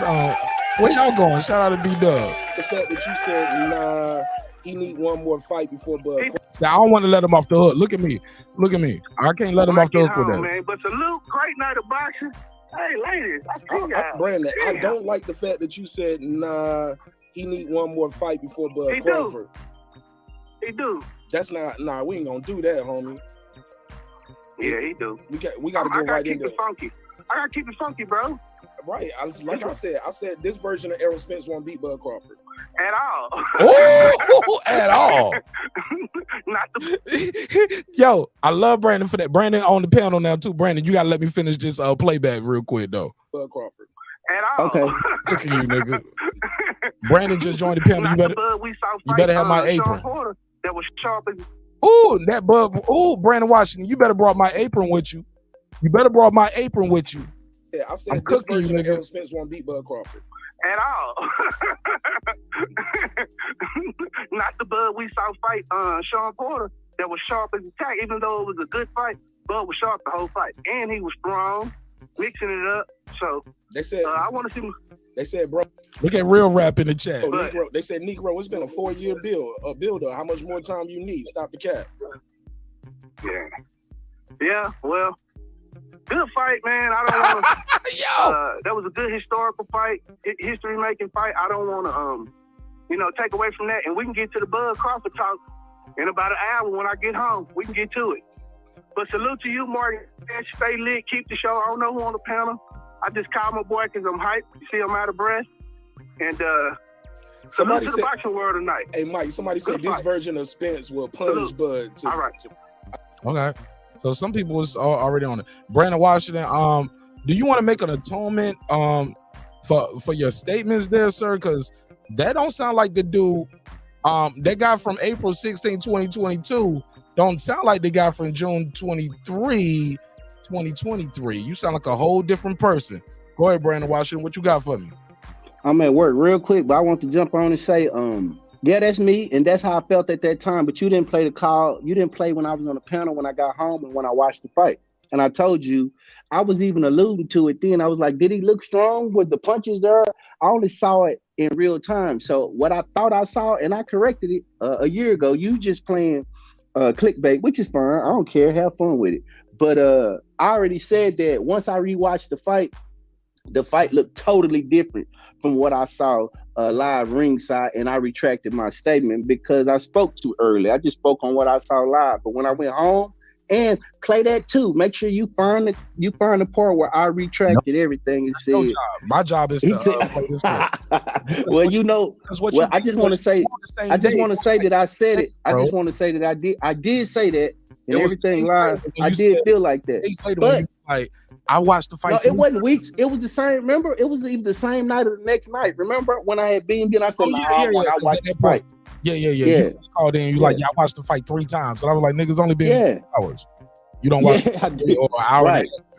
Yeah. So, but and they I'm not giving Bud no respect during this fight. So the build up to this fight, we'll talk about it afterwards. But Bud ain't shit. Bud gets no respect. All his respect. None. Respect. Right here on this episode. Not now. Not during the fight though. He's not getting it during the fight. He'll get it. He'll get it after the fight. Either way, but you're not getting you. It's you the enemy, and you gotta die. That's just what it is.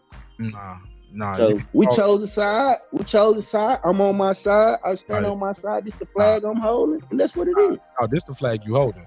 Just a beautiful fight, man. I think EJ probably needs one more fight, just to be honest, because Bud is sharper than attack. No. We ain't doing that. Huh? We ain't doing no one more fight. We got to. I don't think much of Bud. Halfway through, I closed my eyes, and that sounded like a butt buddy on the phone. A bud buddy, I mean. Oh man, I got him. Man, Scholar finna kill me, man. I got you, bro. Round here, we call that Checkmate. That's not no checkmate. That's a good soundbite though. You supposed to pull shit like, hey Mark, that was good. Hey, listen, that what you doing? That's good. You doing what you're supposed to do. I ain't mad at it. If I had a soundbite on your ass, I'd drop it. Bro, so I respect it. I let you call in. You said what you said. And you said that your immediate reaction, you was in the fight. And in this video, you actually said, nah, I ain't even got to watch it again. I was there. That's what you said. Yeah, I watched it again. Yeah, I spoke too soon. Okay. And I told you the same night that I spoke too soon. I said, man, I don't know what the hell I was watching, but watching it live and at home, it was two totally different fights. So yeah, I was too presumptuous. I get this. Now hold on, you want in on nosebleeds now, way? Who? Nah, bro, I'm damn near sitting ringside. Man, ask Kyle and them about me, boy. So you was ain't no. Hey, now hold up, Mark. You just insulted my pocket. Now how you broke ass dude? How you see two different fights, sir? I make thousands. Now let me stop. Damn near ringside. I know you're a YouTube millionaire. Go ahead. Damn near ringside. Yeah, I'm like Fred. Must I break out, man? You want me to go in? I'm gonna show you. Do I need to show you my conference room? I need to go live and show you the conference room I'm in. It's my conference room. Tell me that shit fell out your pocket, man. What? Tell me that shit was AI, man. Tell me that shit was AI, man. I gotta take that. That was me, man. bro. I ain't been this sad in a long time for Texas, man. My Texas probably ever since you remember the freeze happened down here and Ted Cruz went to Cancun. That's what I feel like right now, Brandon.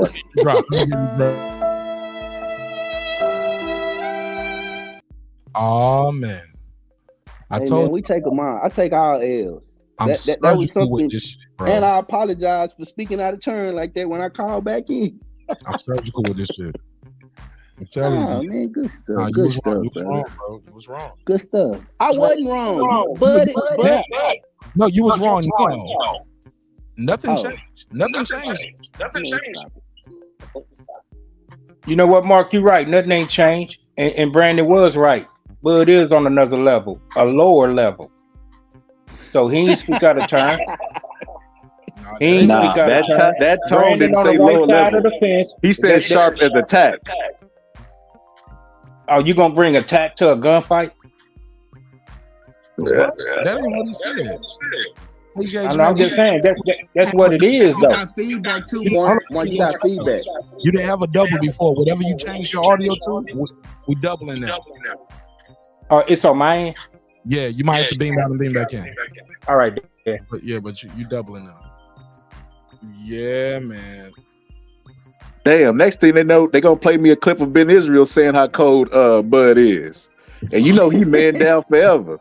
You know I got one of those, right?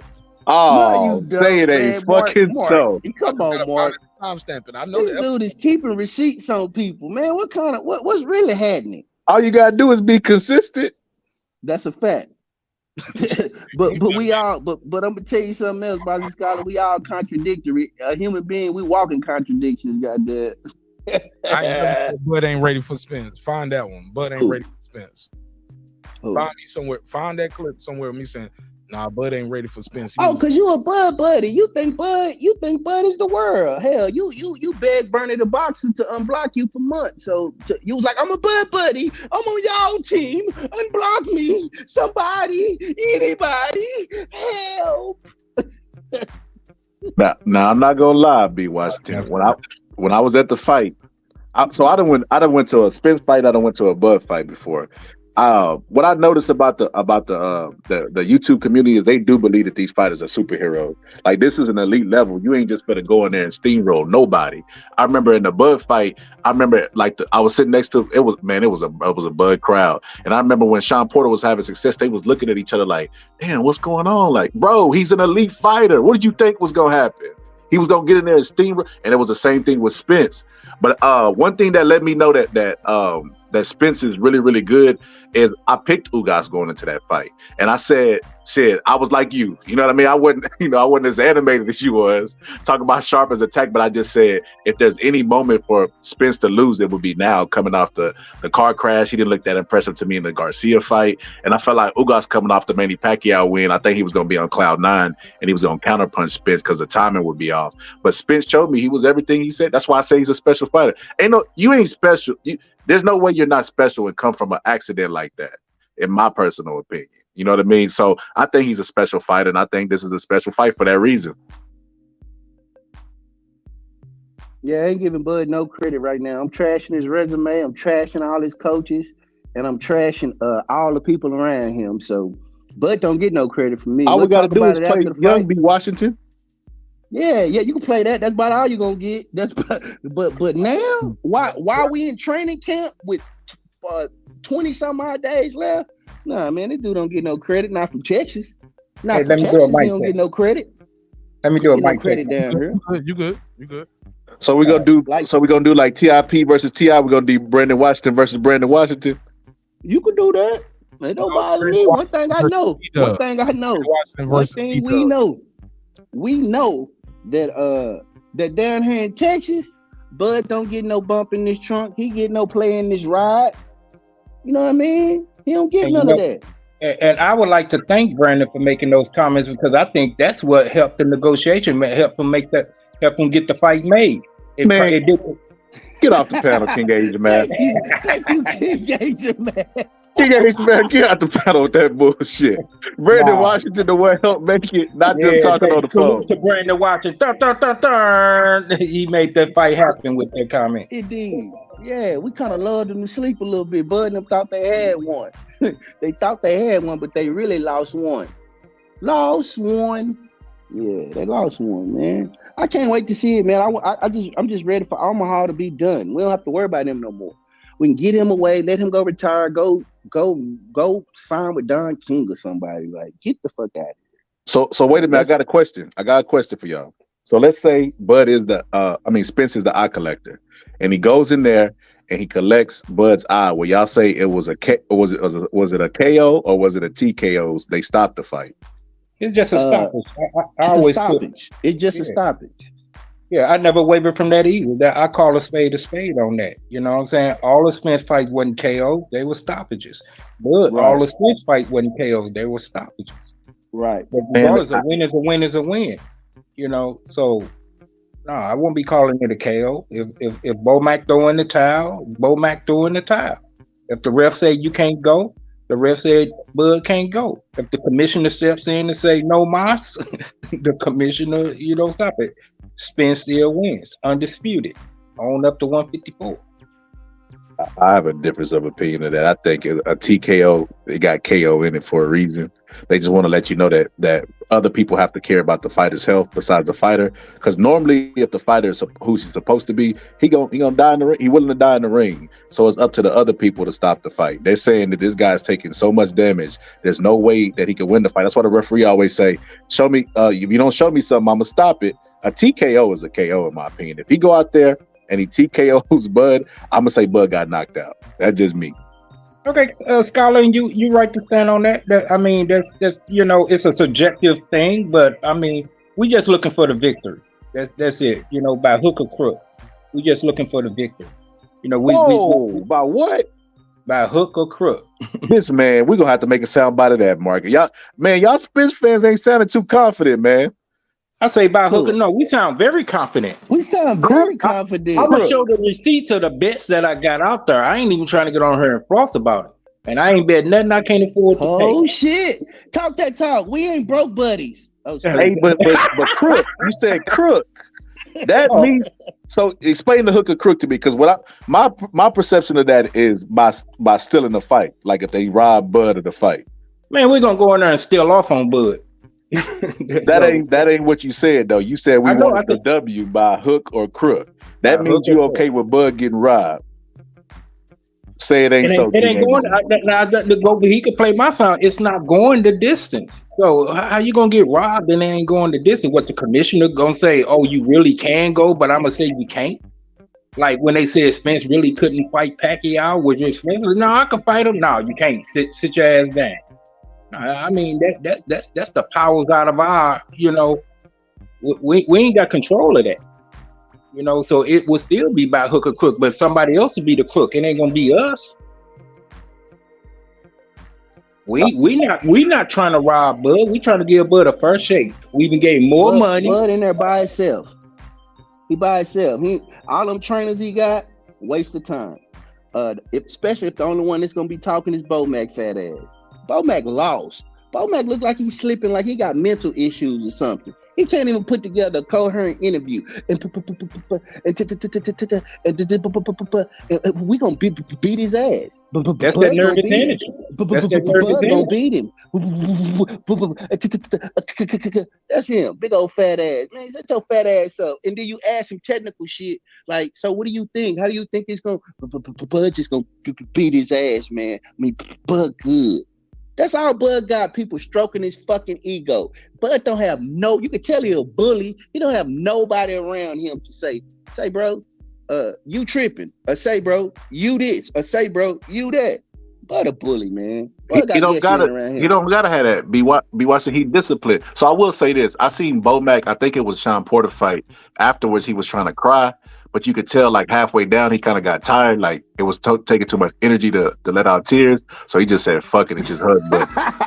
But now I'll say this though. I'll say this right. Like I've been saying, man, 50-50 fight, bro. This is the unfortunate part about it. I like both fighters. I've been following Spence ever since the Mayweather story about the black eye and Freddie Roach put that stamp on him. He said Spence was the next guy. And I've been following Bud since the Gamboa fight. Like I don't know how y'all remember it, but I remember Gamboa was a really big deal, and Mikey Garcia did not want to fight him. Everybody was saying Mikey was ducking Gamboa, and I remember they fought.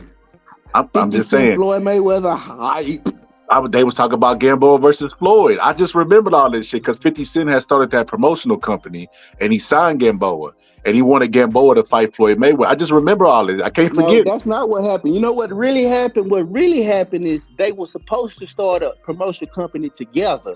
And they started and 50 jumped the gun and started rounding up fighters. And Al Heyman came right down to that jailhouse where Floyd was locked up and said, nah, we don't need that. So when Floyd got out, Floyd said, I don't know what the fuck the TMT promotion is. I got my own promotional company.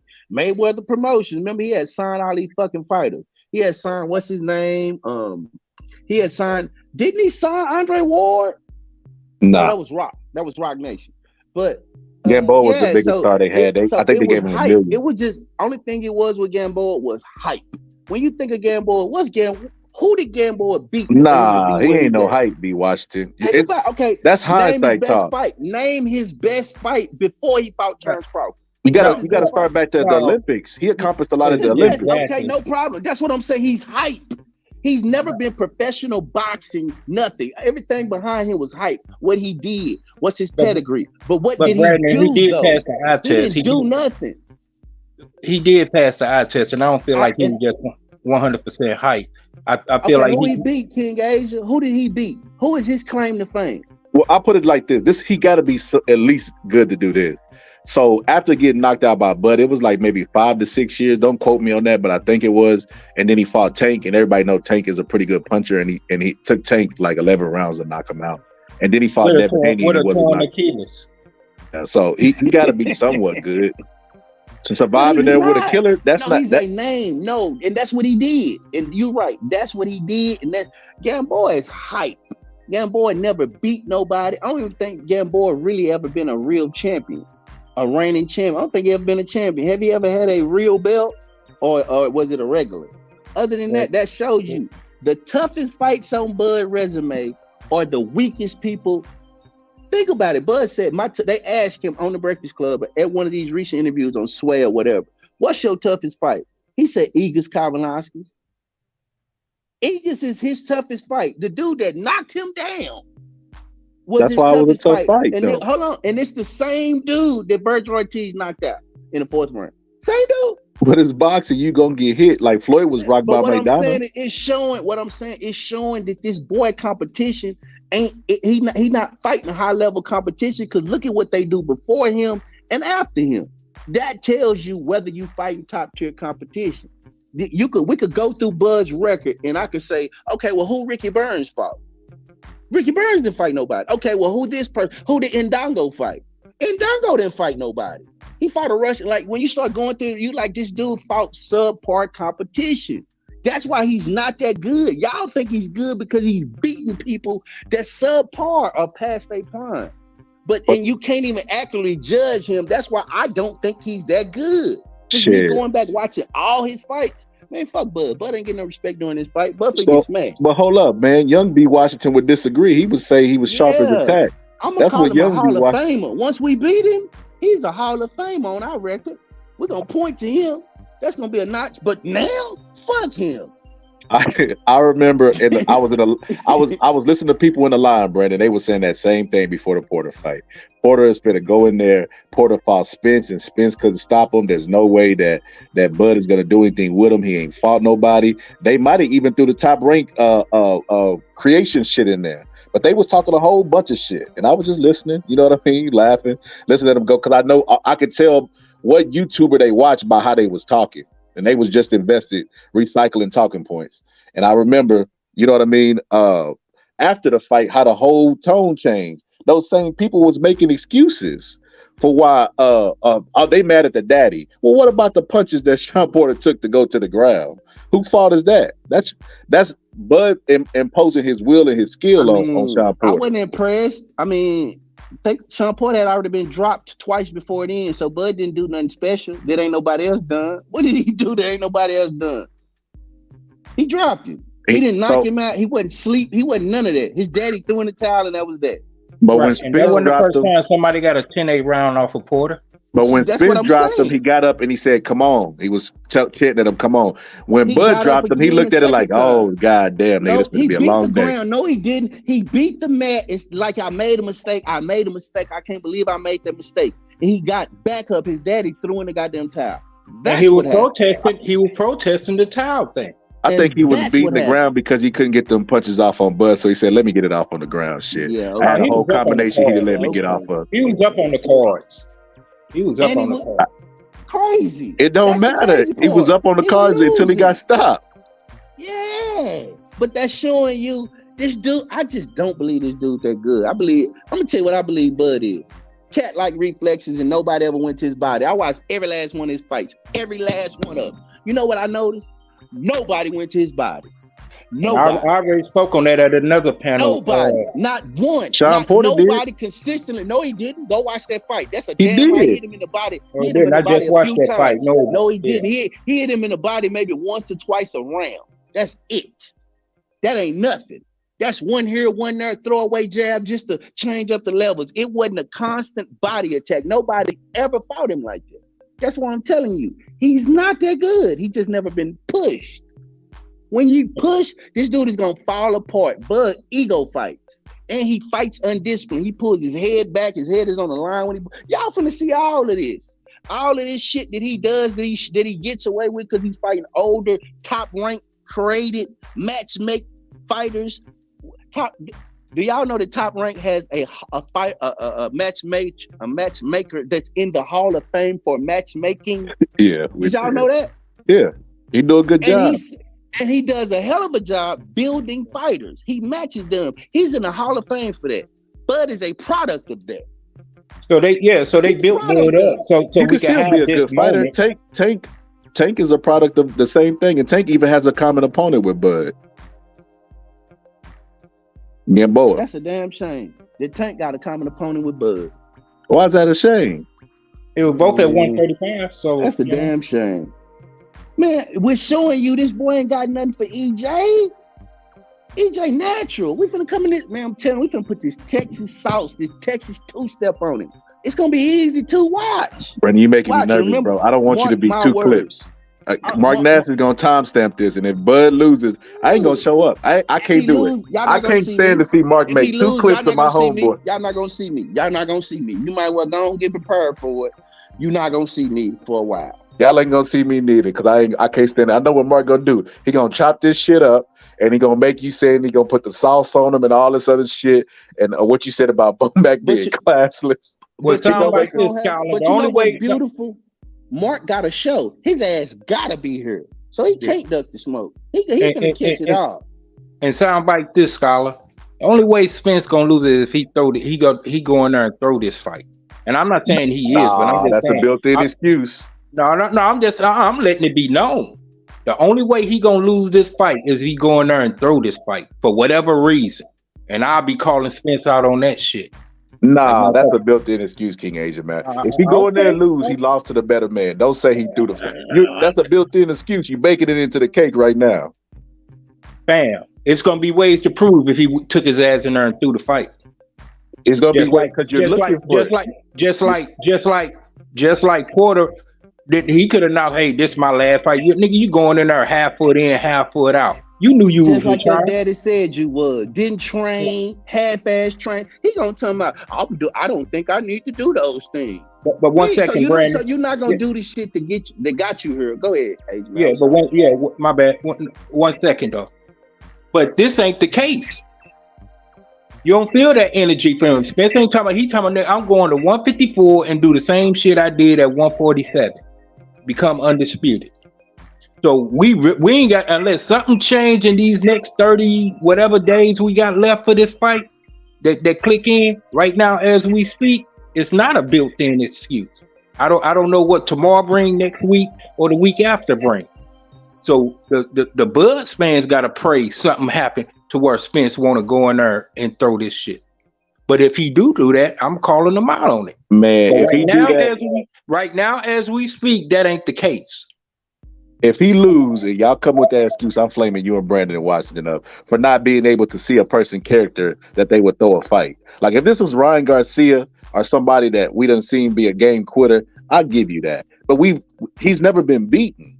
He has more belts. He's going for undisputed. He said he stayed at this weight for that particular fight. He wanted that fight. It wouldn't make any sense to throw the fight. I don't know. I don't know what could change. I don't know what could change. Bud probably could promise him everything in Egypt. I don't know. We T minus 30 whatever days, you know. Man, but that's I only said that's the only way I see Spence losing this fight. That's the only reason why I said that. You and B Washington just showed me there's nothing but Bud could do. He can go in there and knock Spence out. Y'all gonna say Spence through the fight. Y'all gonna have little clips and y'all gonna do the glove gate shit. Y'all gonna say, yeah, they already saying his gloves is loaded. I mean, that was a thing in his last fight. I already know it's gonna get, because people would rather believe that there's a conspiracy than to believe they was wrong. I know how people are. I didn't say that about the David Evan fight. It was the fact that something was going on one fight, but I don't think that determined the end of the fight. You know what I'm saying? So you never heard me speak on it like that. But nevertheless, I know I saw what I saw. It was something wrong with them gloves. But going back to what you say, is there any kind of skill set that Bud has to win the fight? Yes, he does. Everybody has a puncher's chance. But Spence ain't gonna be that stupid and that juvenile to go in there and give up the advantages that he got so Bud could get that off. And if he do, that'll be the evidence that he's throwing the fight.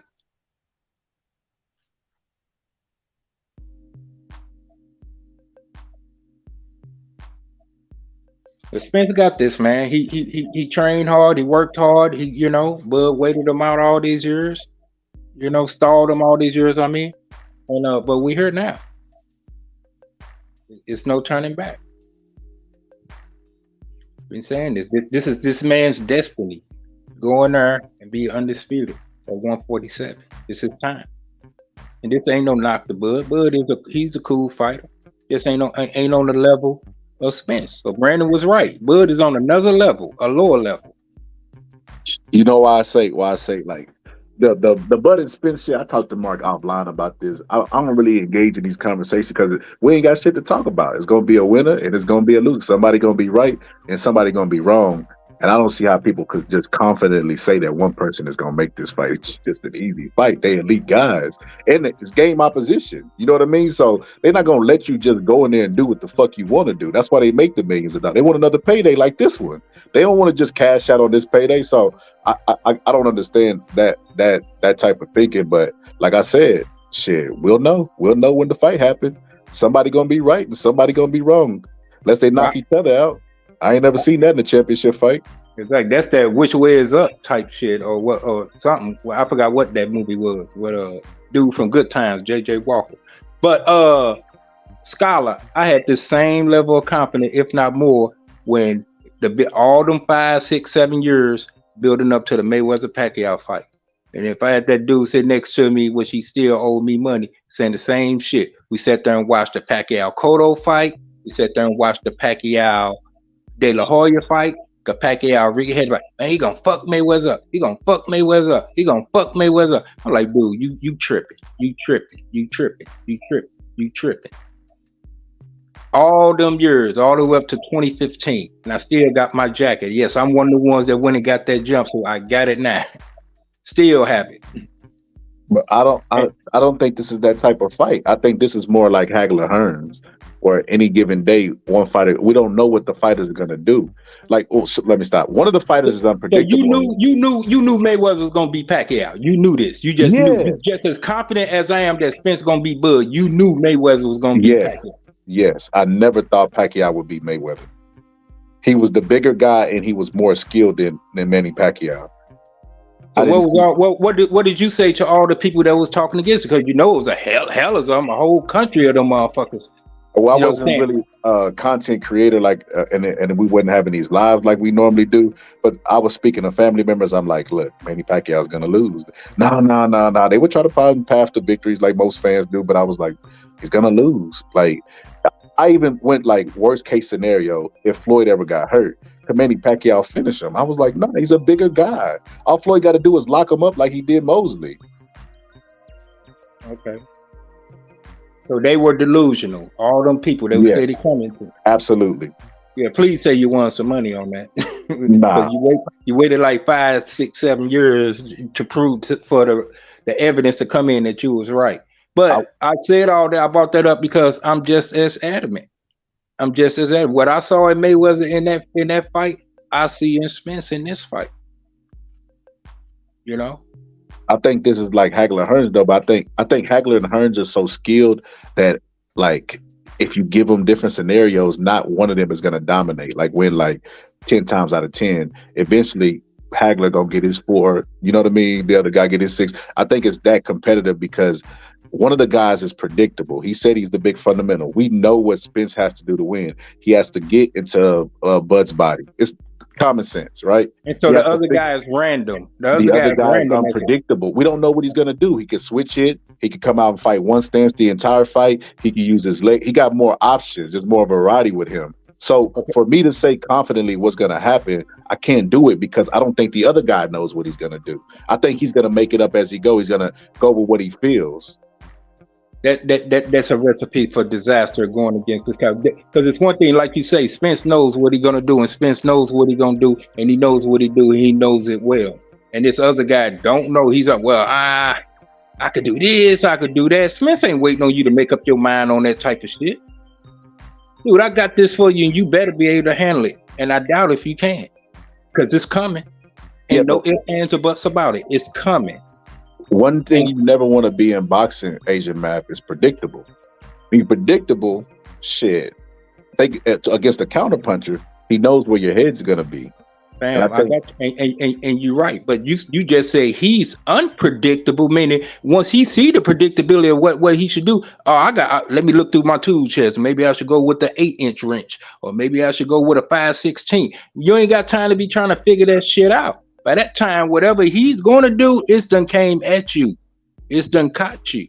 So I don't look at it like he's a tool person. I look at it he's like a hitman, and he's using which weapons he's gonna destroy you with because he got all knockouts at 147.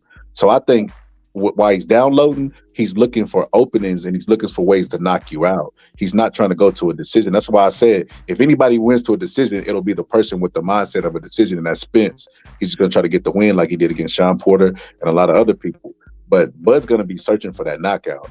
And I think if he doesn't allow Spence to take too much damage from Spence with the body work, he could deliver that blow. Because what I was saying earlier, is that in the Shawn Porter fight, he did take body shots. I'm going to bet you and Brandon watched it on that. He took body shots in that fight. And I just watched that fight not too long ago. I'm talking about, when I say long, I'm talking about like this week. Y'all got to put it in slow motion, man. Y'all know y'all got them eyeballs. Who guys said Spence with good body shots? We weren't talking about. We were talking about Porter Spence. I mean Porter.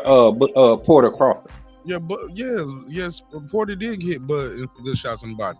And you can see Bud drop the elbow down, might have clenched and tied him up, and that was it. Like, but you got to go through some shit to get to that dude's body, and everybody ain't trying to walk through that fire. Dangerous neighborhood. Come on now.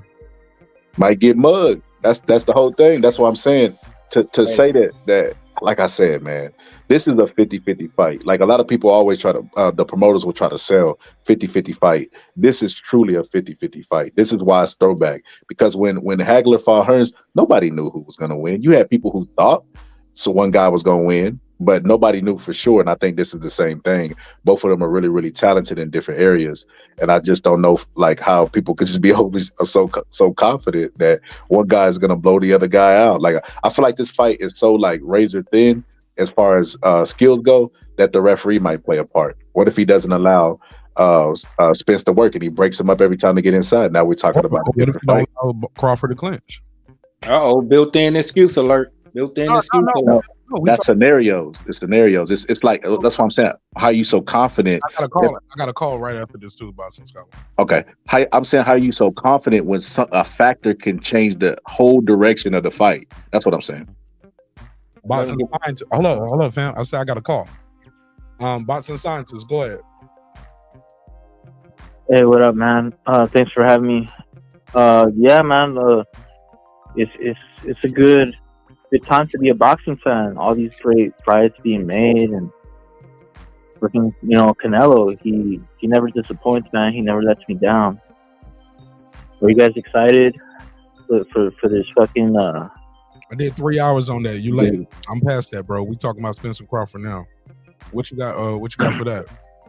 I don't know where you been last. I got 5 hours, but I talked about that shit for about 2-3 hours. The first part of the show. Oh, really? Yeah, you called in the middle of a Spence and Crawford conversation. Like, did you not hear the show, or you just saw the number and just start calling? Yeah, y'all gotta watch the show a little bit and see where we at in the conversation. Y'all just see the show, see me live, and start calling. Y'all got to see where we at with it, because you just disrupt the whole flow. You ain't even adding to the conversation, respectfully.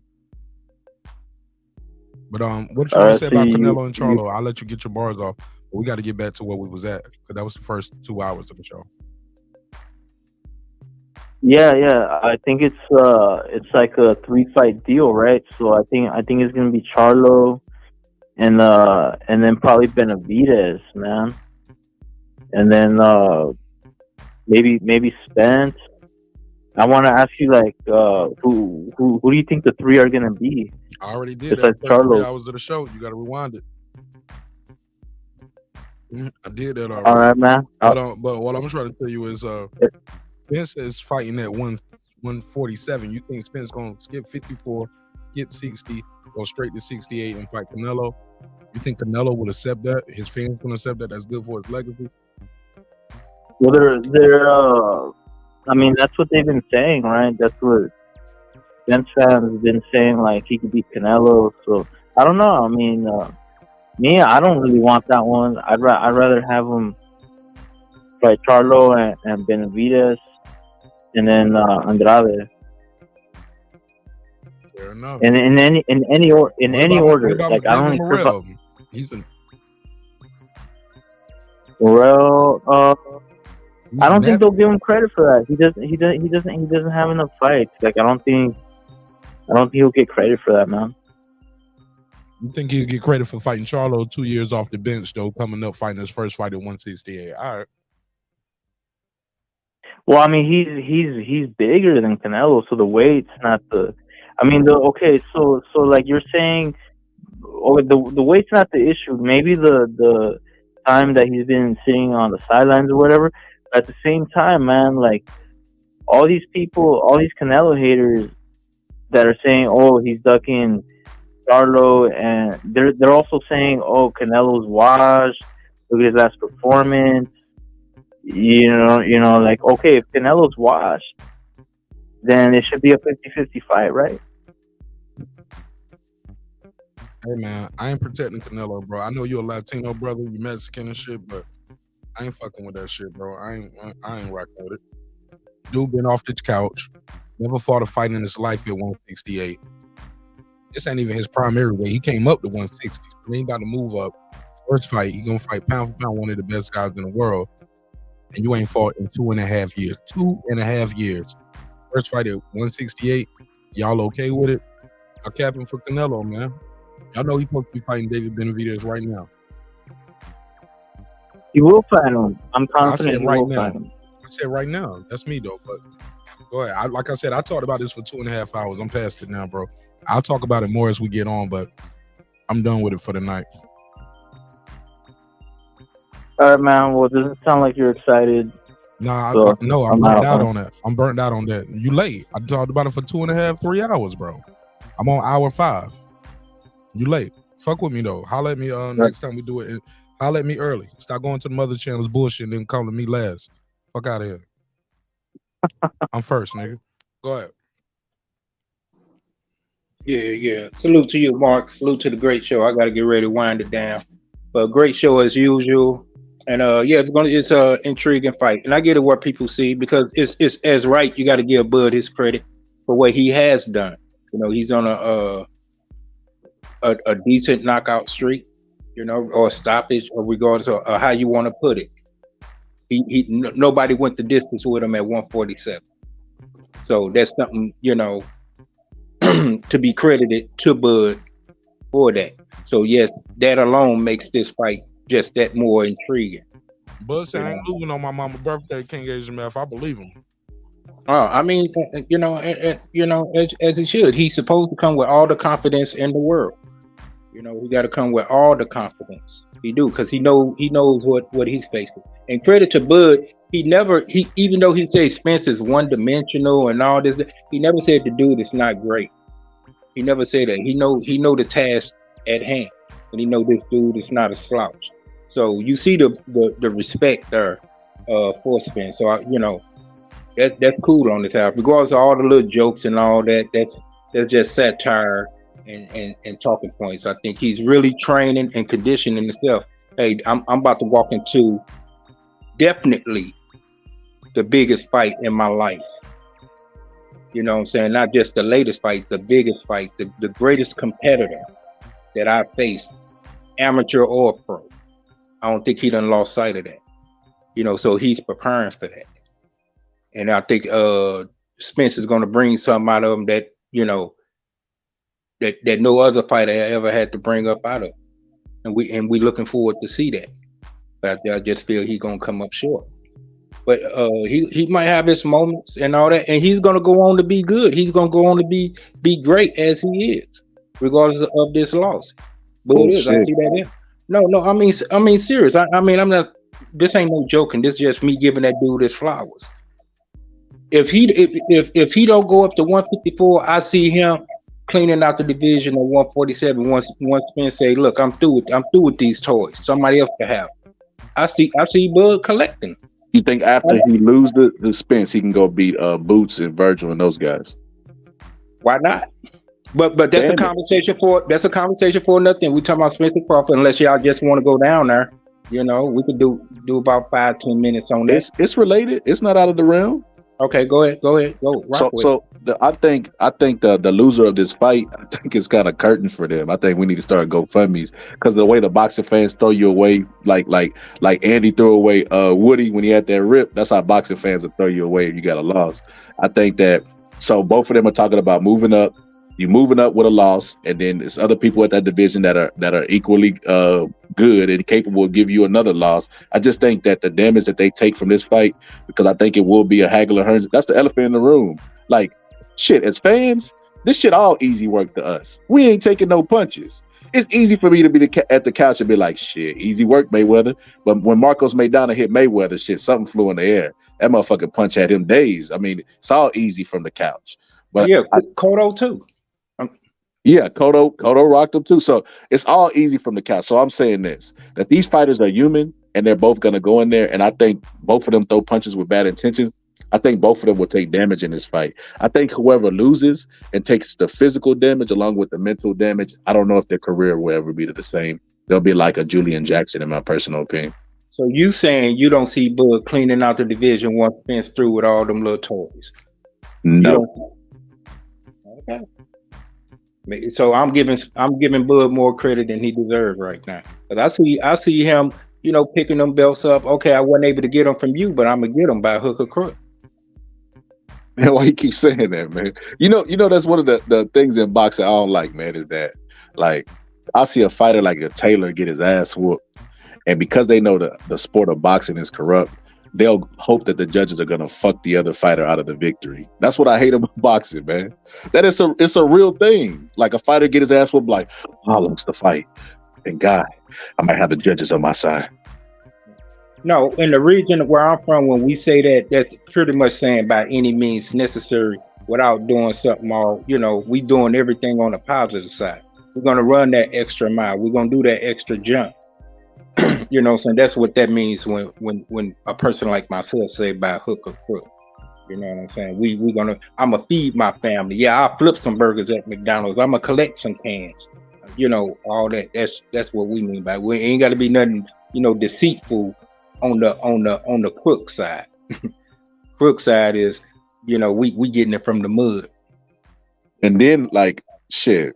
If one of them lose, they got to go into an immediate rematch. What are they gonna have it at? They gonna have it at 147 for the belts. Well, they already announced that, and that's another thing. Reading in between the lines, he ain't even looking forward to that rematch.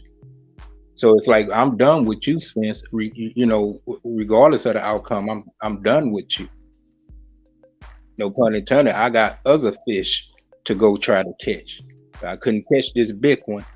But it's still some other fish in, like they say, it's other fish in the sea. Yeah, you're gonna have to go catch them. It's gonna be a sad day for one fighter and they fans, and it's gonna be L's everywhere. But it shouldn't be, because it ain't like all I want is my money. That's it. I ain't gonna be sitting up there. See, I told you so. With the Pacquiao thing, the reason why, because it took longer than what it took to make this. And them cats was just too, man. God, they was betting the sun, the moon, the stars, and everything that Pacquiao gonna beat Mayweather. My goodness. Still in the bud, they're being confident and all that, but they ain't just that delusion. They know what Spence bringing. They got a sense of respect for Spence. They know what he coming with. They see a scenario of Spence catching Bud. They do. They see that, and they say, damn. But I hope he's slick enough to dodge it. And we're going to put confidence in that. But we know this dude got some knockout power. He got some break-you power. They know that.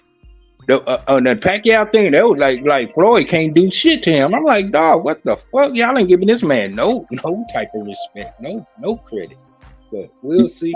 You remember when C-19 happened and people trash wasn't being taken out? That's how it's going to be after the results of this fight. One person damn. They're going to sink into mass depression. I'm going to be honest with you. If you look at like the energies of the people and the people that are going, I'm willing to. I wish they had a fucking betting line on this. It's going to be a fight. It's going to be a fight at the venue. It's no way. It's too much shit talking. Somebody not going to want to pay. It's too much at risk. Like shit, they're gonna try to double down. They're gonna make excuses for whoever win. I'm guarantee you. Look at the trainers. Just like it was in the Mayweather thing not too long ago. Or shit, we can go closer than that. Meek Mills fought somebody at I can't remember whose fight that was. Was it Tanks? Shakur had a fight. I know Shakur and his team definitely. The Mayweather shit was just a couple of weeks. I think it was this month. Oh, you talking about in the ring? I thought you meant ringside. Oh no! I said brawl. Well, it was out the ring too. Yeah, shit, it was all out at the concession stands. You missed a lot of footage. Jocelyn Hernandez was getting it in. So it's mug shots up from motherfuckers done got it in there. That was a true brawl. Shit, some of the security staff were fighting, all kind of shit. That was a big melee. So I'm finna go to Vegas with my crutches. I'm finna go trip over somebody's shit and be like, oh man, the venue just allowed them to come in there and do anything to me. And I'm gonna do like Juicy Smoulier. I'm gonna say, man, one of them called me the N-word and they kicked me in my crutches. I'm gonna come in the court moping to try to get some money. But no, seriously, I think it will be a fight. If you just look at the trainers, how what's his name, Derek James, how animated he was with Bud telling him what he say, what's up, what's going on, something small. He was ready to eat. You lucky I got on my suit. Like, come on, Derek James, man. From what I saw, and I'm picking up Bud stepped to him wrong. Derek James is a passive person like that. You say what's up to him and he really ain't fucking with you. What's up? And he keeping it moving. Bud wanted to make it move. Crawford's entourage on some disrespect shit. He could have walked right around them niggas. That nigga walked right through Terence Crawford on camera. Like, fuck y'all niggas. I saw that. I didn't know if he intentionally did. I don't know if that was the case, then yeah, okay, Derek James was the antagonist. I would say I don't know though. But if you know something I don't know, it sound like I don't know if he intended to walk through the entourage like that. That's what I'm. That's Bro, what I'm right saying. in front of the camera, bro. You don't. King Asian man, if you know what a camera look like, these are big Showtime cameras. This ain't some people holding up cell phones. You know that's Terence Crawford. They talking to him. You walk That was right. a statement. That's a mental statement. Yeah, like fuck your interview, nigga. I'm going inside. I'm walking right through you. And once again, if that was the case, and you saying it is, yeah, he was the antagonist. I ain't waiting for that. But I mean, I saw all that, but I ain't think that was the intent. He walking through there like that. He got on the business suit. He got a business meeting to get to. You know, hey, yeah, do y'all thing. What's up? What's up? I'm gone. Man, he wasn't looking for no fucking smoke, King Asian man. You know how I know he wasn't looking for smoke? They interviewing. He going in there for the press conference. Same meeting that Bud about to do. Right. He was looking for trouble, but he didn't want no smoke. I say that because he said, "You lucky I got on this suit." So, nigga, you confronting me with violence with the threat. I thought he said they think I'm soft because I got the suit on. Right. That's what I heard. Okay. I thought he said, "You lucky I had on my suit." I don't know. Maybe I listened to bad audio on the one I heard. But I don't know if Derrick James did that intentionally trying to antagonize Bud, then yeah, wrong on him. I don't know. I just thought he was just going to know the intentions unless he tell us, but we just going with the optics. You see Right. people standing in front of the fighter. Right. You ain't even fighting them. Right. You can walk around that. You chose to walk literally through Crawford and through the cameras, through the people. Like, yeah. But I get it. He said, "What's up?" He said, "What's up?" I didn't think, and even then, like I said the other day, I don't think Crawford was he said, "Nigga, you fucking stupid." I don't think he was talking to Derrick James. I think he was talking to the people in front of him. It looked like they trying to hold him back and touch him and do all of that. Right.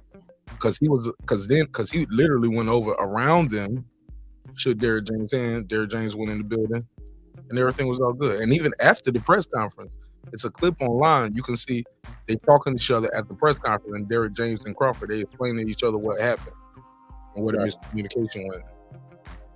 Oh no, I think that threw some more coals in the fire too, Mark. I think Bud still. It's good for the fight. It's good for the promotion. Let's sell it. Yeah. Shit, I ain't gonna lie. As far as like the corners, I gotta give Derrick James the better teacher than Bo Mack. He ain't the only one in there though. They other sets of eyes, man. Yeah. Other people watching, other people doing things. What Bo Mack missing, the other two guys picking up, and they training guys too. Like they working with Keyshawn Davis. Keyshawn Davis looking sharp in every fight. He got a fight coming up. So I think having all of those guys together, I think they really are a full package team right there. And Scholar, you keep referencing the Hagler-Hearns match. You know why it ended the way it ended, correct? Also, got stopped. Also, too, who is Derrick James raised from a pup? Because Spence came to him later. Crawford, like the Bowman, they raised Crawford from a pup. I never judged trainers by that. Yeah, because Bomac knew his family way before he was born. He went to school with his parents. Scholar said he don't judge him by that, but yeah, man, if you want any coaches and you getting guys like you didn't teach them how to throw a jab, you didn't teach them how to throw. Some of these guys was born with power. Some of these guys were born with determination, or was instilled with them by a prior coach. Something got to be said for a guy that, even if that is your only fighter, that did that like you raised him from the pup, like a Virgil Hunter did, or Andre Ward. You still got one that you took from nothing to something. The Mayweathers, nothing to something. Right. Yeah, but sometimes they can teach them the wrong way, and then by the time they get to a Freddie Roach, I ain't talking about nobody that you taught the wrong way. I'm talking about the names I said, all-time greats, Hall of Famers. well, I'm telling you why it don't matter to me. This is why it don't matter to me. Because you have trainers throughout history, who historically, Emmanuel Stewart and all those guys with popular names who have gotten fighters, but they got them like a Lennox Lewis. Lennox Lewis wouldn't have been shit in his career without an Emmanuel Stewart. But Emmanuel Stewart didn't start him off. I never rate trainers on that. Did he win a gold medal? Yeah. I thought Lennox Lewis won a gold medal. He won a gold Am I medal? tripping? Yeah, he won a gold medal. We talking about pro career. Hello? Yeah, we talking about pro career. Can you hear us? Can y'all hear me? I can Yeah. hear you. Yeah. Lennox won a gold medal, bro. Okay. Lennox, we- Lennox Lewis was already a good fighter. Yeah, but we Emmanuel Stewart made him great. Okay, you don't win no gold medal being a bum, dog. That's what I'm saying. The I guy, didn't say bum. Now you moving the goalpost to make an argument. well, the guy was already a good fighter, bro. He took a good fighter and made him great. You got okay. Well, let me say, fuck it. You got to be great to win a gold medal, dog. No, I think better what y'all trying to say. And they not trying to put word. He was a good Anthony Joshua amateur got a fighter. gold medal. He was a good amateur fighter. And Anthony Joshua is great. What are you talking about? Is my mic working? Anthony Joshua is what? He's great. You think so? Right now, so if Anthony Joshua passed away right now in an accident, you think he going to the Hall of Fame first ballot? Mama, he going to the Hall of Fame. Oh, okay, well that's where we disagree. Gold medalist, 2-time unified champion. Yeah, he going heavyweight. Yeah. He ain't fought Tyson Fury. He can go in there and get knocked out by Wilder. He can get knocked out by Fury, and you still will put him in the Hall of Fame. He beat Klitschko and he beat other champions, bro. He beat champions over and over again. He was the belt collector. Yeah, he going to the Hall of Fame. Okay, that's where we disagree. I think a great trainer is going to make a great fighter, a good fighter, great. And you don't have to start with a fighter in order to make them great. I think Emmanuel Stewart, a lot of those guys he got, the Jermaine Taylors and stuff like that, he got them, and they were just really, really talented. So they was at the top of their division with their attributes. You want to go for me? I didn't say those aren't great trainers just because you got somebody. They was already made. I said something has to be said from a guy who takes somebody from nothing to something. That's all I'm saying. And then you counter with where you could be teaching them wrong. They ain't teaching Bud wrong. What I'm saying is there's a lot of teach Ward wrong. Mayweather didn't teach Ward wrong. That's because you counter with where they could be teaching them wrong. And then you brought up Lennox Lewis. I'm talking about the fighters I named who raised somebody from a pup. They didn't teach them wrong. Yeah, it's a catch-22. Because do you think Virgil will ever have another world champion? Hell yeah. I don't think so. He can get a champion from somebody else like other people did. You talk about raising from a pup again? That's hard, bro. Those are once in a lifetime thing. That's the point I'm getting. I think that they were just talented. Andre Ward. Also, the time that you put into that too. Virgil's an older man now too. He might not want to do that from a little kid all the way up to amateurs to go to the pros. He might want to only work with pros now. Just because he not doing it don't mean he's not capable of it. It takes time, energy, and money. It costs money. These kids ain't got no money. It costs money to go to these tournaments and all that shit. Bill Haney shit. He raised Devin from a pup, man. Like, something got to be said for that. That's all I'm saying. But go ahead. It's a difference between a trainer and a teacher to me. I think Rob McCracken and those guys had AJ when he was young. They took him as far as he could go. Derek James is the person that can make AJ great. And I think it's premature to call a fighter great while they still boxing, because they could go out and they could lose against the elite. I mean, and then that would change the perspective of how people look at it. You lose to the elite. You lost to the elite. You still great. You lost to the elite. What you how you lose matters too. If you go in there and get knocked out, if AJ goes in there and gets blown out one round by Tyson Fury and Wilder, sir, that's not no. You said they can lose to an elite, and then you move the goalpost to. Well, that's because you didn't let me finish making my point. You interrupted me. Yeah. You won't even going there, bro. You was okay. You said they can go out there and lose to elite. They lost to an elite. No matter how they lost. They lost to an elite fighter. Another elite fighter. Hey, look, so we look at Hagler and Hearns different because he got blown out in 3 rounds. Look at Hearns different. Hagler blew him out in 3 rounds. He lost to an elite, bro. They absolutely look at Hearns different. Get the fuck out of here. He's still a Hall of Famer. People got him in their all-time list. Before Hagler, he fought everybody at his time, and he got wins against them. They missed and matched each other. AJ hasn't fought Tyson Fury, and he has not fought Deontay Wilder. Fought Klitschko. Man, old ass Klitschko. He's a Hall of Famer. Man, come on, man. See how you throw the caveat in there, though, the age, though? The guy's still fighting. You fight the guy in front of you, bro. Because he's still boxing, and you worried about some shit he did in 2015. That right there should show you it's a sign of worry that you're rating him off of something he did in 2015 when his career is still he ain't retired. His career is still being written. Bro, he dropped AJ. He was winning. He was doing good in that fight. He was about to win. AJ caught him. It's the heavyweight division. AJ is not that same AJ. Off the hook. People don't look at Hearns differently because he lost to Hagler, bro. Sorry, that's not true. But that's a false equivalence. AJ is not hurt. He has not fought the elite. He has fought elites. He beat other champions. You going by names and recognition. He beat champions. Did he lose against Usyk? Champion. Usyk took his belts, right?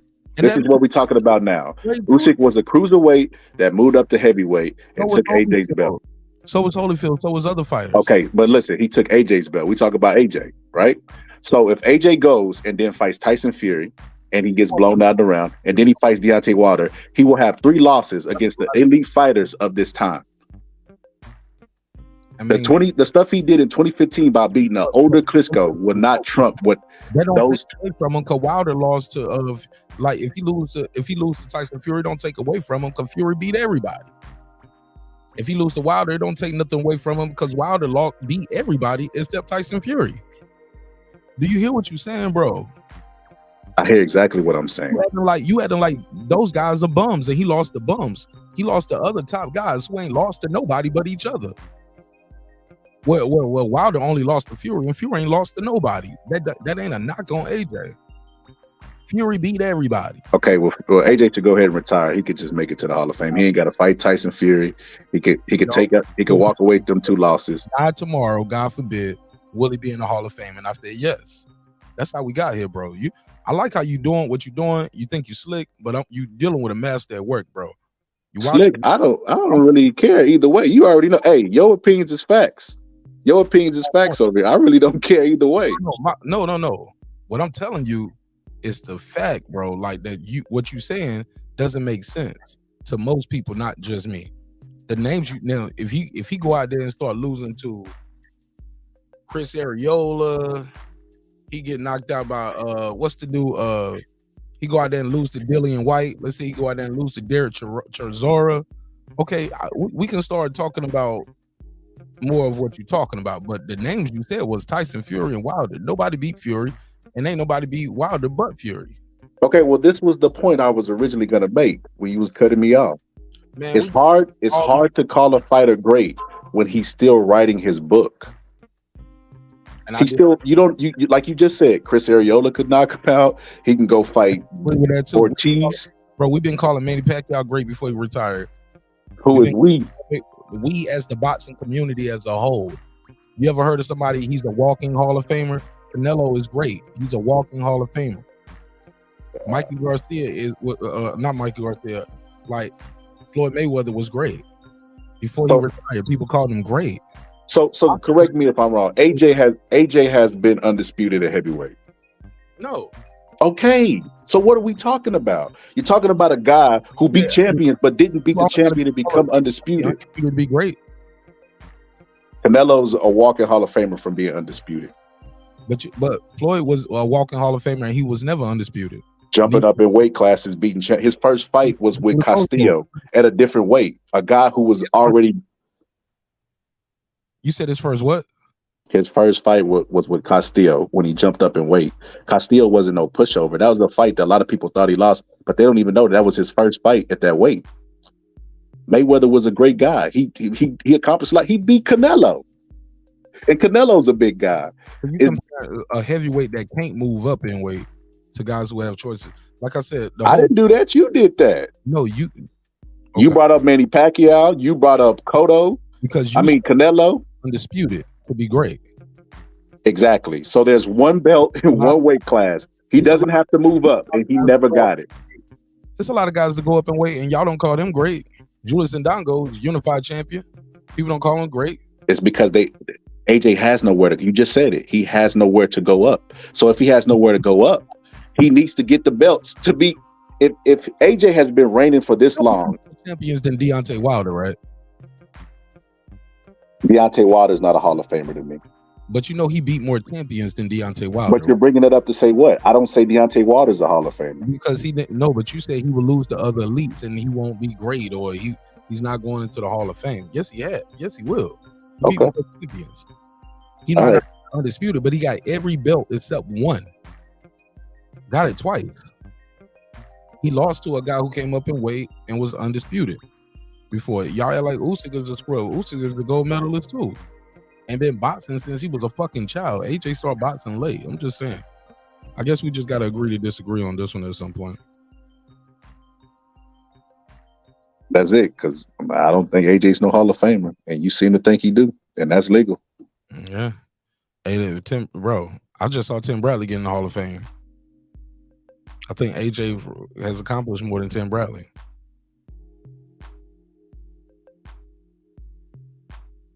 Tim Bradley has 2 signature wins. Pacquiao, Marquez are his signature wins, but trust me, Anthony Joshua going to the Hall of Fame, dog.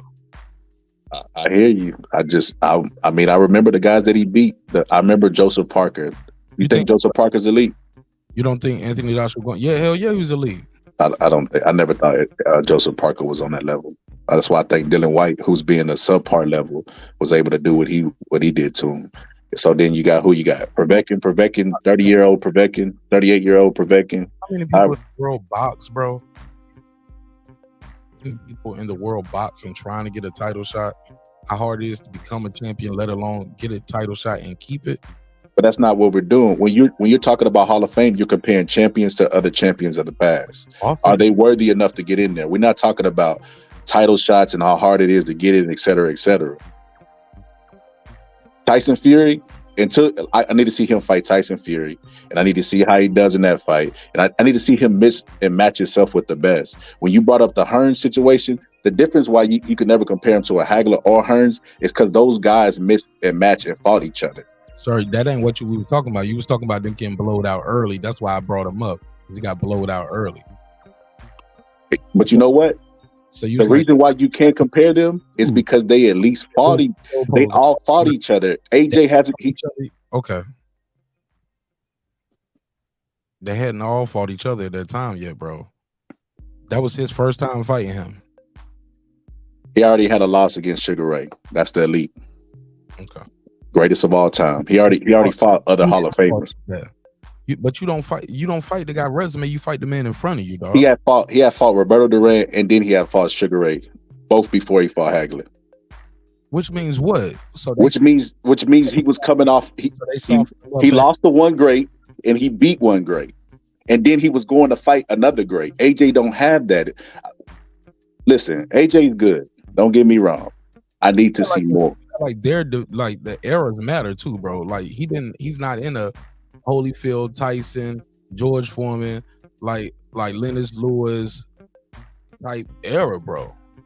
You got to fight the competition that you got there. That's the Roy Jones argument. He ain't did it, but he hasn't did it. He ain't fought what's there. He did fight Joseph Parker, who was the champion when he fought him. But this is like 2013, bro. But sir, no, that was 2018. And just because you don't like the guy, you don't like Joseph Parker, like you said, you never looked him as elite. He was an undefeated champion. Like his feeling. I didn't say anything about a like. Or whatever you said. I didn't think he was elite. Okay, whatever it was. You weren't too high on him. Whatever it was. Switch the words however you want. He was still an undefeated champion. You can't take that away, no matter what you think about him. That's who he was. And that's who the guy was that stood in front of AJ. There's 2 undefeated champions going at it. He beat that undefeated champion. Period. You don't have to think Povetkin was what you say elite. He was 34-1, and it's for all the marbles. He beat him. Like, you just can't take the stuff away. You just can't take away a guy's accolades and his resume just because you might not believe or think he's elite. Charles Martin, undefeated champion, took his shit. He's taking these guys' belts, undefeated champions. He beating them. Charles Martin. You ain't gotta like it, bro. Charles Martin. That's what we talk about here. Who else beat him? Oh my God. Charles Martin won his belt on a technicality, bro. Who else had injury? Injury. That's who. Okay, all right. Hey, you're right, bro. Your opinions. But when he fought AJ, Did AJ win it on the technicality, or did AJ put him to sleep? Because Charles Martin didn't deserve the belt, bro. Okay. The other guy could have arguably beat him. He won because of an injury. Get to the position to get the belt. How did Charles Martin even get to that position? You got like Charles Martin got off the couch, woke up, I'm 200 plus pounds, and I'm about to fight for the title. He had to fight people to get there, bro. I hear you, man. Charles Martin is not an elite guy. Charles Martin, you're not gonna convince me Charles Martin is elite. No. I said he was an undefeated champion. I don't care what his record said. He wasn't even undefeated. He had a loss. No, he wasn't. That's a lie. He had a loss or a draw. He wasn't undefeated. Undefeated means no losses, dog. A draw is a tie. It ain't a win. Okay. It's not a loss though, is it? Ain't that undefeated? 23-0, right? Man, let me look this shit up. I want to say Charles Martin had a loss. It was either a loss or a draw. I had the record right here, bro. I ain't speculating. I got the information. But go ahead. You can do your own lookup. No, I ain't gonna look it up. I tell you, your opinions is facts over here. I really don't care. My opinion. It ain't my opinion. It's on BoxRec, bro. Do I need to put it on the screen? No. See, we're not even talking about that. We're going back to the original conversation. I don't think AJ's a Hall of Famer. Your and you do over here. No, my statement is on BoxRec. It ain't my opinion. What statement am I talking about right now? You just said, okay, bro. The statement I'm talking about right now is we ain't got to go no further down the rabbit hole. Martin right? had a loss. He didn't have a loss. That's okay. You're not okay. Okay, listen. We agree. It's on BoxRec. We ain't got to go no further down the rabbit hole. I don't agree that AJ is a Hall of Famer. That is my opinion. I am entitled to that, just like you're entitled to yours. That part. Okay, we can disagree. That's it. That we ain't got to go no further down the rabbit hole. We pulling up box records of Charles Martin for what? I'm gonna disagree, and you're gonna agree, and that we might as well do an hour debate on is AJ a Hall of Famer? Then right, the guy beat undefeated champions. Period. He beat more champions than Wilder. Period. Who brought up Wilder? See, and that's that debate shit. You bringing up Wilder? I ain't said nothing about Wilder. You actually introduced Wilder and Fury into the AJ conversation. I ain't talked about nothing about him being a Hall of Famer, his resume, none of that. You brought that into, you interjected that. Is Wilder not elite? Because you introduced Wilder into. Is Wilder not elite? You introduced Wilder into the conversation when you said if he loses to Wilder and Fury, he's bro. You brought that up. Is Wilder not elite? Yes. Okay. Is Tyson Fury elite? Yes. Has AJ fought them? No. I'm waiting to see before I make AJ a Hall of Famer. That's all I'm saying. That's simple.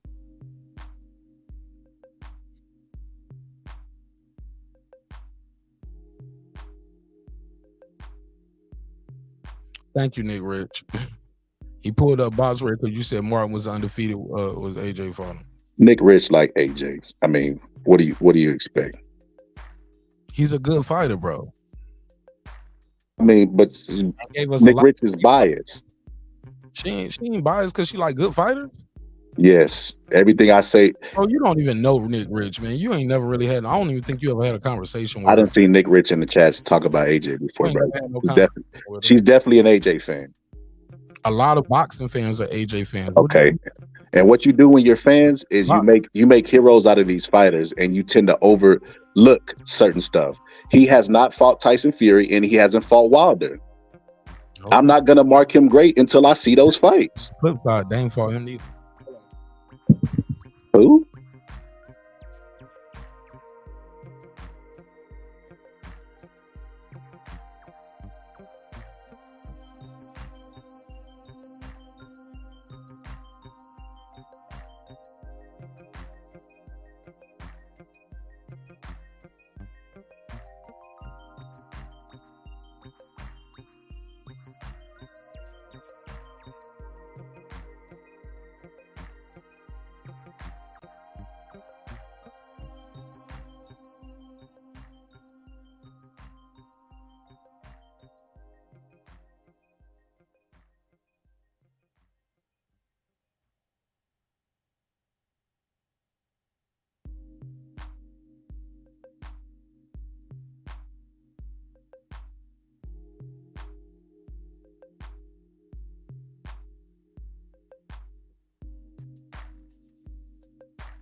Somebody said the losses. That's what's wrong with the fans. So you telling me that they're not saying Josh Taylor was overhyped because he got a gift decision against Catterall, and then T.O. beat him, moving up in weight? Like, come on, man. We gotta stop this shit. Like, yes, losses do matter. It just depends on against who and how you lose.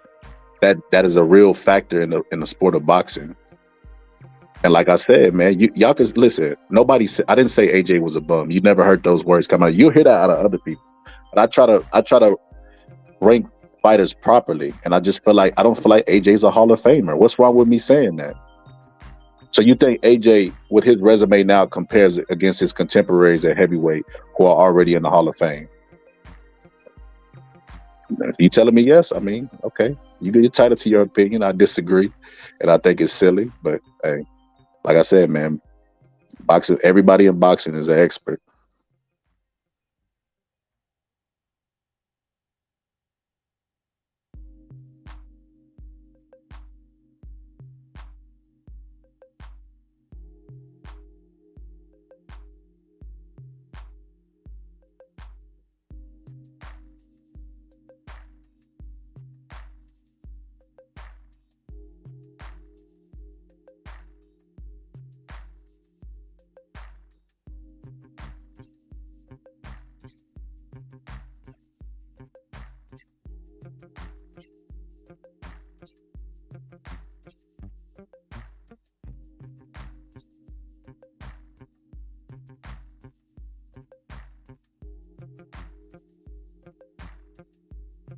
Karate, how many belts AJ got right now at this current moment? Or did a cruiserweight go up and take his belts?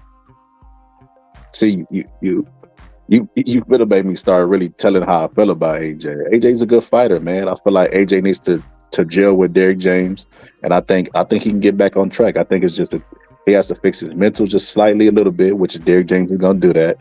And I feel like he got to tweak a couple things technically, and I think AJ will be fine. But man, come on, to act like y'all okay with AJ not fighting Tyson Fury, and that's one of the best in his time, is also Deontay Wilder. That shit is ludicrous to me. Y'all are what they call fanboys and girls.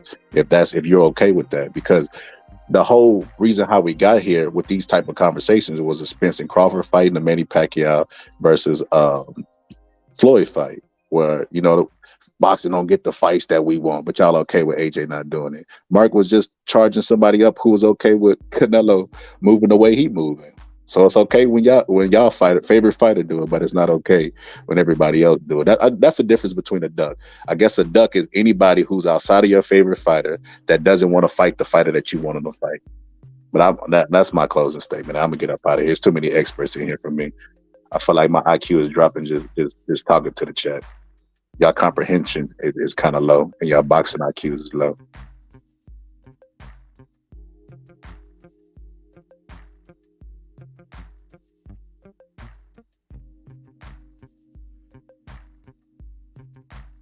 Yo. All right, I'm back. Damn, what I missed? Okay, Scholar gone. Kansas City Mac up here asleep. Somebody said you missing the point intentionally. Yeah, what I miss? Somebody said AJ better, bro. Somebody said AJ was never the fighter people thought. I get that. That's your opinion. I ain't mad at that. Modern King. Somebody said top of the morning. Somebody said, what great fighter did Mike Tyson beat? Somebody said this guy on the line is cooked. Y'all talking about a Boston Scholar. Okay. History tells me so. What was y'all talking about? Oh, I gotta check the playback. Damn, the Boston Scholar got cooked by the chat while I was gone.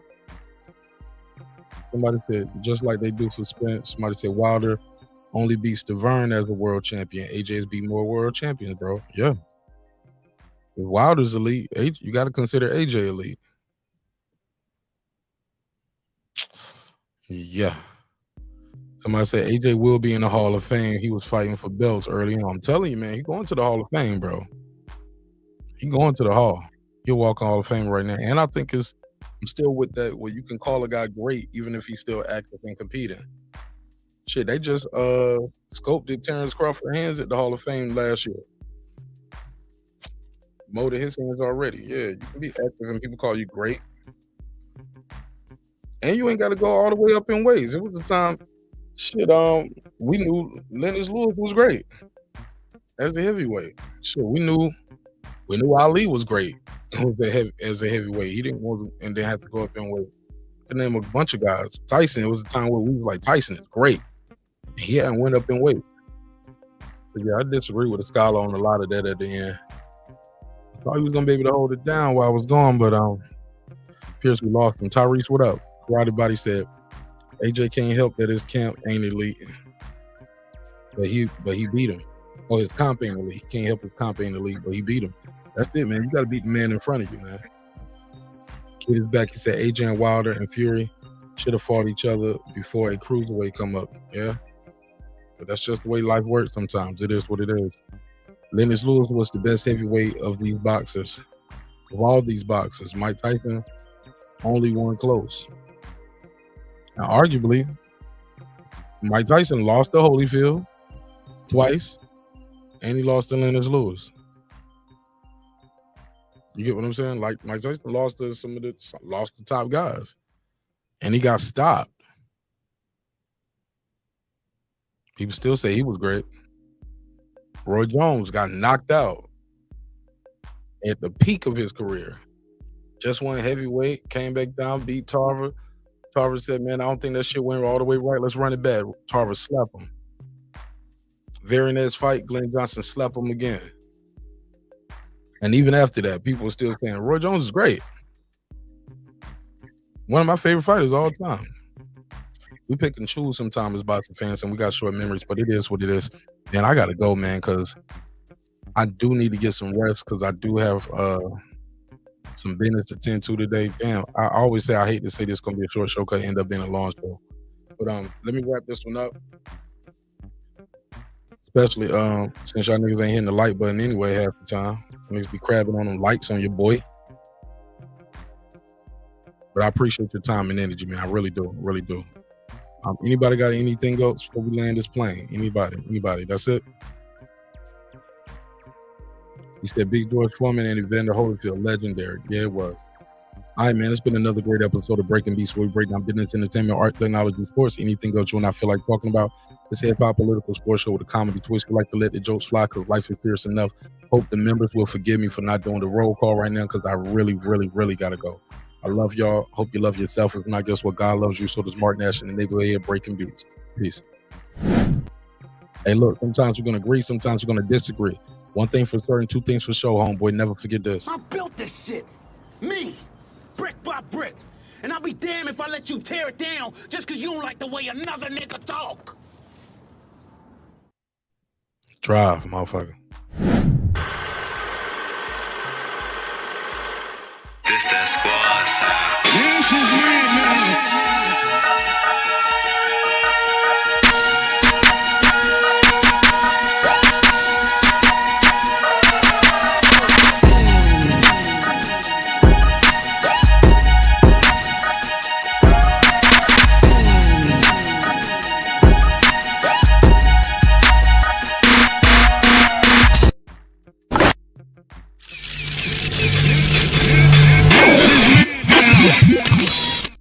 Man, I ain't even gonna hold y'all. I really enjoyed this episode. Believe it or not, I really loved this episode. I thought it was so many things from this episode we can chop up and make clips out of.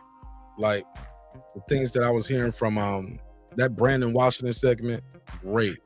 The joint with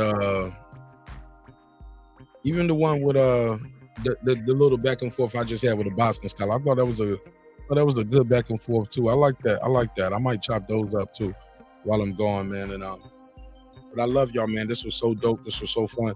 And I see y'all on the next one. All right, peace. Some people watching too. They were like, "Hold up, nigga, did you just give me an ad at the end?" Yeah, y'all niggas got an ad at the end of the show. All right, peace.